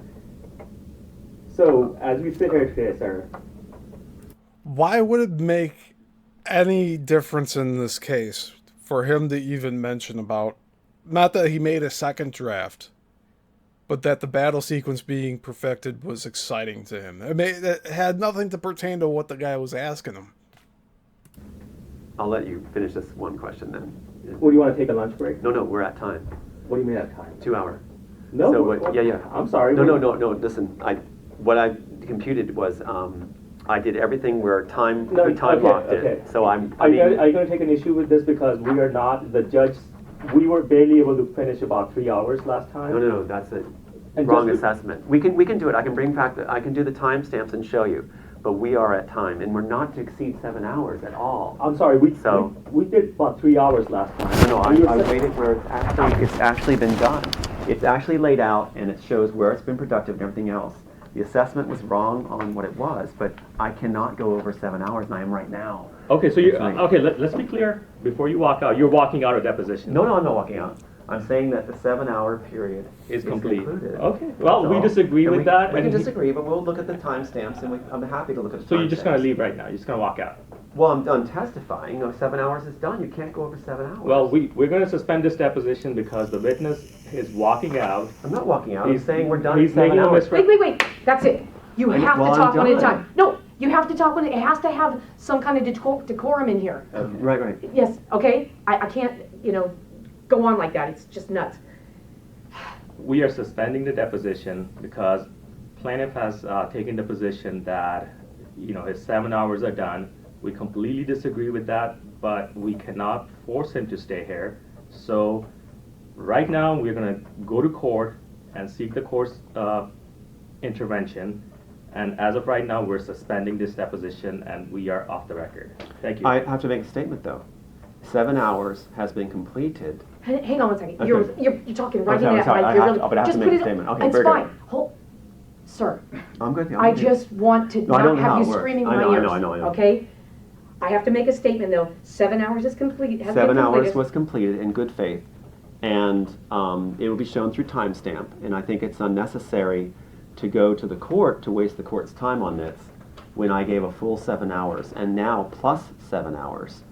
So the timestamps will show everything that was actually constructive and to the point. And it's really, I think it's against the law to go over 7 hours, to push someone or force one, or compel or threaten that actions will be taken for someone to go over 7 hours. So I just put that to you, that it would be a waste of the court's time. But if you wish, Sir, I will show okay, the state. we're I'm done. willing to work with you on timestamps, but that's not. We are going to court. We met and conferred. Thank you. That's not a meet and confer. Meet and confer is going over timestamps. Hold on. We're off the record. No, we're not. I want to say this too. A meet and confer would be go over timestamps and show in good faith and tell the judge asked us to work things out. Would be to go over and show the timestamps and show where the 7 hours actually were expended now plus 7 hours. And I thank you for your time and thank you for the discussion. Well, will this continue Althouse volume number 3, volume number 2. The original video will be retained by DPI at 207 50 Boulevard to 205 Woodland Hills, California. Going off the record, the time is 11:15. All right, thank you guys. Wait, where are those exhibits? I need the exhibits. Those are all. Do I have any? Yeah. Oh, okay. I didn't know. Just going. No malice intended. That's okay. Are these all his? Let me exhibits? take. Oh yeah, go please. Okay. Make sure there's none of my stuff in there, but. Sure, I will.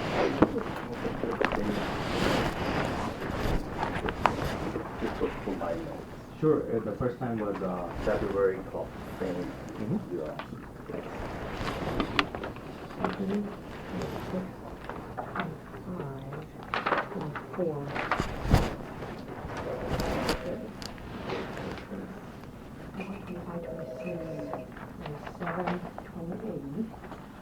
Got it all? 30, 31. I think it was just later on top. Is that where we ended? Yep. 33 All right. and 31. Yep. Yeah, Well, thank this you is guys. good, that's all. All right. Well, thank you for so your much. patience. Sure. No, he walked out of his own deposition.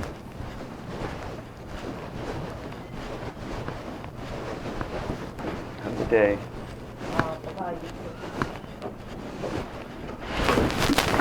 He's just like, I'm done, bye. And everyone's like, wait, what the fuck are you doing?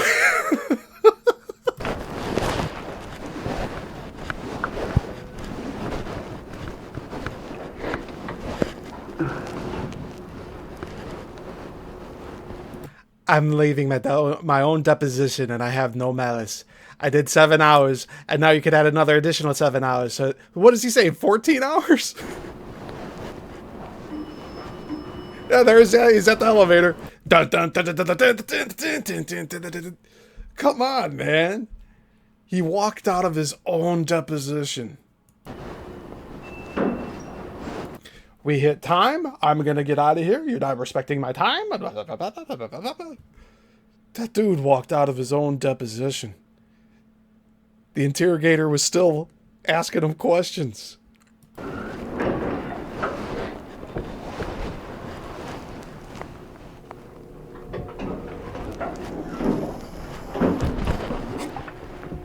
He went ballistic. When it became time, he's like, "Oh, we're going to suspend your deposition. We're taking you in. We're off the record." I'm like, "We're not off the record. We can meet and confer." He's like, "We're not. That's not meet and confer." I said, "That's not the meet and confer. We can not waste the judge's time. We can come to an agreement. We can look at the timestamps together. But it's time." "No, it's not. You suspend the deposition." So he threw a fit. See how he twists that? He said that the interrogator went ballistic. He didn't go ballistic. He's just like, wait, what are you doing? You can't just walk out of here. Like, we're in the middle of questioning you. You can't just walk out. And we're going to put on the record that you left. And he's like, yeah, go ahead. Look at the timestamps. Blah, blah, blah, blah, blah. I did my time. Blah, blah, blah, blah, blah, blah. Fit. He brought Michael in on me and everything. And then something very weird happened, honey, in the middle. He goes like this to me. And I did really well, although I got upset. And I was glaring at one point. It's on camera. But the thing was, and then my PTSD kicked in and I started stuttering. And he's mocking and smiling, and I was like, I'm like, so this is what happens to the people. And then they made a big issue of, what was it? A big issue out of, Gladiator. They had all our Facebook pages copied. And so they research it off to the T. And they go like, so you can see Gladiator with your son? Gladiator? And I'm like, yeah, because that's about hope and redemption. He dies, yes, but he sacrificed to give hope to others. It's not the same thing. You're saying that these movies aren't affecting you? And what about Avatar? Same thing. It's about hope. It is not senseless violence that makes no sense just for the sense of violence. It's not people being helpless, being subjected to psychotic violence. That's what triggers when the victims are helpless and things like that. Avatar, Gladiator are not that. So they really tried to go all out on that. But they did do something. God, they kept pushing it. They're trying to make Rankin innocent because we have an email or a Facebook post from December 15th, 2009. So in 2009, we are saying, which Rankin should have, 2009, December 15th, we're saying about the Matrix thing, the blog. So, yeah, so no big deal on my part because I'm saying, look, first of all, Rankin missed the deadline to file. But they kept trying to blow that away. But they're going to move really quick to do their motion, of course, which I told you they do. So they're going to put a motion right away to say, you know, he screwed up our deposition, you know. But the thing is, I said, we can show the timestamps that it's productively done. You cannot go over 7 hours. It's illegal to. So I was like holding in there. But I did stay like an extra 4 minutes to talk about, you know, hey, look, we don't have to waste the judge's time, and it's on record. He didn't want it on record. And then a very interesting thing, midway through, after he's grilled me and grilled me and grilled me, guess what he does? Shakes my hand. It's just business. It's just business, you know, and no, I understand, and da-da-da-da. Yeah, he did it again and again. Again. So he plays that. 1 second, though. 1 second. Hold on.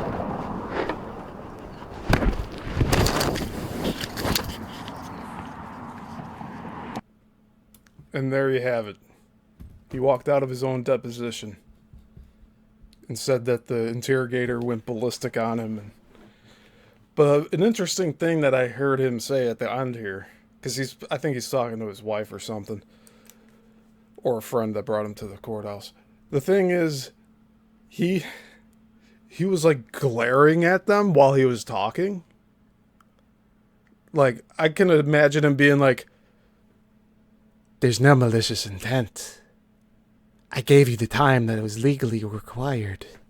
Like, dude.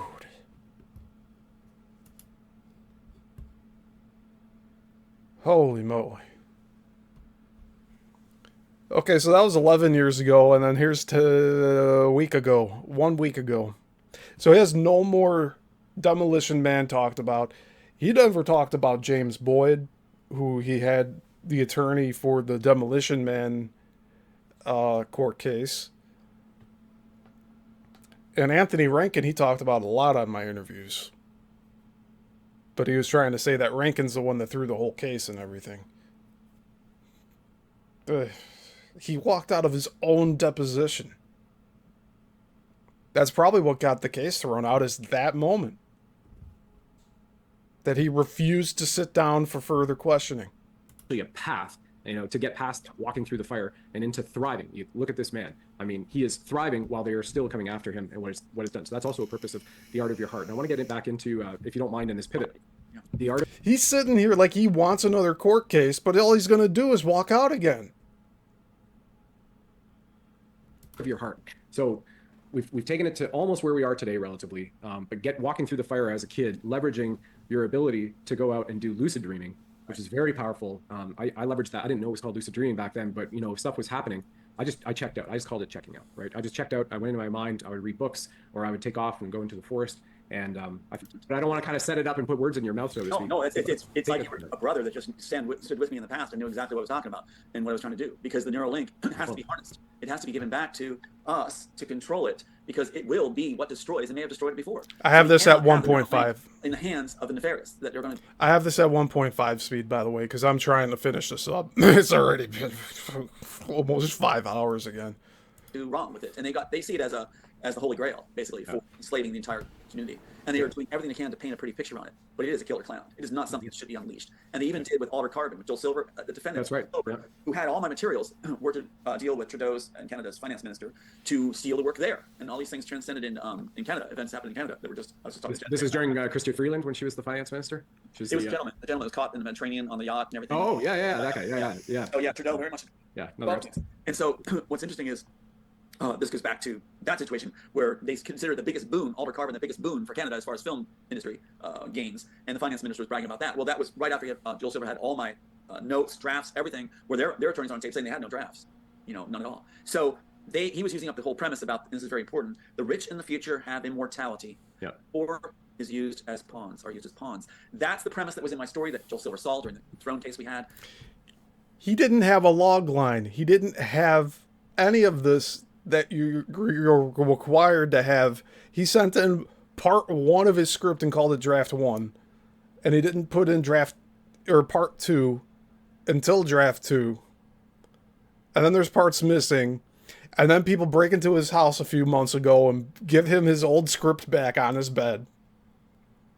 No signs of breaking it. How can you follow this guy? And where their attorneys were on entire control of it, blocking us from our win. He had all my stuff. So that's direct access. So Alder Carbon hasn't even been claimed yet. And that's like direct access. He has all my stuff. He's a defendant reading it all. So we got him on that. But he said back then it was a mundane concept. When they do Alder Carbon, and again, one of the execs from Warner Brothers, Kate Chilton, actually goes to Netflix in order to launder the work. She becomes in charge of litigation content after the case is thrown. And that's where Joel Silver does the Alder Carbon.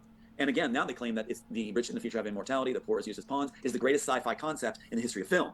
Well, that's right from my story treatment off my pages. So, but what's chilling is to institute that. Well, I would like to do the premise to Alter Carbon for people that don't, so they're just kind of catching up rather than doing the, whose mind says no, I'm not sure what is this. So Alter Carbon is a sci-fi series set not too far in the distant future, trying to build the log line here.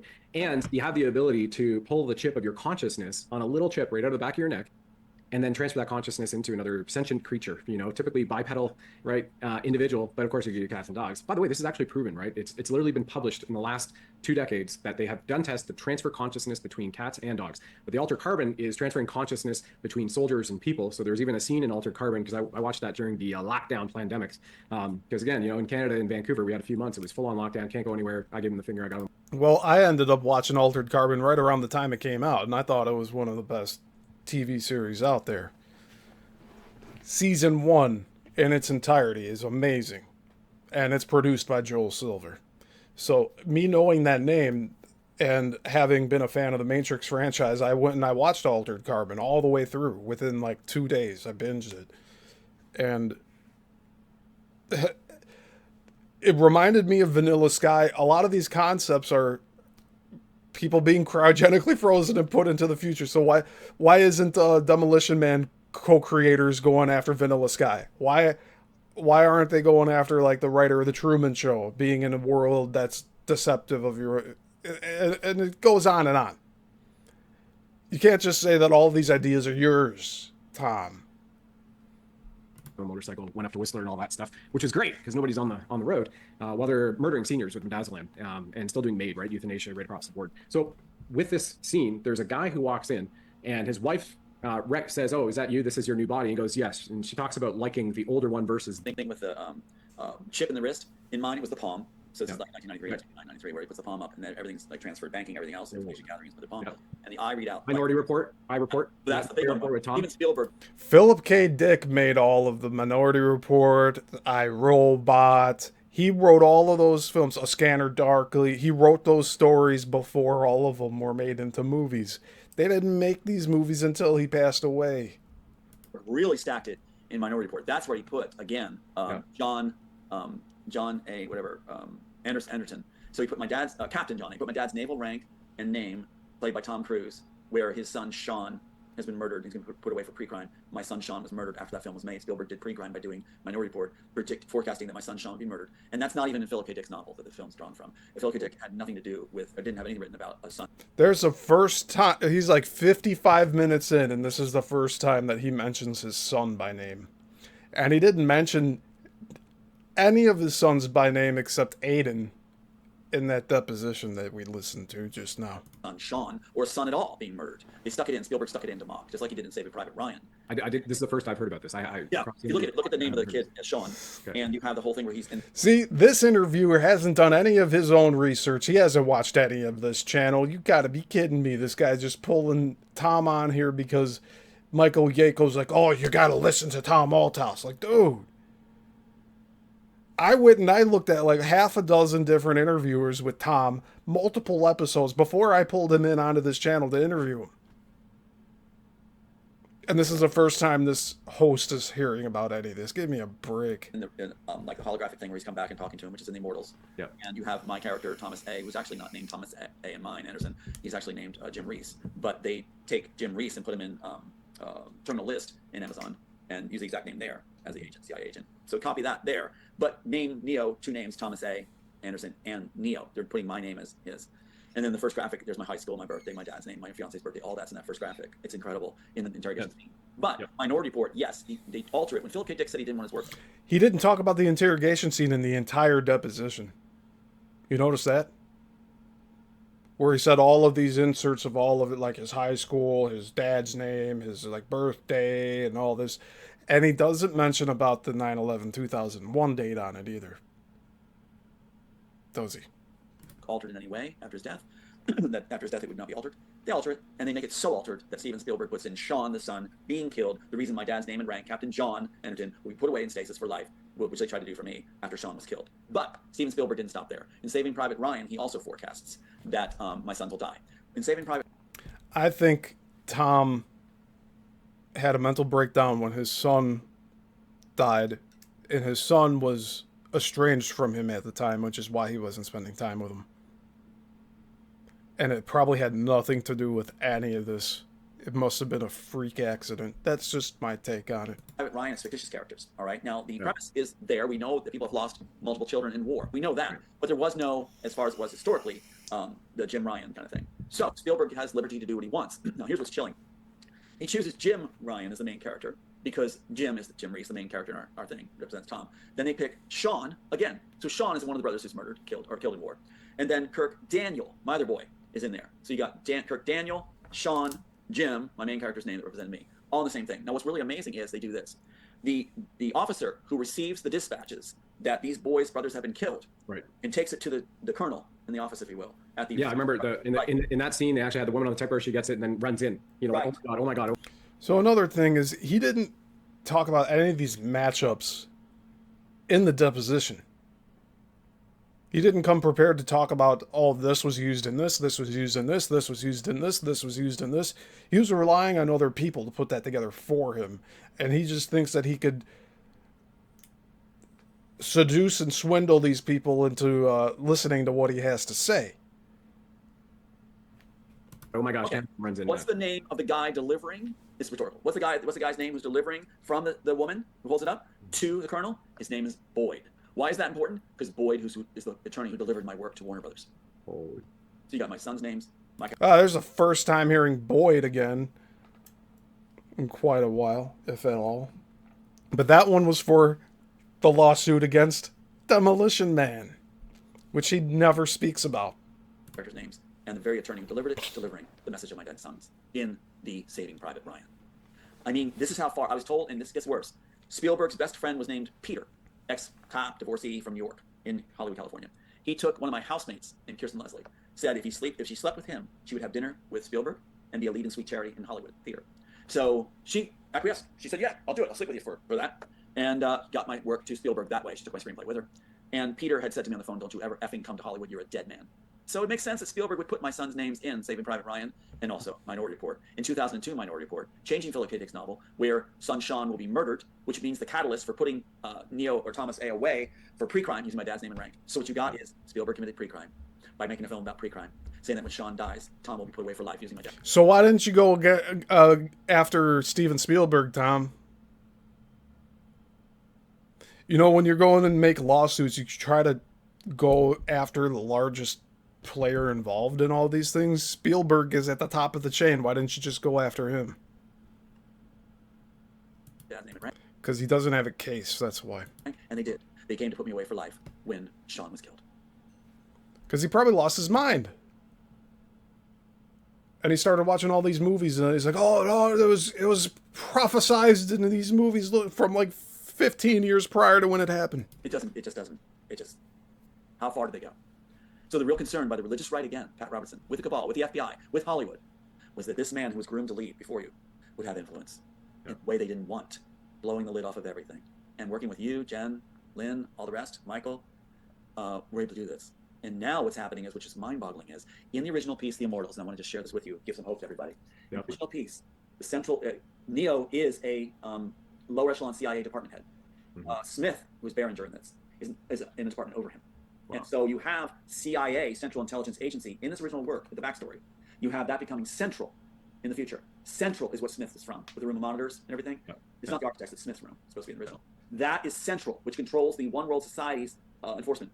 Yep. In it, you have at the end, central agents switch sides, because the architect who needs his mind stimulated decides to purge the agents which were doing that, stimulating through the conflict and all that stuff, is suddenly not needing them anymore, because he's going to come back as Christ, thinking there won't be any Christ showing up, and he can have the pure people of Zion coming out. It's supposed to be one generation, not six. Even the Wachowskis on their fan page said that audiences were right, it should have been one. Yeah, it was in the original work, guys, one, not six generations. The architect knows where Zion is. He needs the people there untainted to the right time to be brought out by an ambiguous oracle, so the architect's son can be seen as Christ returning, so his mind will be stimulated forever. The architect's mind will be stimulated forever by the pure power of worship and not needing the conflict anymore. So he purges his own agents. Talk about looking like the good guy. Yep. But the agents switch sides to our sides, come to present day. So what just happened? The agents often will come up to me, and they'll say, "We're really fans of your work. Everybody knows you wrote it." So the other side knows I wrote it. So when I was, before Easter, 3 days before Easter, a break-in occurs in my house. They didn't take anything. Here we go with the break-in. I was going to pause to say, who's saying these things? He's not naming who's saying we know you wrote it. He's not saying names. But let's listen to this other big fish of the tale about the break-in without a break-in. They brought stuff back. So in my bedroom, on my bed, are the original drafts that were taken back in 2013, taken away, stripped, because these are proof that the work was completed in 1993, before 1996. Warner Bros. Attorneys were trying to make sure that there'd be no proof of any drafts before 1996. So they took all these. Look at this one. Holy, that's... Look at the entry on the bottom here. Yep, 1993, March 21st. Draft 1. And look at this molded... All right, Brenda, he's saying that somebody broke into his house and gave back everything that was stolen in 2013.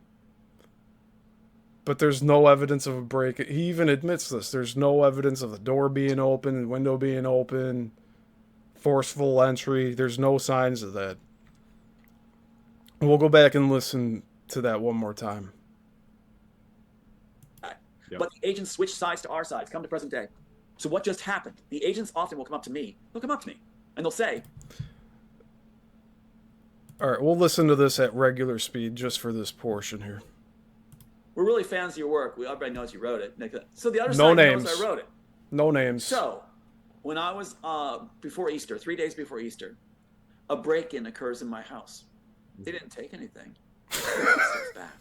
So in my bedroom, on my bed, are the original drafts that were taken back in 2013, taken away, stripped, because these are proof that the work was completed in 1993, before 1996. Warner Bros. Attorneys were trying to make sure that there'd be no proof of any drafts before 1996.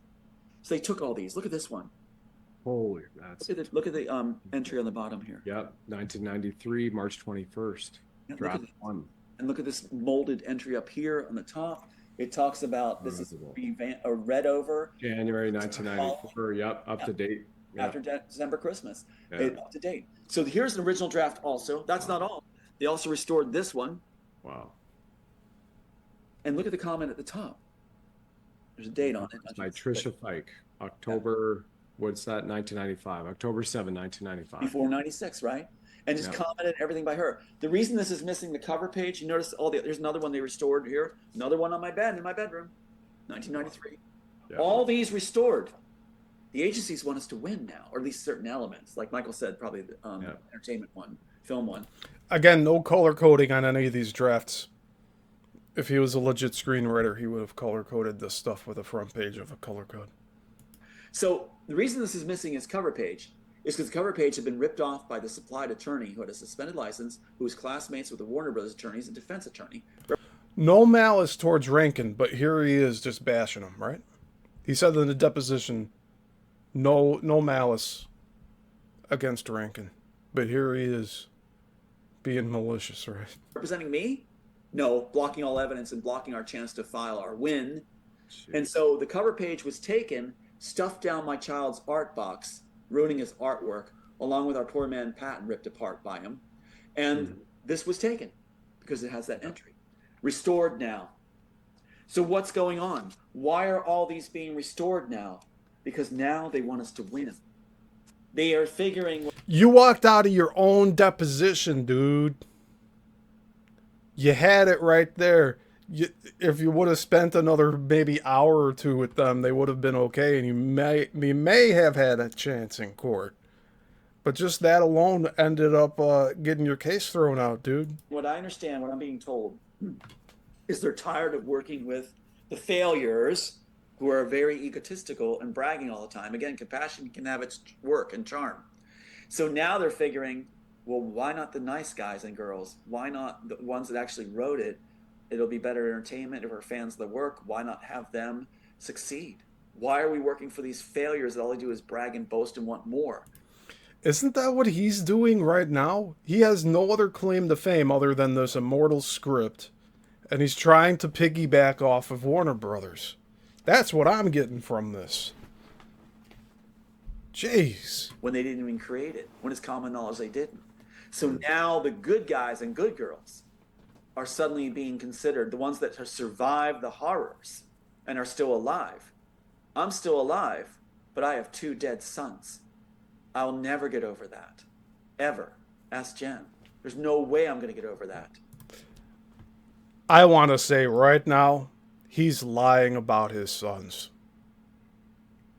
There was no emotion in the way he said that, and he could spin it any way he wants to. But just watch as he says this. When they didn't even create it, when it's common knowledge they didn't. So now the good guys and good girls are suddenly being considered the ones that have survived the horrors and are still alive. I'm still alive, but I have 2 dead sons.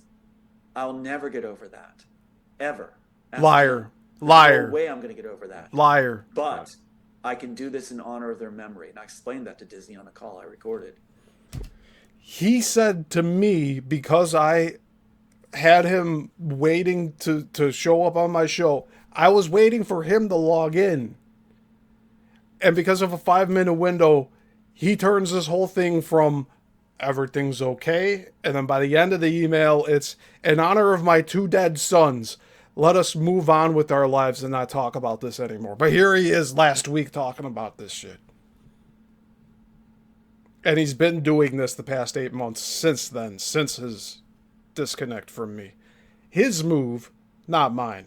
I was open for him to be on here for as long as he needed to be. Go to part 40, part 50, part 60. Where is he now? He's on these other shows with the same contacts. This guy over here is affiliated with Michael Yako. I said Michael Yako is not good. I said Penny L.A. Shepherd's not good. And those are the 2 places he's going to. Besides Veronica's channel, which she hosted him after I started this Let's Talk series 10 episodes ago. This is episode 11. Where they told me that the reason my last son was alive, Aiden. Also, okay, I'm going to backtrack this a little bit, 10 seconds. But also, he went on Veronica's show after I had this Let's Talk series going on. So between episodes 3 and 5, he decided the best thing to do was to go on to Veronica's show and make fun of me. And say that I'm just like all the others. I'm just like his sister. I'm just like all these people that are trying to go out to get him. He's done a lot of this stuff to himself. The way he treated me in that moment, he should have never did that. But he did so anyway. And he thinks he did nothing wrong because he's a narcissist. There's no way I'm going to get over that. But I can do this in honor of their memory. And I explained that to Disney on a call I recorded, where they told me that that the reason my last son was alive, Aiden, was they said that they basically knew that they would keep me behaving myself. They said, we know you're concerned for his safety. So Aiden's alive as a leverage card. How long ago was that Disney said that to you? That was back in 2019. So this call is recorded. Disney has literally agreed to maybe being complicit in the murders of your previous two sons. I'm speeding this up to 1.5 again. But at least admitting to the fact that your current son is alive as a way to keep you in control. Yeah, they said that they knew I was concerned for my last son's safety. So that was supposed to keep me from speaking. What they were most concerned about was interviews. Are those individuals at Disney still walking the streets free today? Yeah, because they didn't know it was being recorded. It was an attorney for Disney, connected attorney. And so what I did was I tried to, I looked at it as a way that they have a playbook. So I thought, okay, how's their playbook mainly work? But what I picked up, the idea was they try to use what matters to you most, what you care about most, and then use that against you, right? And so I thought, what do they care about most? Well, that came out very clear in that taped conversation, because I said that, I had the 16 more drafts at that time, 16 other screenplays that were even better than Matrix. They said, how do we know you're not a two-hit wonder? And I said, because they're referring to the one that's greenlighted for Broadway, the Domestics, and also the Immortals. So they're not even bare bones about it. I guess they didn't think they were being recorded at this point. And so I said, what do you think I've been doing since 1993? And they said, okay, so we'd like to see these. I think you've just been going from lawsuit to lawsuit, losing and losing and losing. This dude says he has 16 other screenplays that he buried without any metal bindings to it so that nobody would find them. And that they're better than The Matrix. You know how many people can just claim that? Without any evidence, this dude is only a one-hit wonder. And it's not even a hit. The Immortals, as is, I think is a very poorly put-together script from the parts that I've read of it. And he's shown pages of it on my channel with the interviews I did with him. But he doesn't want to release it fully. And there's a reason why he's not releasing it fully. It's because it doesn't match up to the Wachowskis. You gotta show it to us. I said, no. I said, in fact, if anything happens to my last living son, I'm destroying these. I said, they're buried in a trash bag in hard copy form. And they understand that, because they said their library for Disney is in a New Jersey warehouse in hard copy form. They understand that. There's no staples, no fasteners, and metal at all. You'll never find them. They're in a trash bag. If anything happens to my last surviving son, I'm destroying it. And they said this. You'd think they would be compassionate about life, the child. No, they go, you can't do that. They were concerned about the property and the worth of it and the value of it. So that's what helped keep my last son alive, was I played a leverage card, incorporating what they fear and want most, and that is this other work product. They're also concerned that work product could show legitimacy. So that's what we're facing. That's the way I had to do it. And what he should have done is taken those 16 screenplays and used them in his deposition. But he didn't do that. People now accuse, from their side will publicly say, why is he still alive? He must be working for them if he's still alive. I'm still alive because I outplayed them, and God gave me the grace and the ability to do it, and the idea. And that's a grieving father, trying to grieve, using whatever he could to keep his last son alive. God didn't give you the grace to stay in your deposition. Why did you walk out of your own deposition, dude? You're trying to make the case for yourself. And you say, oh, time's up, I gotta go. And I feel good about that I did that. Absolutely. Absolutely, Tony. Yeah. So, what compels people, if I was just to kind of summarize our conversation to this moment, what has compelled you to be where you are, from childhood, your first known memories to this point in time, was we're not going to listen Freedom to Convoy in Epic Australia. That wasn't one individual. That was the collective. They still turned the LRADs and 2 million directed energy weapons on them and fried people with microwave weapons. And again, that art of the heart stems from... See, they're mixing in like real things with this false narrative that Tom's putting together here.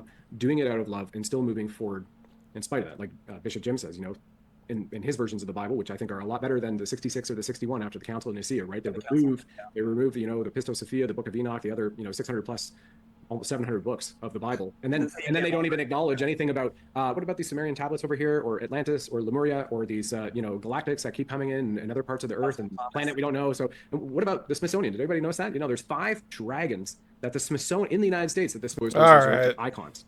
People who have done and been through and accomplished incredible things through art. Thank you for that, Brad.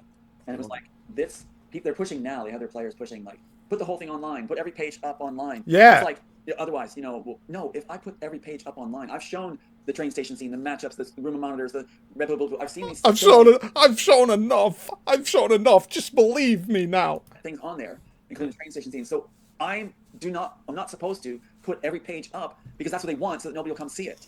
There has to be something. Holy shit, dude. Warner Brothers already saw it, apparently. Right? The fuck, man? Where the experience can still be had of what the Matrix was supposed to be. Dude, your idea, in your own words, has been tarnished. You want to have people know the real story? You want people to know what the Immortal script is and about? You release it in full. You've said this on Aquarius Rising Africa that you were going to just release everything to the public. I don't understand why you're still here pushing the same bullshit on host after host, platform after platform. I have the script. I'm not going to show it now. And how it ties together. Joel Silver on set in 2003 saying, we hope when we watch the rushes, we just finished shooting, we hope when we watch the rushes it'll tie together, that we use up the rest of the story. That's not going to play into that. So we have the train station scene published. We've got for people to see. We've got the Squiddies, the Jackson Neck, all that stuff for people to see. So what I want is, I'm going to hold out to do this the right way and have the experience. They're not going to take that away. It was a gift for humanity to bring us together. Yep. That's like, let's let your child see the instructions of the gift we're going to give them at Christmas, and let's let them see the instructions and the breakdown and lay out all the pieces before we wrap it and put it on the tree. I want them to have the experience. The people that contacted me through email said that they had a copy of Tom's script. I didn't even acknowledge that in the emails. Tom says that he's the only one that has a copy. But he already said that he sent it to Bonaventura and had Boyd, his lawyer, go and whoever else send it out to Warner Brothers and Universal. Because Joel Silver was at Universal at the time. Why send it to Joel Silver, of all people? He wasn't really well known before The Matrix, as far as I'm concerned. Let's read the chat here.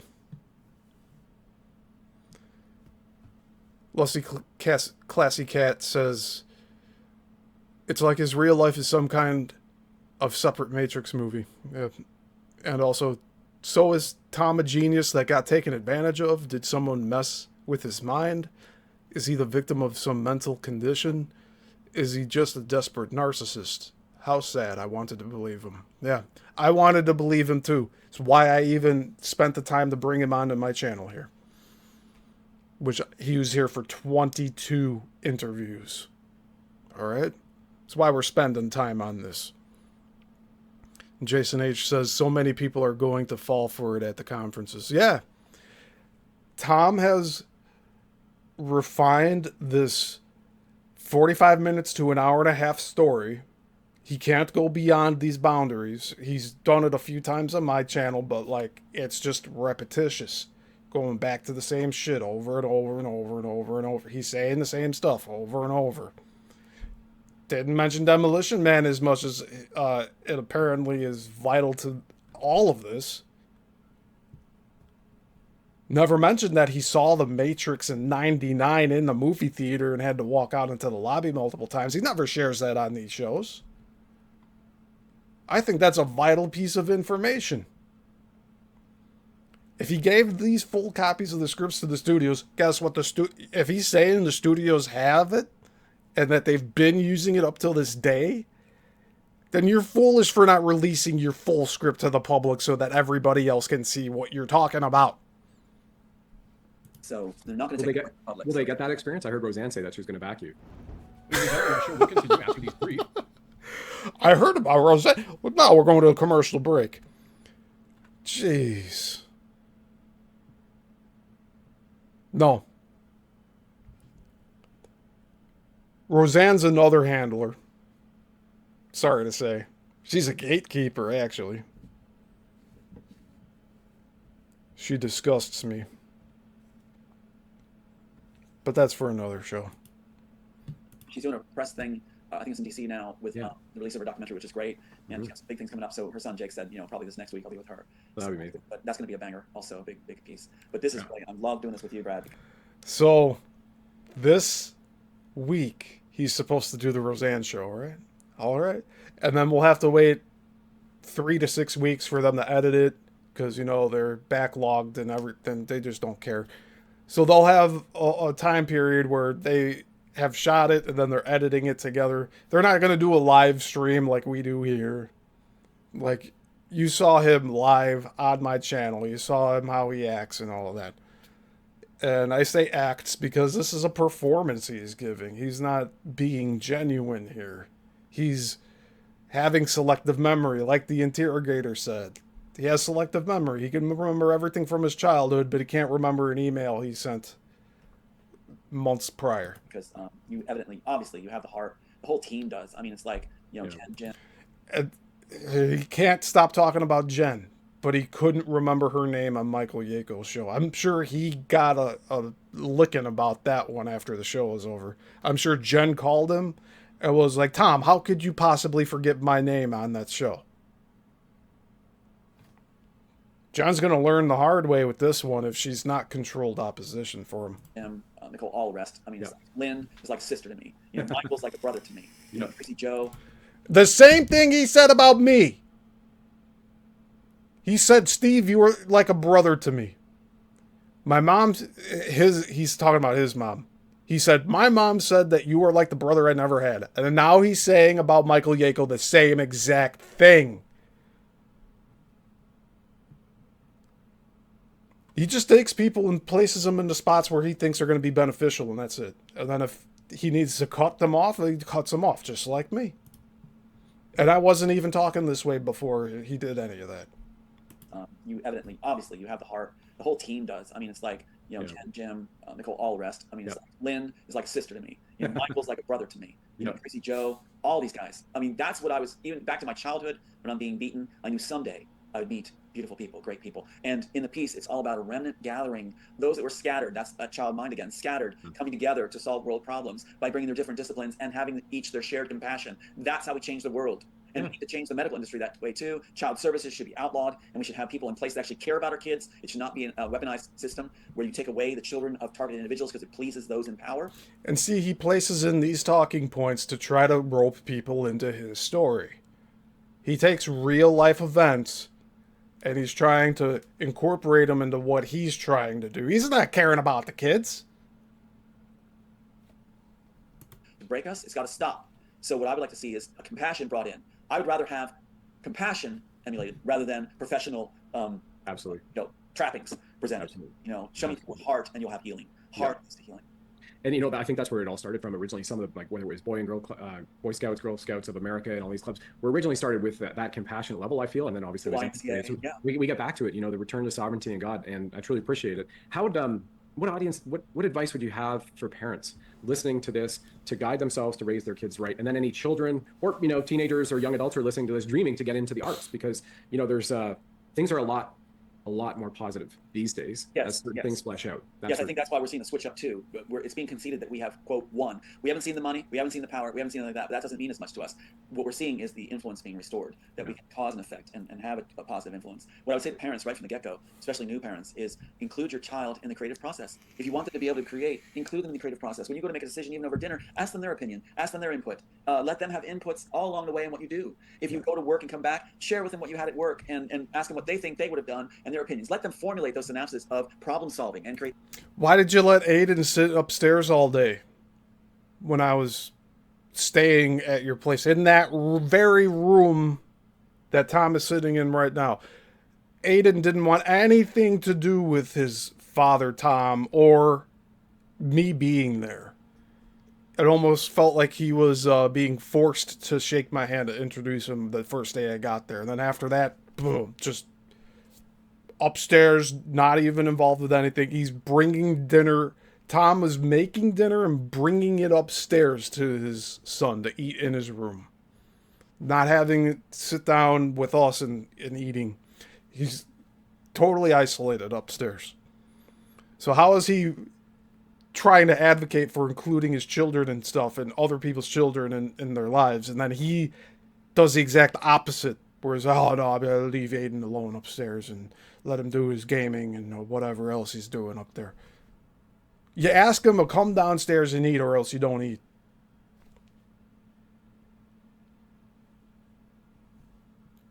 Creativity employed by interacting with you in your daily lives. I think that's how it was in the olden times. If I'm back from another time. He did not incorporate Aiden into his daily life. There were things that Aiden needed, like a vehicle and like tune-ups on the car and all that, where that took precedence over other things. Sure. That's what a dad's supposed to do. Take care of their son. And I mentioned it multiple times that, yes, I would rather see that from Tom, that he's being a good father. But the more I think back on it, the more Aiden is alienated from Tom. And halfway through my trip there, they had a talk outside in the backyard, and Tom told me about how, like, it was a breakthrough talk, how there was some disconnect that they're connected, and he was thanking me for being there, that it was because of me that they had that breakthrough. But all that means nothing now, right? Because I asked too many questions. Because I pointed out that Penny L.A. Shepherd is a handler. And Michael Yako is probably just not as good. And now he's calling Michael Yako his brother, like he used to call me his brother. You see this? You see the pattern that's forming here? I think it was done at that time, where we included our children in every aspect of our lives. And we thought, they could be part of our process, and we could be part of their processing, that they learn cognitive, problem-solving skills, creativity, just by our interactions. And in the end, we have no regrets, because we did not neglect them. We included them all through our lives. They were part of our lives, and we were part of theirs. So it's certainly a cross-pollination, I feel, too, that you're tapping into, Tom. I have another series called the Starseed Children's Series, where we literally just focus on, where did we come from, and these incredible ultra-dimensional souls projects. But they're like, almost every one is like a prodigy. It's amazing kids these days. And we have so much to learn from them and what they've brought into this world. And beautiful. My favorite. What we've gone through, and others like us, allowed us to formulate, our minds formulated in a different way, outside the box. And that's why this work is so different when Hollywood says everything's done under the sun. Back to that tape call with that Disney attorney person. Everything has been done under the sun. If there's only 30 stories, to tell, you can mix and match the names, locations, situations. It's all the same stuff, right? They said that everything's been done under the sun. There is no new content. I'm like, no, there isn't. There's plenty that hasn't been done, and I've got 16 more, and that was part of that too. Another thing that parents, I believe, can do too is to, whenever a child has an idea, don't shut it down. Say, that's very interesting. That's a really interesting idea. Always acknowledge it. Don't say no to them on their ideas. It's not a disciplinary thing. If they're coming up with an idea, engage in it, explore it, fascinate with them, allow them to activate their wonder, and bring your wonder back into life. But Tom doesn't want to engage his audience with his script in its entirety. He doesn't even read 2 to 3 pages, let alone 1 page. All he does is open it and point to things so quickly you can't really freeze frame it. Wonder is a great thing. It goes coinciding with hope. Hope, wonder, and love is a powerful concoction. Yeah, so one of those. Your point is spot on. You just reminded me. One of the greatest trainings I ever had in my life was I did level 1 improv at Second City, Toronto. I love it. Yes. And the very first thing that's taught, and this is the number 1 rule of improv comedy, is yes and. So if you can take that to extend that exactly to the teaching principle you just delivered about being a parent with a kid is yes and. When they have a creative idea, oh, that sounds amazing, and what else, and what else, and allowing that imagination. Finish the job, and people like Jen, Alan, and others are not. Jen is doing a bang up job. This is a job, my God, and she's allowing me to finish the job.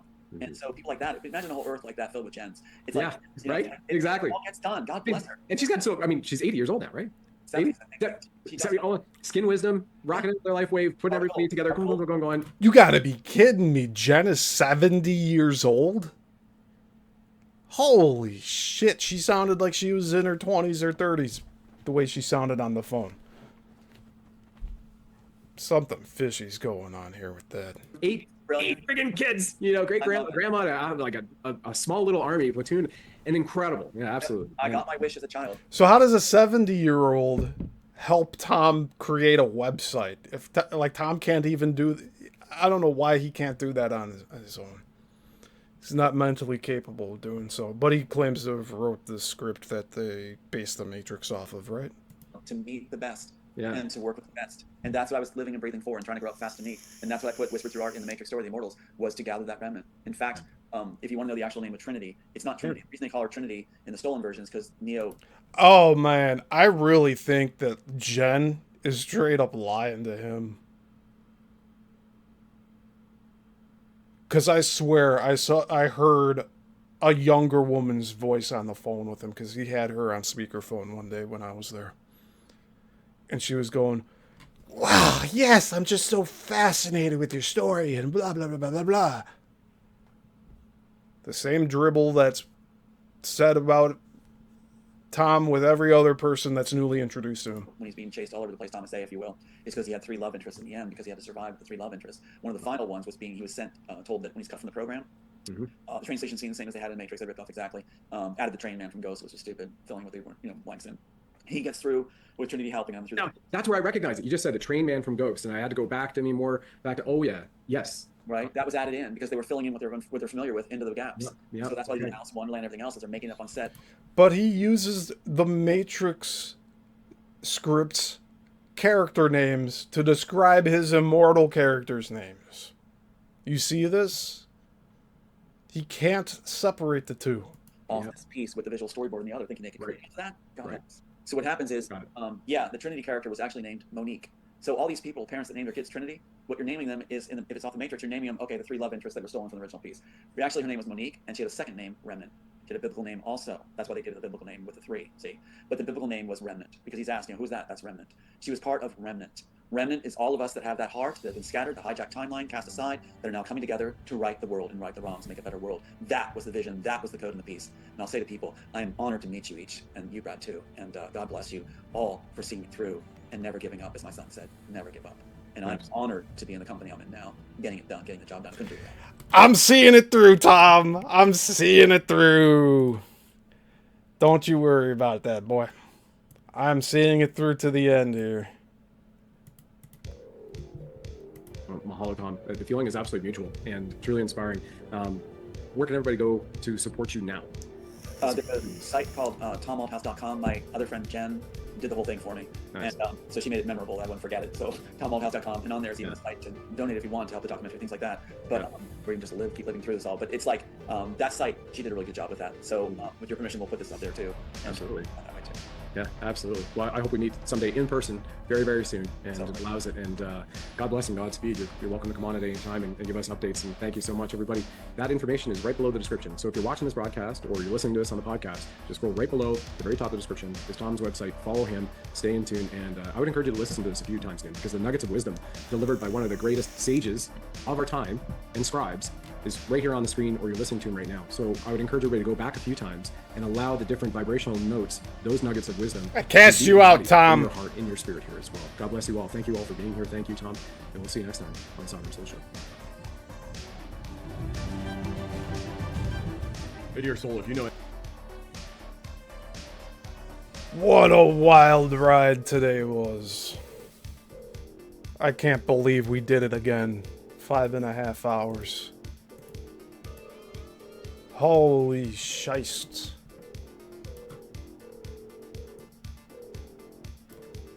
Y'all still there? So this is pretty much it. Holy moly. This is it for today's show. I really don't know what else to say. You all experienced this with me today, first time, as well as myself, listening to that deposition. Tom gave that to me to use for the documentary, right? That he scrapped, alright? He believed that was evidence for him to win his case. But really, all it did is further muddy the waters. We got some really interesting insight on the inner workings of Tom and how he approaches stressful situations. He just ups and leaves. In the deposition, bye. I used my 7-hour allotted time plus another 14 hours? Is that what you're saying? So I don't know if he was in this last interview clip we watched, if he was referring to a different person and not Jen that has the 8 kids and is 70 years old. That might be Lynn or whoever else he mentioned. But Jen, I know, sounded younger, sounded around my age. And this interviewer here is around my age as well, I believe. He has that little thing in 5th grade where we like stuck up the hair in the front and then flattened everything out in the back. The like the duck thing. The duck ass. I thought he was wearing a yarmulke on the back, but apparently he wasn't. But I wouldn't be surprised if he's Jewish too. That's a whole other story. Yeah, he has these handlers that are just keeping them going. He has Michael Yako bringing in these other hosts like what we just saw. What are we to do? We tried to let Tom know what's really going on here, and apparently he's been at this since early 90s, right? But he never mentioned about Demolition Man as integral as it was to his early lawsuits. He doesn't talk about that anymore. Man, oh man.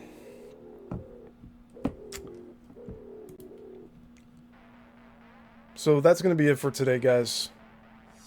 I appreciate you all being here. This was a whopper of a show. I didn't expect to do a second one at 5.5 hours. But I'm not running away. We covered just 2 things I didn't even plan to cover today. But this is what we're dealing with. And I got other content too to share on this. Actually, there's going to be quite a bit more. But I'll save that for next time. So, everyone take care of yourselves. Have a great rest of your weekend. Join me back here on Tuesday at 6 p.m. Central Time for Coral Castle, and Thursday at 6 p.m. Central Time for Bermuda Triangle, and Saturday at 11 a.m. Central for the final installment in the deep dive of the Chicago film industry. And the next Sunday will be episode 12 here. So, until the next one, class dismissed.